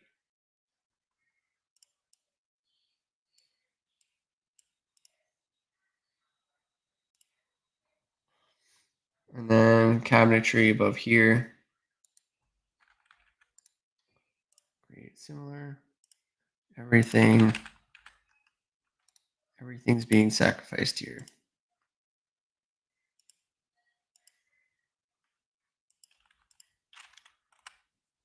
Okay. Copy, bring that out, rotate it. 180.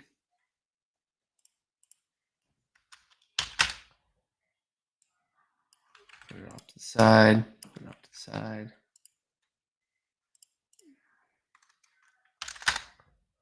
All right. Okay. Now, how does one clean oneself?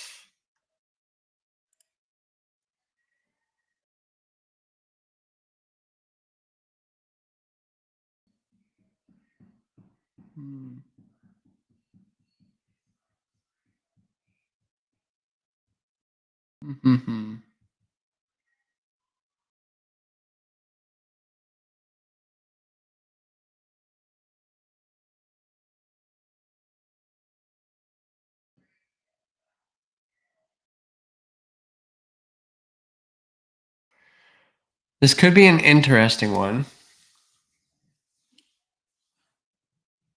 I mean, I'm open to options.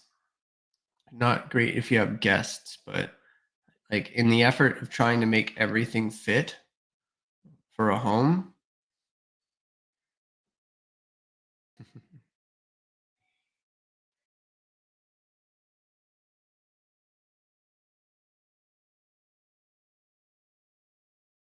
This could be interesting. What if we took this center portion, 2'8" by 2'8", 30. 2'6" by 2'6", let's say.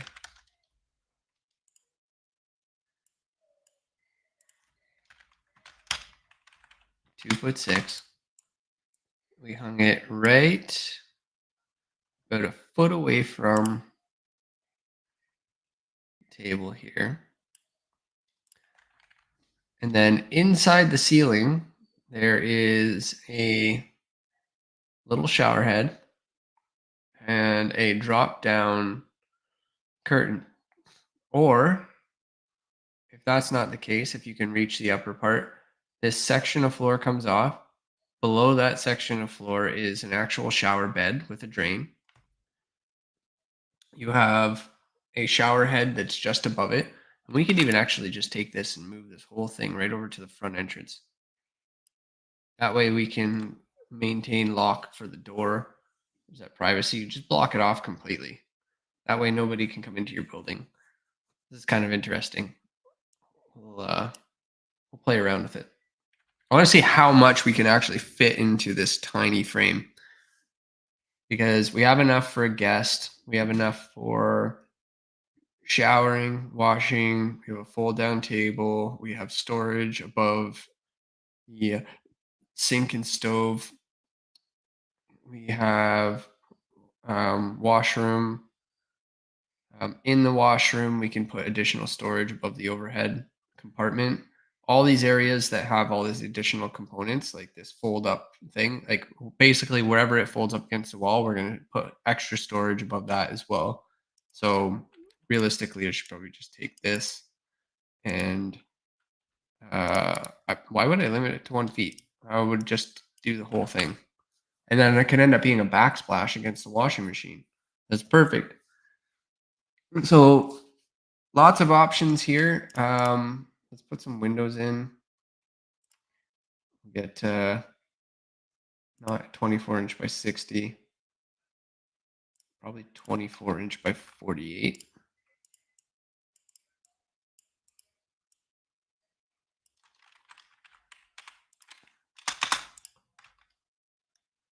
All right, we'll do. That might even be just a little bit too tall, but we'll see. Toilet room. Do this. For the record, this is the smallest home I have ever built. Chris would be proud. Chris would be proud. And then that provides natural light to that side. And then one more in the center at the side. I think that will be just fine. Okay, and that's it. From there, they want a skylight in the top. This is quite interesting. It's starting to look like a camper.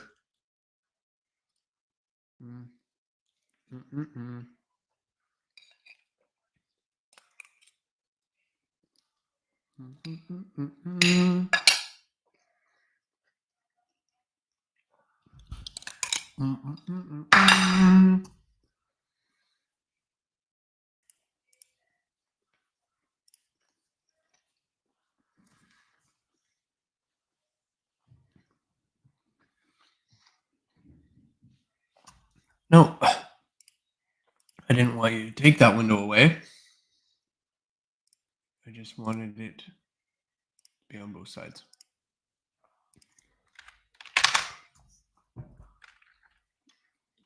Okay, and then this door, probably make it 6.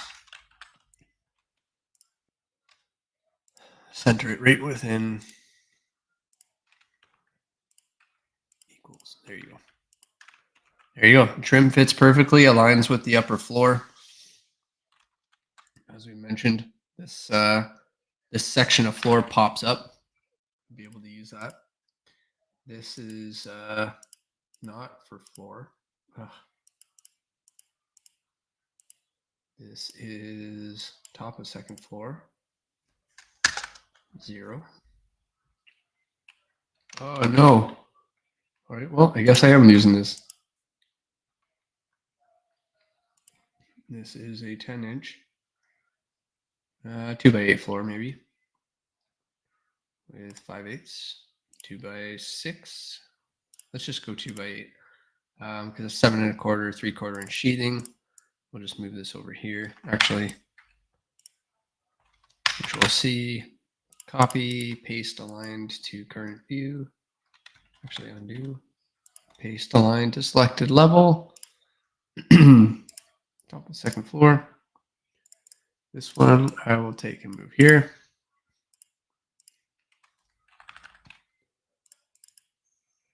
Go up there. 0. Pop that all up. And start seeing how this is taking place. Do, do, do, do, do, do.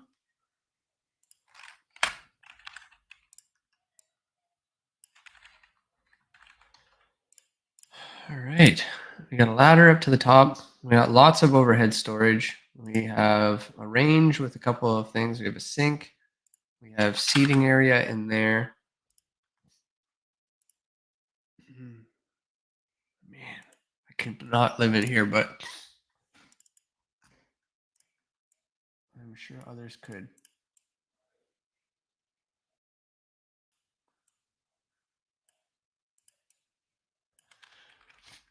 This is quite the design challenge. All right. Just for now, I'm going to put some notes in here.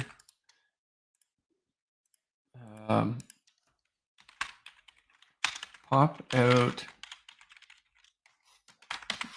for finish to gain access to shower base and shower curtain rod.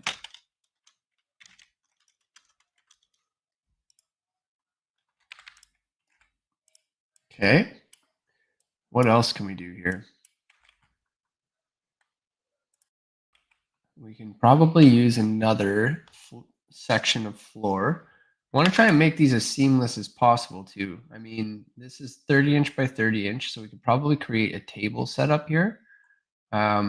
These chairs, be nice if we can create something that can fold down, and then we can create a table off of the center. So if we were to use more bench seating style over here, that might be a better option. The we just did model in place component casework.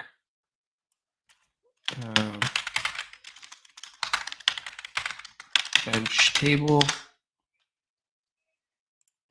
extrusion right underneath the window. Do 3 feet.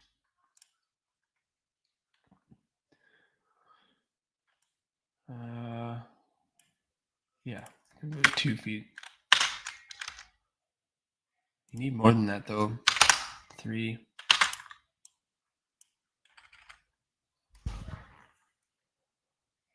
You can't really get in and out of there though.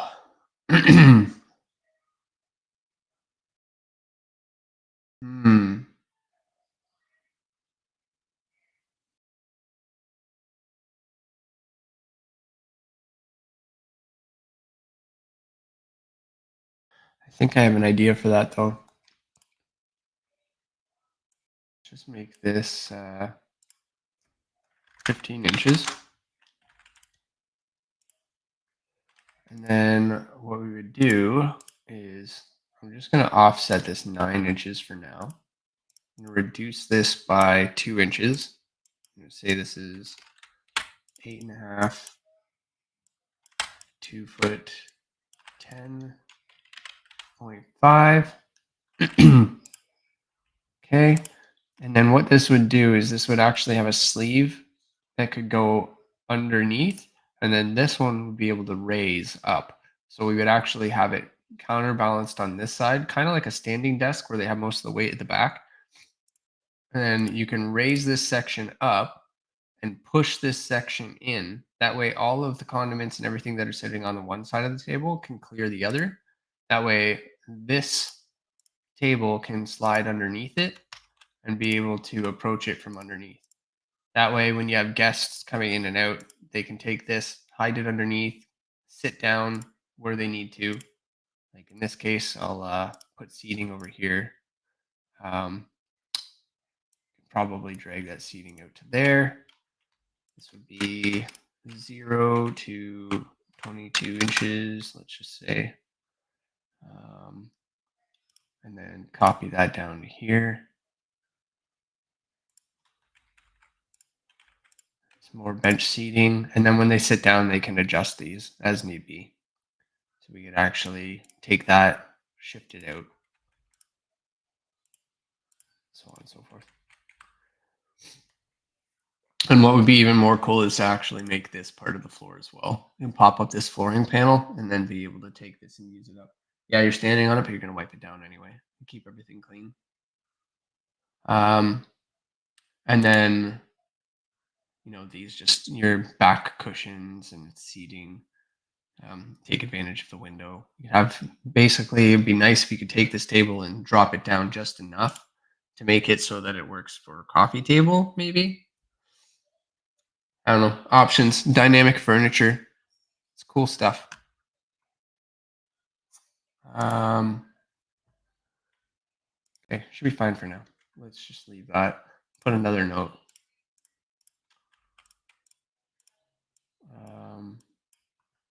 Let's just call this dynamic table and seating. Dynamic table and seating.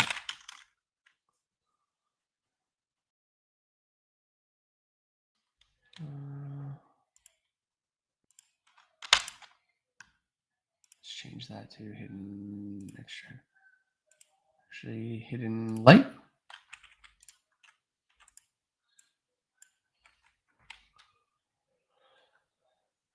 Oh, these ones overhead light. Medium, maybe.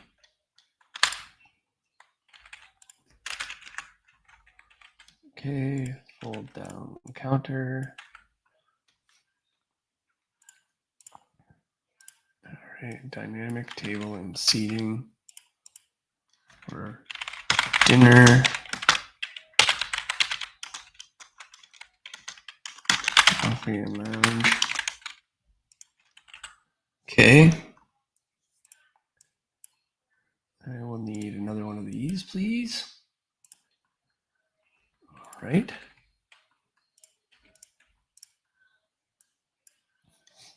I'm going to make that overhead extra heavy and make these overhead medium. Give you a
we are creating the smallest possible tiny home that I can think of, trying to take advantage of everything that we can.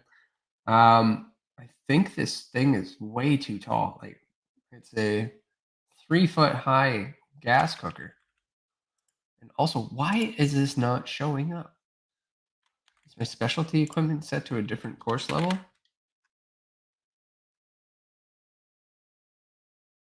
Huh.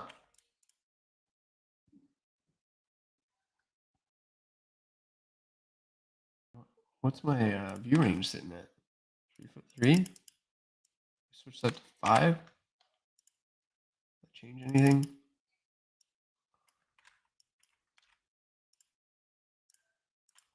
I don't know. I don't know. I'm gonna edit the family and have a look. There's something weird going on.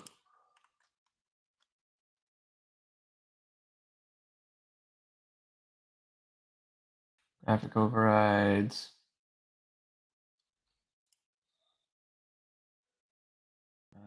Visible. Yeah, show that stuff. What in the project? Something is masking it out in the floor plan. All right.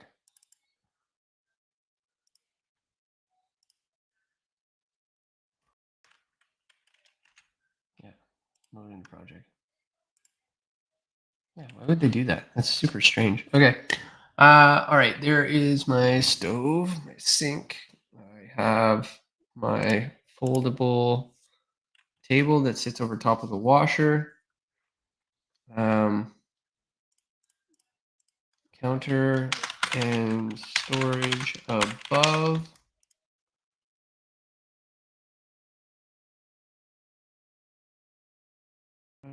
Down.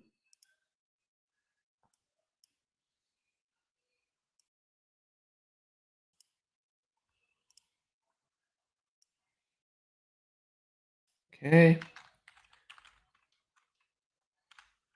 We have pop-out floor finish to gain access to shower base, and then that whatchamacallit, shower rod would peer within there.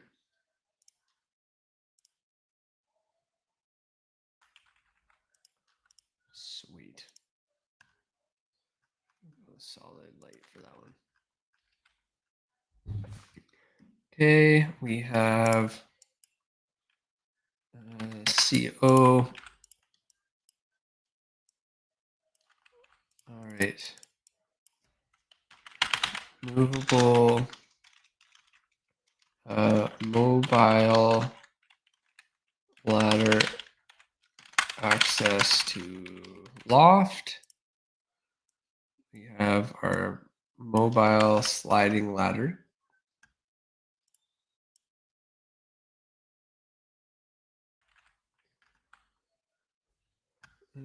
We have our table. We have all of our expectations. What else? We'll probably mount one of our TVs just on this back wall here. I think that'd be fine. Just above the other seat. Otherwise, the only way I could see that working is to drop the TV down from the loft and maybe pull it down. Otherwise, we could put the TV on the moving partition over here for the toilet. Not unheard of. Kind of silly though.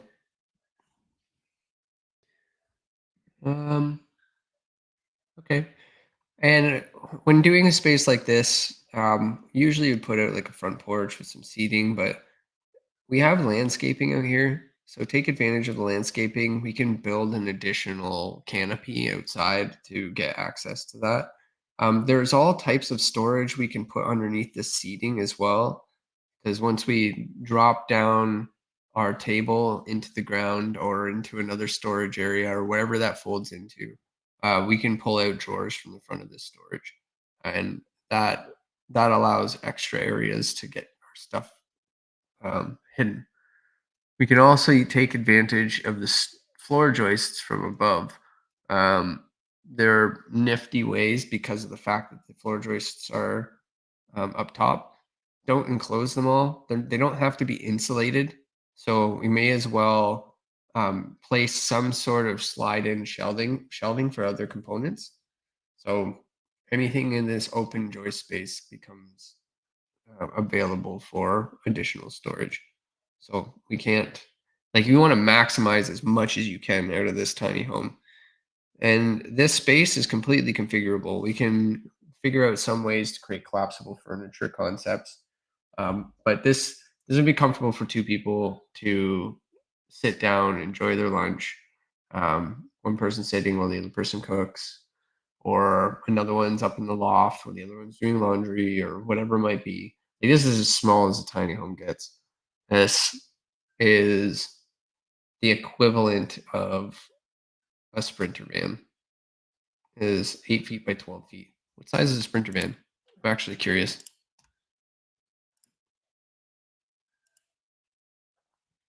Okay, fine. Don't open up the ones that I want to see on here.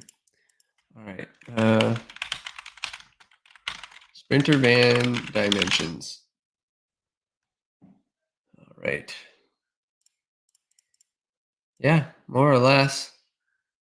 Sprinter van.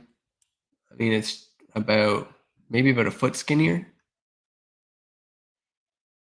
The interior dimensions, I mean, looking at 5932.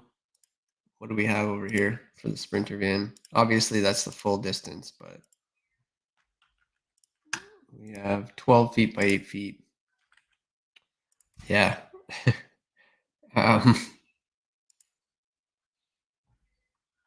Let's see. Box dimensions. Cargo bed length. 132.9.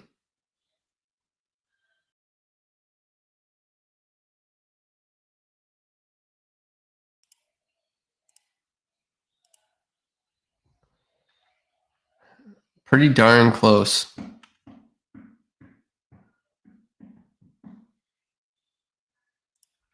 Wow. No, I undocked it. Why would I do that?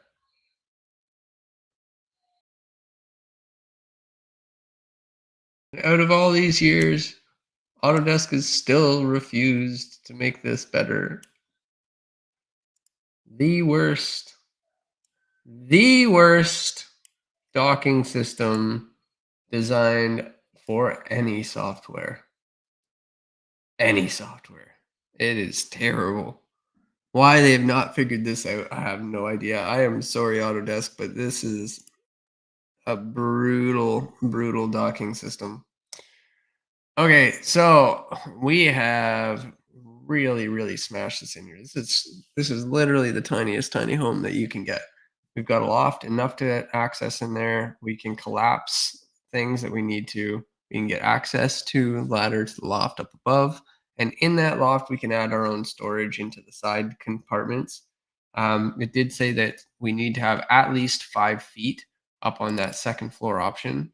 If we navigate over here, and I'm just going to use a plan region. Plan views, plan region. I'm just going to do one of these. And I'm going to set that plan region to 1 foot above the floor. So if we took a line, looks like it. Can't really tell if that's the middle of the wall or not. Yeah, that looks like it.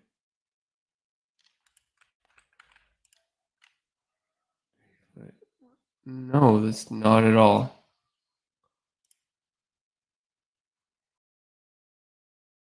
Okay.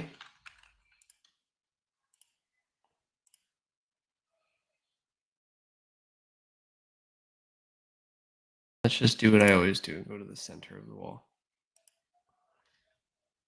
There we go. That's center. And then copy it over.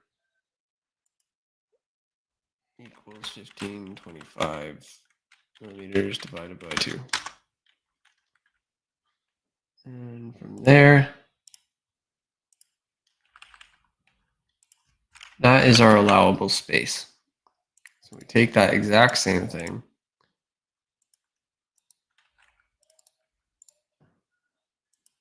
Go to view. And let's go back and create those as reference planes.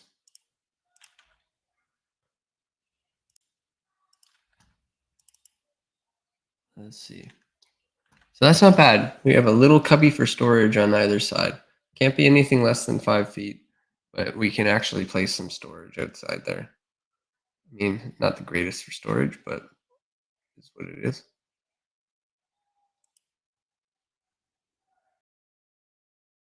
A little 2x2 wall.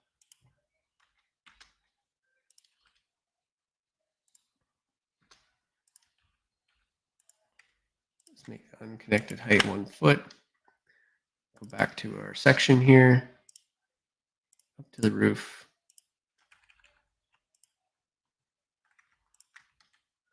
Attach top up here. And that meets our requirements for minimum height, 1'10". It's perfect. Nice. And then that little ladder can shift over and give us access to there. The top of second. Let's just see if I can fit a bed. Double. Oh, would you look at that? Like it was meant to be. I can do a single if I need to, but it can fit a double up there. Yep. You just slide up there, grab what you need. I'm sure there are creative ways to get this bed so that maybe not. You kind of want the bed to be static. All right. Okay, I have to start preparing to get out to our meeting downtown. This is our first tiny home attempt here. We're gonna have to dress it up, make it a little bit less clown looking. Maybe add something off to the side to create something worthwhile. I mean, let's give it an overhang. Give it something, some sort of character. And then maybe a fascia.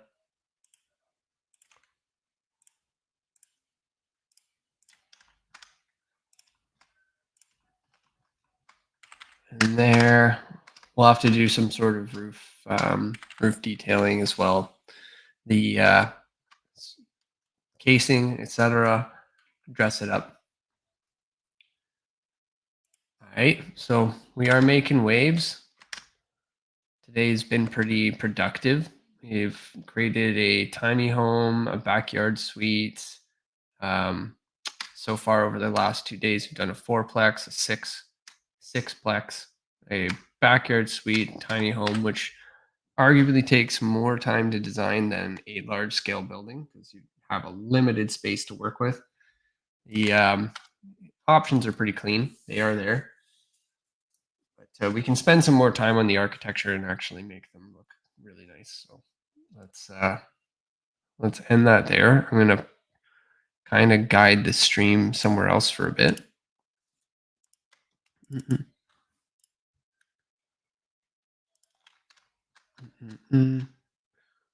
But yeah, we'll be right back. Woo. It's getting hot in this room.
Oh, here we go. Clothing change. Right. I'm just going to get rid of this banner. There we go. Get this out of my way. Let me move this up on my main screen so we can see what I'm doing. Just getting a shower, getting ready to go out. We're meeting up with one of the mayoral candidates of Halifax. We are going to an event for a bit, a couple of hours during the stream. I will keep the stream rocking and rolling and have some design options. I'm looking to get some input at the event. I'm hoping that that will be the case. We can use some of that input in our designs tomorrow. We are looking for more ideas as to what types of homes, like obviously custom homes. I'm not interested in that. A custom home is something very personal. The effect that has is it to the needs of the individual, which is why these typical catalogs tend not to work, because every human has needs that are slightly different and need to be modified in a certain way.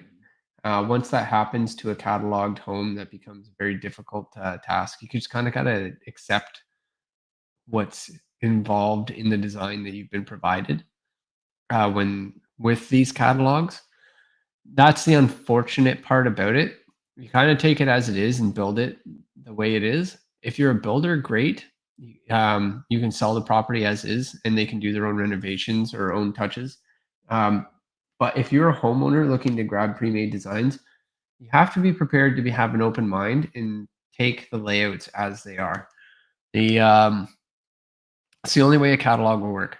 The other way a catalog will work is, and what I'm focusing on right now with these designs, is to make them work in the smallest footprint possible so that they can be utilized in 90% of the applications within the downtown core in Halifax. So if you're looking to flip over a site to turn into more density or to increase the number of units, this is a viable option. We can work on the designs and what they look like from the outside. The other options we have,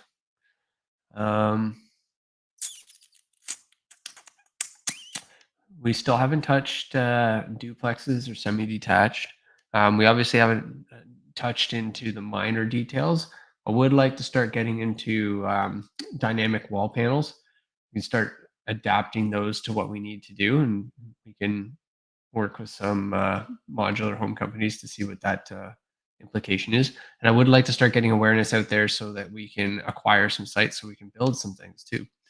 That's half of the battle with affordable housing, is finding sites that are available that can actually build on, that don't break the bank.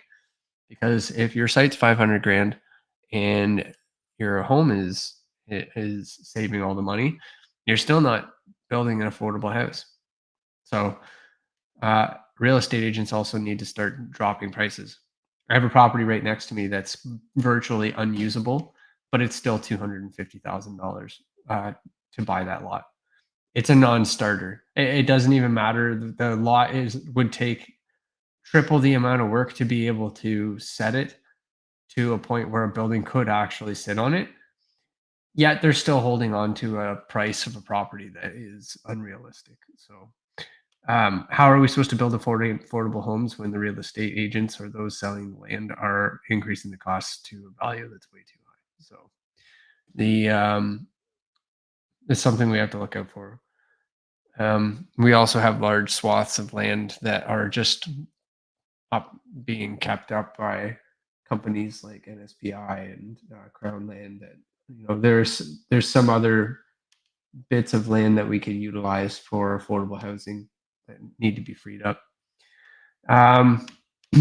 Also, if you have a property and you are looking at outfitting a certain building, that is another wise decision as well. I have a building here that could lend itself well to an additional homestead that could be translated into a backyard suite. So much more than a backyard suite. It's actually a fair sized unit with a attached garage. So if somebody is looking to invest some money into it, we could turn that into a living quarters and rent it out.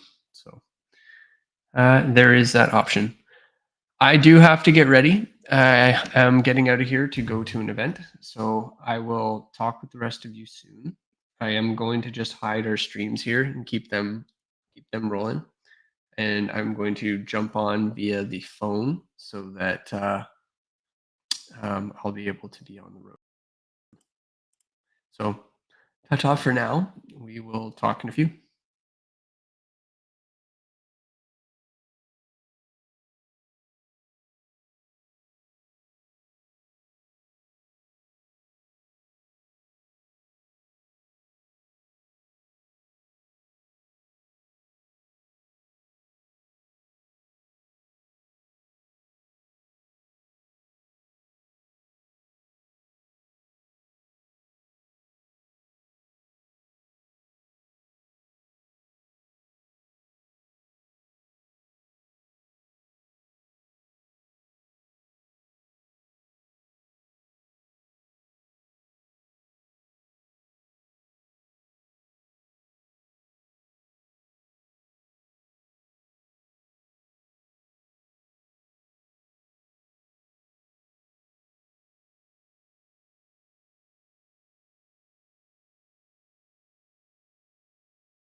All right, just getting ready to head out.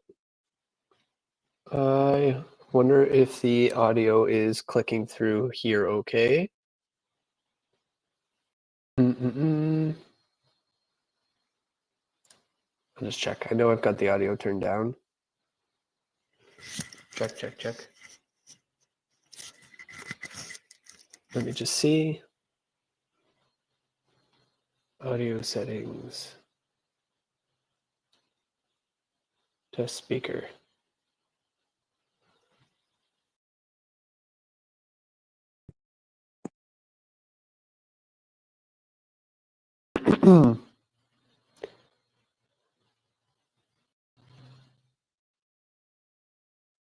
Testing my earpiece. The speaker is not picking up. All right.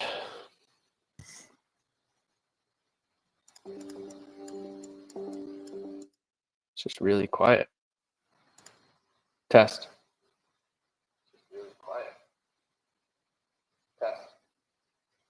Okay, cool. That works. Awesome. All right. Just getting ready to head out. I may drop my video here and there. We're taking on the road a bit. I wish I could actually, yeah, what happens if I click stop? Okay, cool.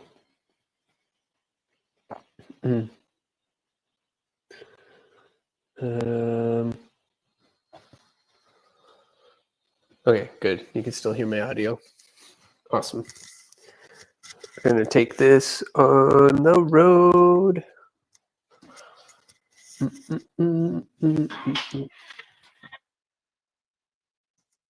Navigating around. If you are on YouTube, feel free to add some comments. I would like to get out of here as soon as possible. I'm going to shove my hat on. I know my hair is a little wet right now, but we have worked through quite a bit today. It's been a busy but productive afternoon. The amount of house designs that we've put through already will definitely help some of the neighborhood. We're going to dress them up and make them ready for commercial applications. Come on, puppy. Come lie down in your bed. Sorry, we have a furry guest. And another furry guest.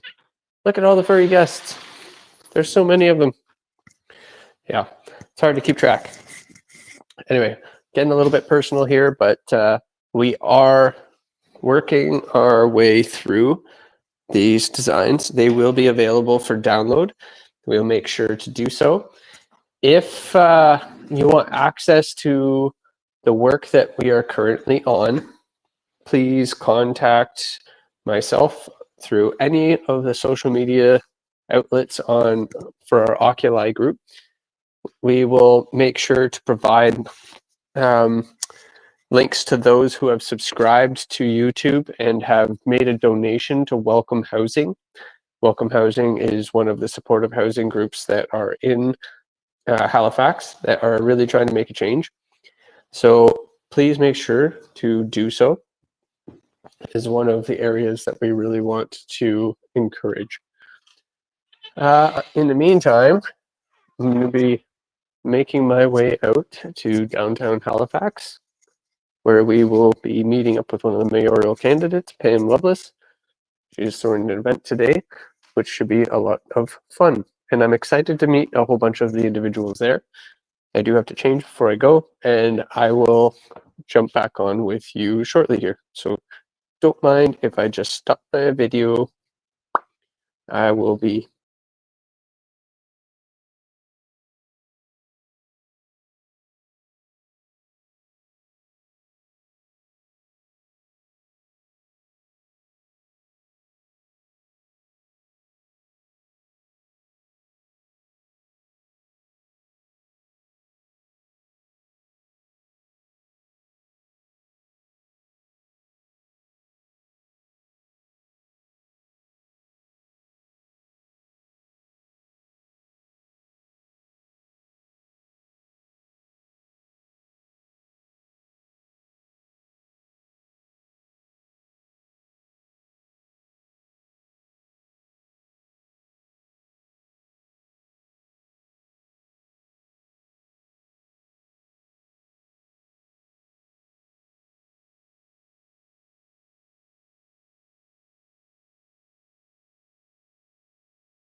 All right.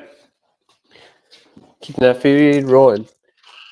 For those of you who have been watching, I am on the road. I am just about to head out now. We are going to an event and we are switching gears. We've been designing homes for the past 2 days here. We have a number of great infill options available for those of you who are looking for designs that work in Halifax regional municipality or any area that has like a 30-foot lot, something smaller.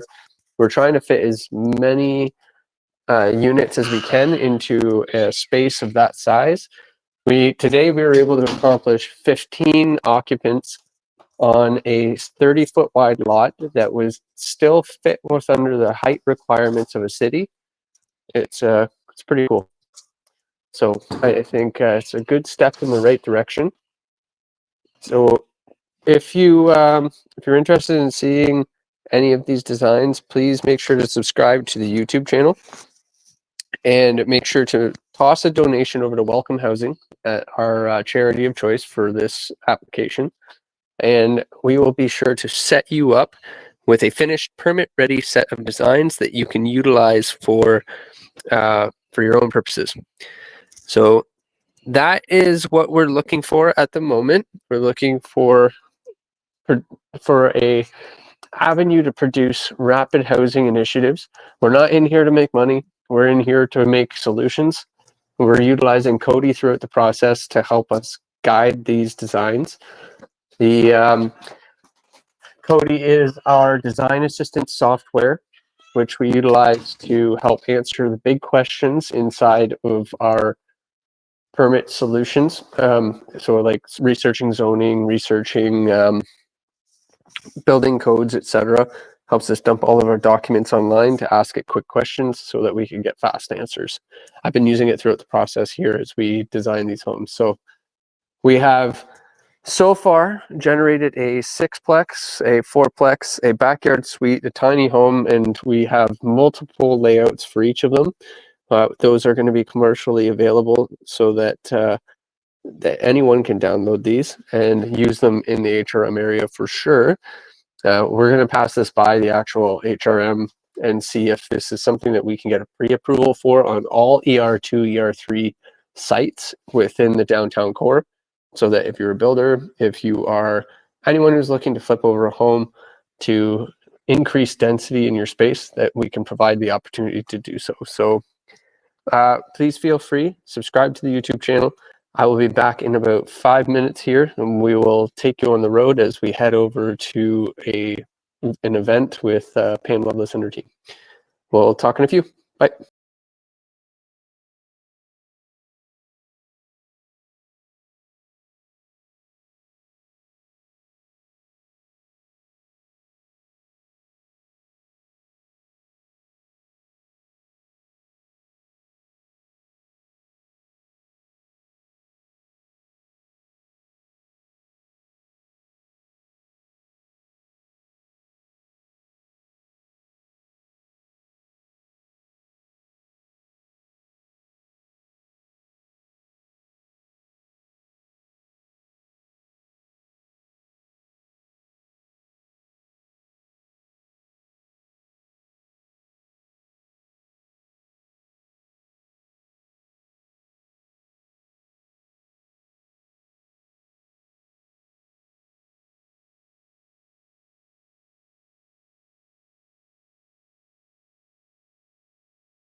All right, here we go on the road.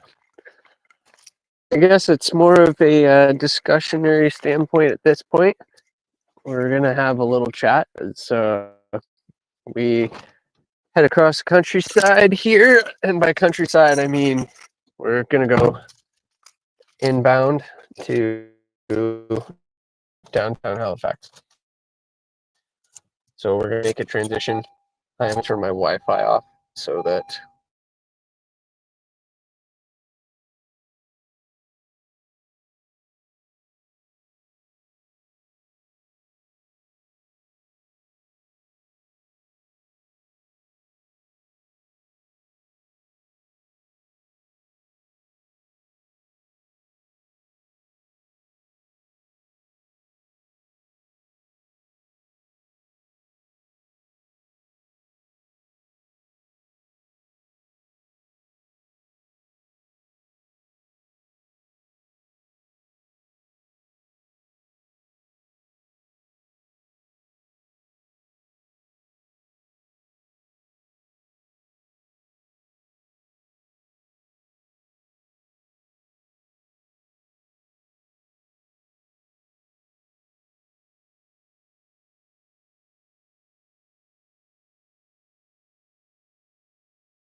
show. There we go. Back in the groove. All right. So we've been live for about 6.5 hours now. We've been going strong while there's some other audio happening in the other room. All right. Let's give you a little insight as to what we're working on. We are working on some pretty cool things here at Oculi. One of those things right now is this live feed. We are designing homes to be used for all different types of applications when it comes to housing. We are currently working on adaptable and affordable housing that can be used in supportive areas as well as infill development locations throughout the city. We took a look at some of the zoning to start to see where some of those applications would best fit. And those applications lent themselves to an ER2, ER3 zoning, which was essentially a single family dwelling zone that primarily is currently that case, with roughly 30 to 31 foot lot, and they would get much larger than that. That size is pretty standard in that downtown core in the center plan. So we are sticking to that right now in terms of our current demo. So we have over the past couple days designed a 6-plex, a 4-plex, and that's just over, geez, just yesterday and today. Man, crazy how time is flying. But yeah, and then we've also done backyard suite, tiny home. All the designs that we've put together, we're going to establish a catalog and we're going to make them available for individuals to use as they please. Just make sure that if you want access to these designs, that you donate to Welcome Housing. Welcome Housing is the company or the not-for-profit organization that provides services to the homelessness, as well as supportive housing initiatives and many other services. So welcomehousing.ca. There is a donation link in the chat that you will be able to find to add your 2 cents, and quite literally add some cents to that, because they could use your help. So I'm on the road right now, heading downtown, and hopefully get the opportunity to talk with some really important figures in our industry and see if we can make some real change. If we can take some of the information that we have here and apply it to some real world scenarios and generate some real positive change. So this is one aspect that we're working on. I do know that organizations such as CMHC are working on their own content catalogs. BC Housing has their own. it's costing hundreds of thousands of dollars. I'm donating my time, so I want to get these out of here. I don't know what the feelings will be towards this, or if there are negative connotations as to what we're working on. All I know is that something has to happen to help make this easier. So we're working on not just affordable, but easy to construct, easy to deliver. Um, Looking into the aspects of, can we find these? Are they modular? Because one thing that we found on the East Coast here, it's very difficult to get access to information. And access to product. Everything is almost triple the cost, and at the very least double the cost, because of the fact that they have to ship it out here, and it's in a very awkward position. Most of the cheaper products come from Ontario and Montreal, or from across borders, or even across seas. So we have to bring it all over here in order to take advantage of it.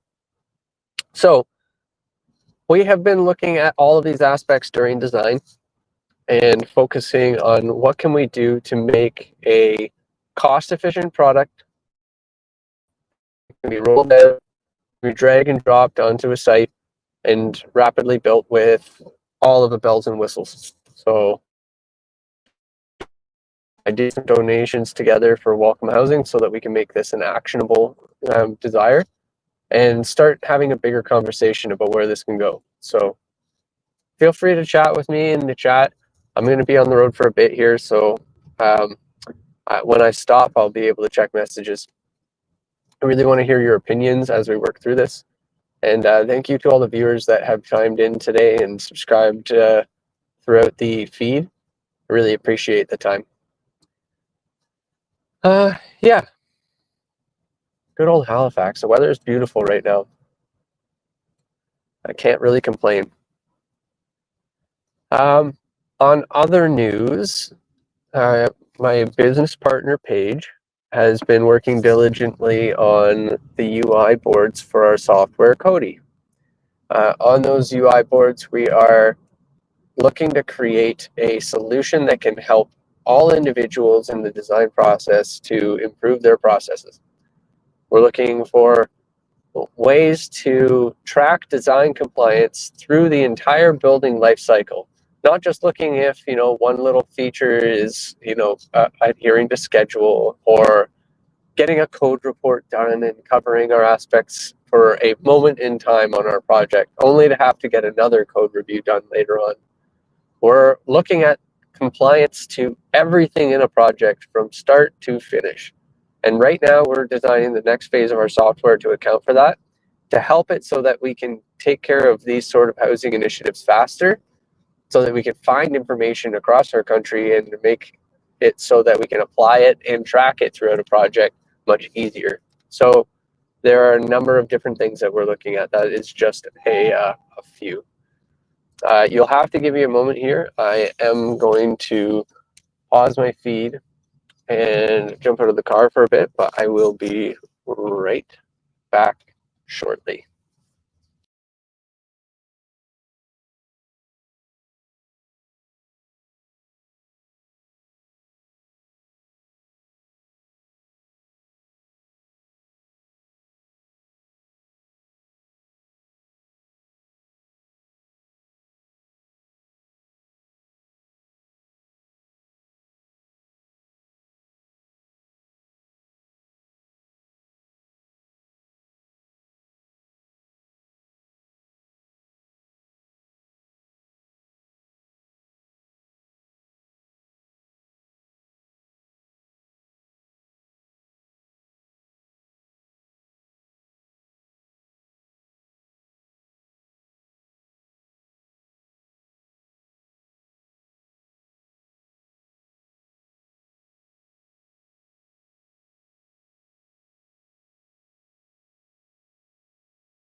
All right, back in the groove here. Just about ready to head out.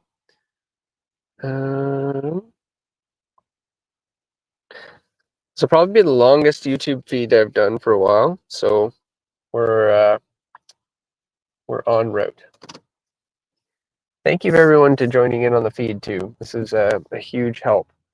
I am looking 1668 Hollis, so I do know where that is, as I used to work in that area.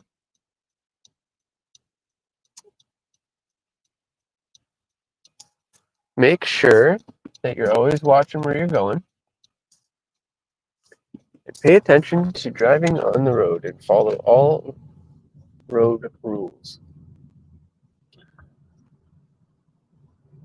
All right.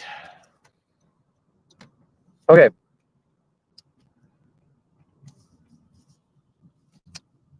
Affordable housing. What a stretchy topic. What do I mean by stretchy? Well, there's different requirements surrounding affordable.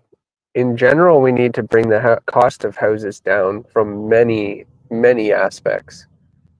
Just removing areas of a house to make it cheaper does not solve what we're looking for. There's a level of comfort and mental health that comes with owning your own house. And there is a little bit of anguish when you start taking out the things that matter. So just shrinking and reducing and taking away all the important things just to make a home more affordable is the least likely thing you want to do. So how do we go about doing this? Well, first of all, we have to look at the product line itself. So we have to take a look at assets. Where are things coming from? What is the procurement line for the items that we're pooling? How much are the margins that are getting dragged out of the products that we are purchasing? Where are we pulling from? If we're buying them local, are we getting gouged? I mean, that's a reality. Has there been a larger insight as to why our local hardware stores and lumber suppliers are increasing the cost so much? Is there a way that we can decrease those costs? Are modular companies really doing what they should be doing? Are they spending too much? Are their overhead too high? Should there be a modular company, or should it be the actual lumber stores doing the work? So, I mean, these are the questions we need to start raising as we're designing the homes that we see as the beneficial next steps. You know, because I recently just finished building my own house, and I admittedly built it a little bit bigger than I would wanted. But even still, when we started comparing the cost of items over the course of that process and the inefficiencies within that process, I started really kind of digging into how in the world they were able to build it for so much cheaper in the past. Like, how do you go down to Katy, Texas, and look at the cost of a home, of how much that's being built for, and compare it to here when it's virtually the same home, other than the increased insulation values and the more stringent building codes. But when you start stripping everything down and looking at the bare bones value, what are we getting? What are we getting for that home? How can we start shredding that if it's not governed from a higher level? I mean, obviously, inflation has really just killed a lot of this. Cost of oils, cost of utilities, cost of minimum wages, everything's just been driving up. And what is that the government causing that issue? No, it's hard to say. Well, I mean, it's I'm sure that there's quite a few that have a lot to say regarding that. But we have to start questioning You're in charge of procurement or estimating. You're in charge of finding materials. You have to start asking the big questions. What is it that we can do to really decrease the costs of our homes? And what areas do we need versus what we want? What effect does raising a ceiling up by 6 inches do? How much does that add to your waste? How much does that add to additional labor? Even just think about board feet. If we're talking about installing drywall, think about adding an extra 6 inches to your studs. Once you add an extra 6 inches to your studs to add that additional height into your building, you're talking about custom cutting each stud so that it fits within a wall. First of all, that's labor. You're adding in extra time to cut all the little pieces of wood to the right size, potentially causing errors because it is a human potentially that is cutting those pieces. And then all the additional waste that goes in there for pieces that might not even work for blocking. So you have the additional waste starting from that. And then when we start looking at the boards that go on the wall, we have boards that were meant to be, let's say, for instance, drywall, 4x8 sheets or 4x12 sheets. They are a nominal size for a reason. You start adding those together on top of a wall assembly, and then look what happens. You now end up having a 6-inch gap that you have to cut from a new sheet. Do you have all those sheets still to be able to finish the job? We also have all the extra seams that need to be taped on top of it, extra labor, extra material cost, extra waste. So we need to start looking at how we're composing our buildings, how we're connecting all of the components, what we can fabricate offsite and bring on, because working out in a cold environment, that adds on at least 30% to your building cost because you're having to clear snow, having to work in terrible conditions, trudging in bad stuff into your house by tracking in water and filth. It's there's just so many aspects. And again, this is just me ranting away as we navigate our way downtown. So we are going to hold off on some design work for the afternoon. That we've definitely put quite a bit into this. Once we get to this event, we'll have a couple of decision makers that we'll be able to have a chat with and see if we can get some answers to some affordable housing questions that we have. So we will see. Yeah, well, thank you for everyone for joining in. Please remember to subscribe to the YouTube channel. We're looking to grow our base so that we can reach out to more and provide better opportunities such like this for any charity that we work with. In this case, a charity is Welcome Housing. Welcome Housing is a Nova Scotia not-for-profit that is supporting community housing and supportive housing in the area to help with homelessness. So check out their website. The link is on there for donations. Is something that we are very passionate about. So yeah, man, it's beautiful this time of year. The weather is perfect. 18, 19 degrees. You can throw on a little jacket. I can't really complain. If you have not been out to Nova Scotia, please make sure to visit. It is beautiful out here. It's so green. People are nice. The food is great. And it's also great to do some vacation within your own country. You'd be shocked to see how different each province is and what culture they have to provide. It's interesting to jump from province to province and take part in each of their own little culture pieces. So before thinking about traveling outside of Canada, make sure to look inwards first.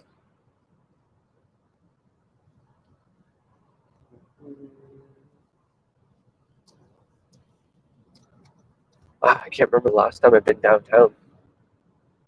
Well, maybe we'll drive across a few of the sites that we were looking at designing earlier. 1682 Hollis. Preferably just off of Quinpool and a couple of other sites that are close by as well. I'm also interested to see how the SoQ building is coming up as well. Dexel Developments had been working on a 9-story building there off of Quinpool Road and have applied to increase the density of that to an 11-story building to increase their unit count to 191. That is very good news for any sort of developer. It just means more homes for people in the city of Halifax. So really happy to see that. And the fact that the city has entertained that increased density has been a true testament to the fact that they know that this is a problem. I mean, the process took way too long, as does everything in this sort of scenario. We need to find better ways to get this stuff moved through. Yeah, just checking to make sure cars aren't going to crush me. That I think there's a lot to be said with taking the next steps in making our city and municipality requirements easier to manage. Just even going through this process of designing multiple housing units throughout the past 2 days, I've found so many frustrating nuances within the bylaws of just trying to find information. That website needs to be stripped down to its core and made easier to use. I would consider myself to be a professional designer. I went to school for it, ran a company that did housing designs for a number of years, and I still found it difficult to find information. Imagine what it's like to be a homeowner who is just starting off and trying to find out where to start with their home. And they say pick up a phone, but even the individuals that work at City, only a few of them hold the main keys and can only have so much time to provide you the answers you need. So we need assistance with better tools. Us at Oculi would be able to help out with that. We had tried to break through to the city to have a discussion. They weren't quite interested. We would love to continue that conversation so that we can assist in making their processes better and more streamlined. We have started off with our MVP product, Cody, to help with design compliance in a chatbot form. It is an easy way for us to drop information in, such as PDFs or Word docs, and be able to ask it very quick questions. If we were to take the entire Halifax website and put it into Cody, we would be able to get all of the answers we need super fast and be able to treat the entire Halifax municipal bylaw as a interactive human being that you're just asking questions and having a conversation with. That way we can free up some time, make things a little bit easier. Hey, if you guys are on the YouTube channel, thank you for chiming in. Feel free to leave a comment on the feed here, subscribe, and follow what we're working on. We're trying to make housing more accessible to all. So we are providing a catalog similar to what CMHC has been working on in their RFPs. The only difference is we're doing this out of the goodness of our heart. We are not charging for this. We are providing a catalog that individuals can use to build on their own property. It will be permit ready, these sets, so that you can grab them and apply as they are and use them to your own extent. We're not charging for these. We would, however, just ask that you donate to Welcome Housing. The link is in the feed, and subscribe to our YouTube channel to have access to those. That would be so that we can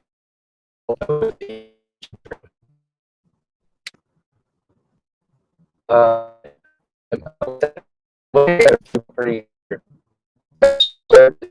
properties that we're able to tour this, and we'll look at some of the property types that we're designing for. Most of the designs that we're looking at fit into what are called an ER3, ER2 zone. That's just approximately a 30-foot by 100-foot lot. That is a fairly tiny lot. It's compact with setbacks that are 1.25 meters on one side, essentially 5 feet, or 4 feet, just over 4 feet, and 6 meters at the rear yard and 7.5 to 3 meters at the front yard. So with those constraints, you can build approximately a 26-foot by 44-foot home.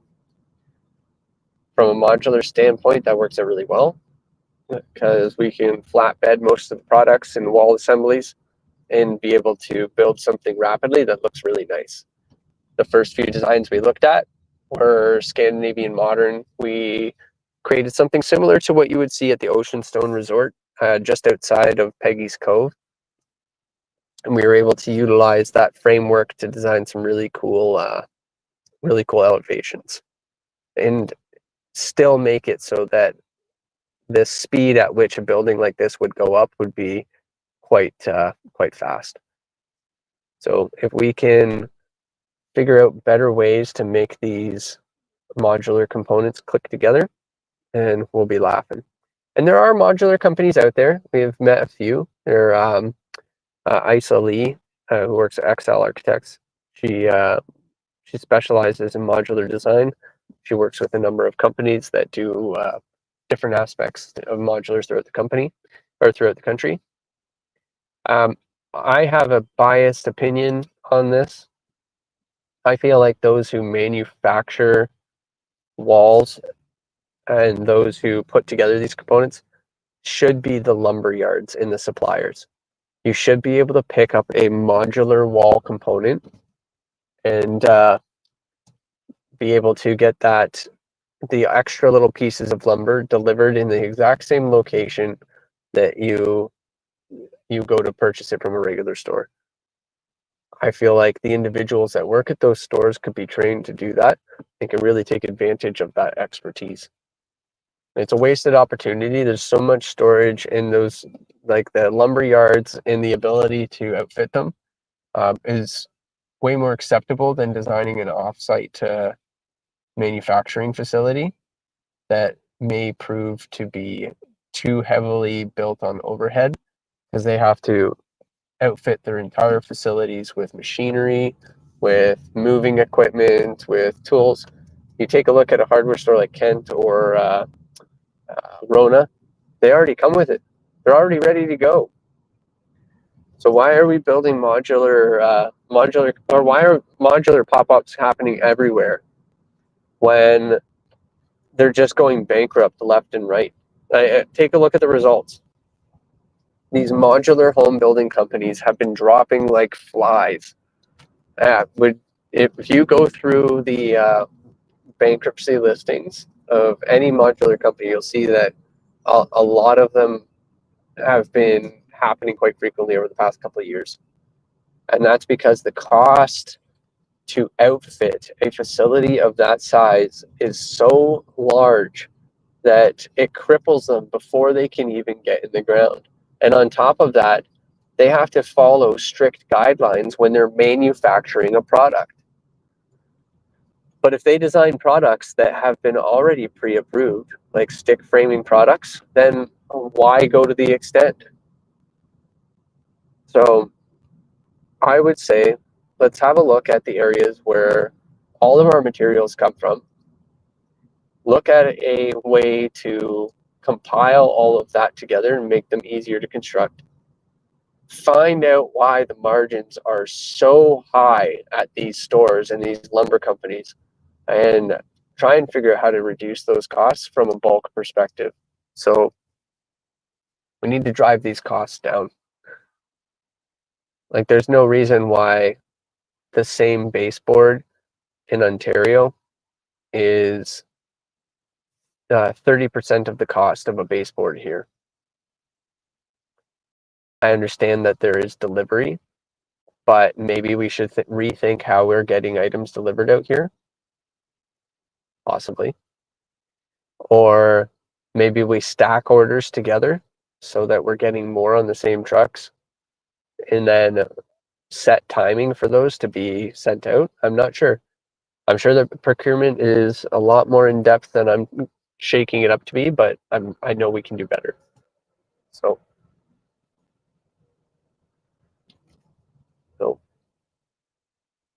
cyclist.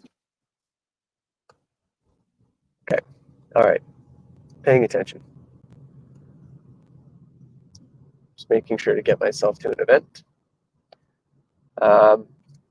The feed has been going on for a while now. We've been going straight for 7 hours. It's been busy. There's been a lot of progress. If you're just jumping on and checking out the feed now, thank you. Appreciate it. There is a lot of goodwill going toward this, and I want to see more of this in our beautiful city of Halifax here, and especially just across Canada. You know, donate your time, help out with homelessness. You know, we're all tired of seeing tent cities, but we can only blame it on so many people. Let's take some initiative and find ways to get them off the streets in a positive manner, and to try and help get mental health up, to increase the passion for bringing people up to the next level. You know, they need our help.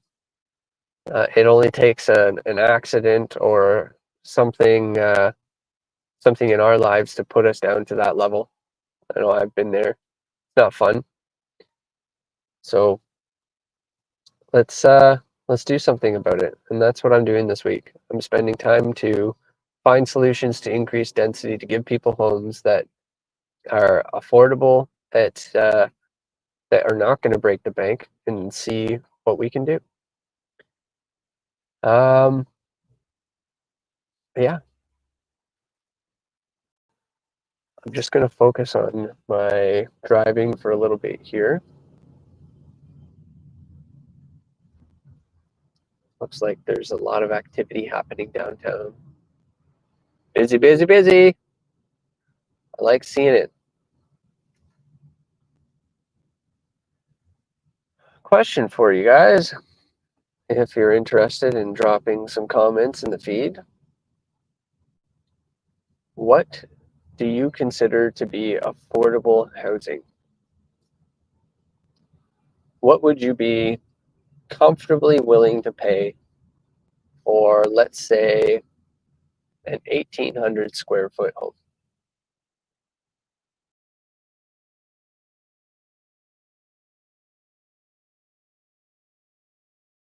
And that's probably a standard townhouse.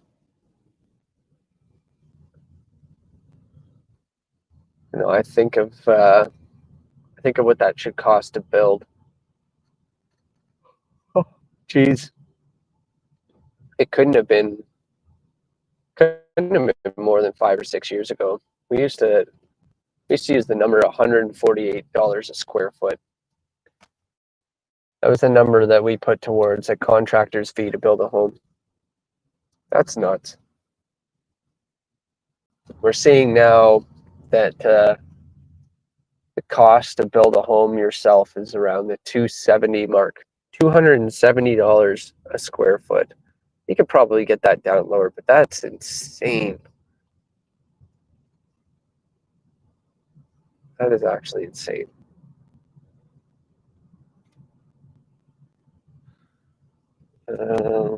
Yeah.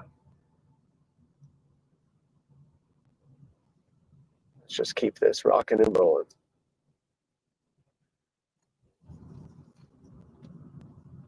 Haven't been to a Moosehead scheme lately. Get the season starting up soon.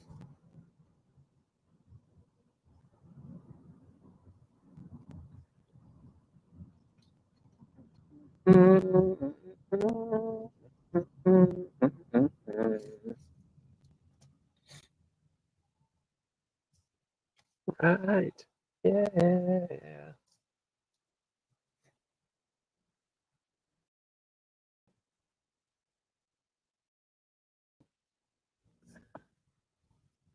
Well, let's keep this feed rolling. It's a subscribers marathon. Watch as we try to help homelessness in Halifax. We are doing this one building at a time. I am going over to this event tonight with Pam Lovelace. She is one of our running candidates for mayor, looking to see if we can get some game changers and some big voices to help us with this initiative so that we can really move forward with the things that matter. Let's get more homes in this city.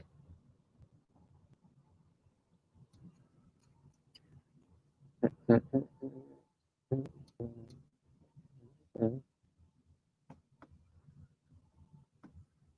right. Let's focus on driving here. Signage is always a pain.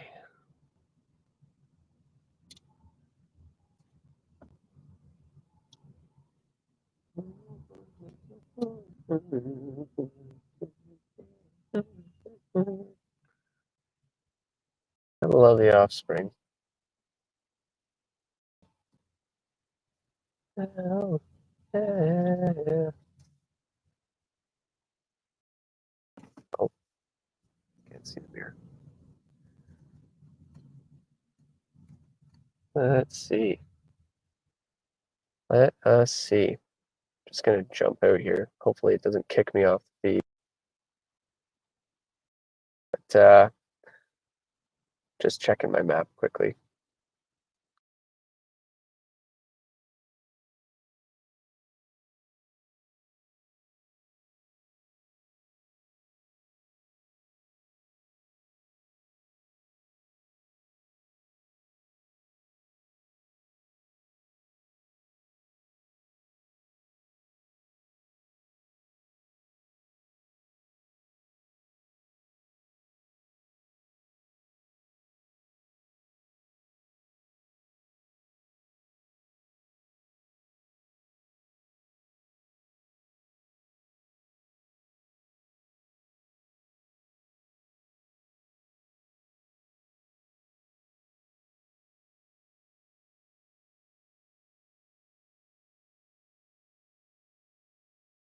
Busy.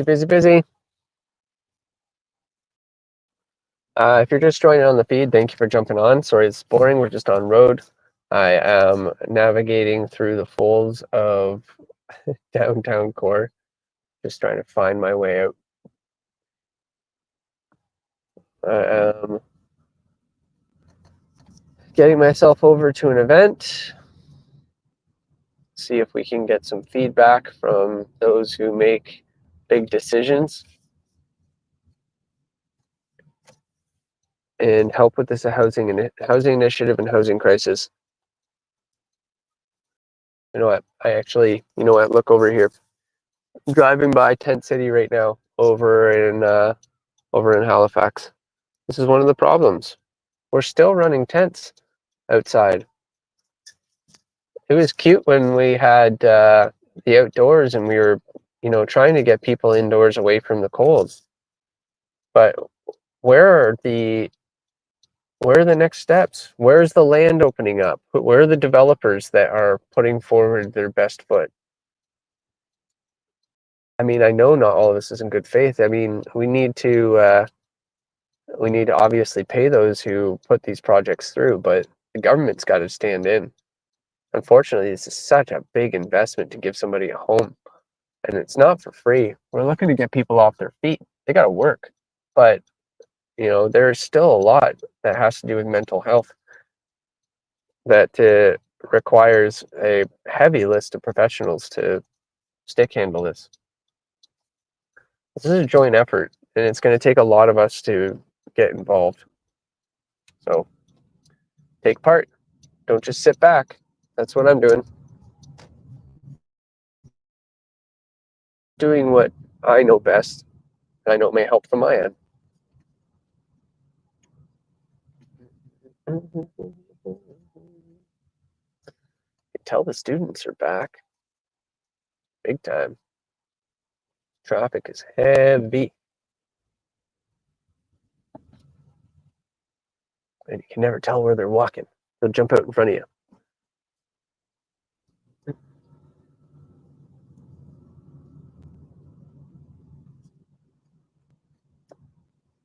Just checking my directions here. I figure I have it all mapped out by now.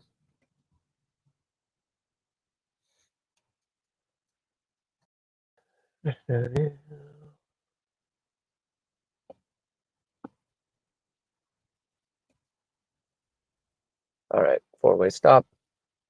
We're nice and close by the event now. Yep. Awesome. What's it say? What's our timing? 6 minutes. Great.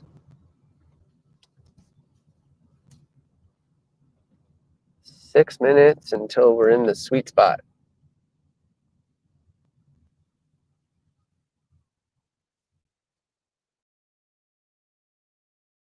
$16.82. Hollis.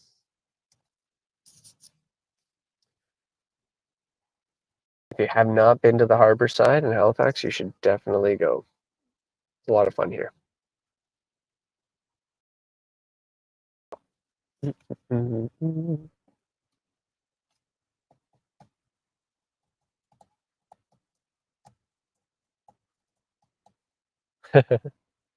Just watching a yacht go by right now.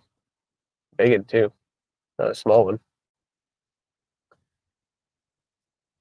People with their power yachts. Maybe that's what we're missing. Different area of the industry is instead of trying to build homes, let's build floaty homes. Let's get them moving. Transport themselves to wherever they want to go in the ocean. I'm obviously kidding. Satire here. Inside out. Gotta love Queen. And I'm just rambling here. I'm just keeping the feed going.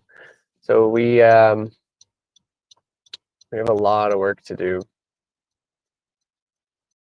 I'm going to be taking the last few days here to work on some more viable options.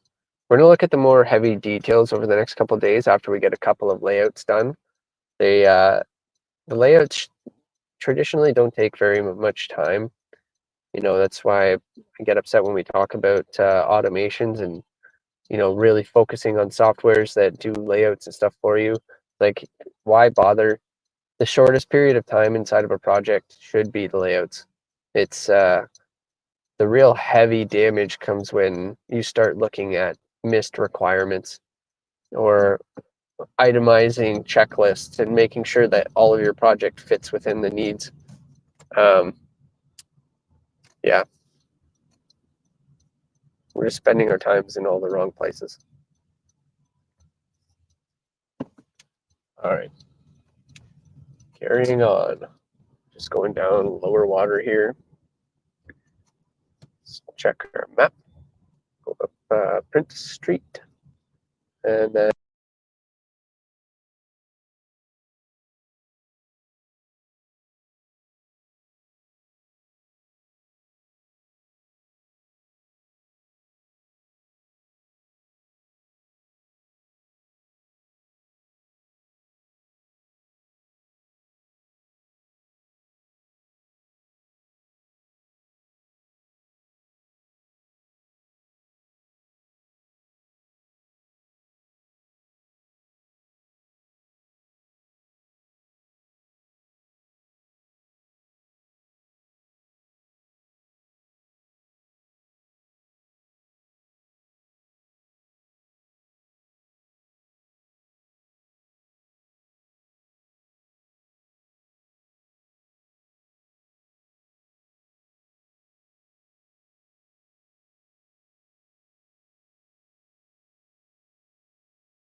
All right. I'll show you a picture of the harbor front as we walk by here. Give me that receipt. No. Okay. Here, my out of paper. Is what it is. All right, we're going for a stroll. Just off to my right. I don't know if it's your left. We're over on the Halifax Harbor side. That's the ocean. Yeah, there's a lot of fun things to do on the harbor side for those of you who haven't visited. But that's not why we're here. We're here to talk about housing. We are going to be taking a trip after this event here to look at some of the existing properties up and around our ER3, ER2 zones to see where and how we can fit in certain options. I think it's something that we need to really dig in deep. I'm just going to change my map here. Make sure I've got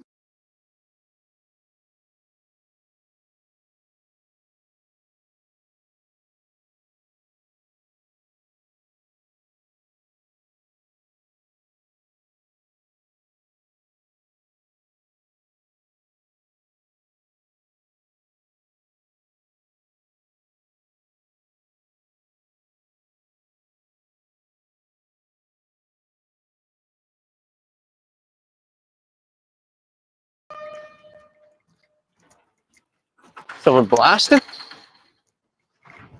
Oh yeah. Kaboom. I love a good blast.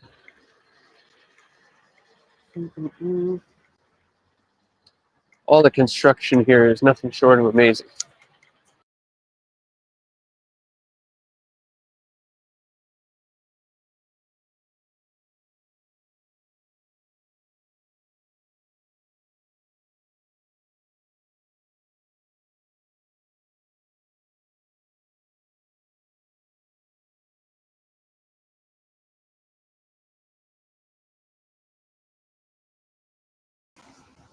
Yeah. The big chasm over to the right of me from Universal Realty Group. They're building a new building over here. Looks kind of nice. A little bit of office space. See how dusty it gets after a blast. All right, they have to switch over to the other side of the road and go right into the dirt zone. Take a second here to have a look. Gotta hit the little button. It'll make me do it. Cross again. Oh, no. Another blast coming. Let's hope I don't get caught in this one. Keep your eyes peeled. All right. Oh. Check the numbers. Thank you, everyone, for staying on the feed. We are slowly working downtown Halifax here, making our way over. We are on the odd side, so I have to switch over to the even side of the sidewalk. Oh. Nice. Big old coach bus. 1682 Hollis. What a busy place. We're almost there, though.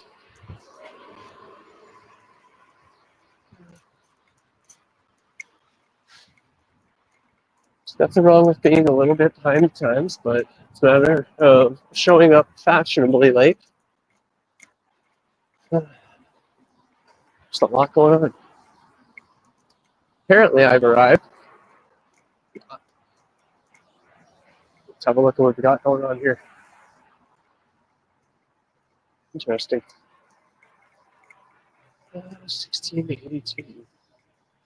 1674. Oh, count, count, count. Look at me row. Oh, Halifax Club 1682. Here we go. Let's push. Okay, it's time to be quiet. Log off for a second here.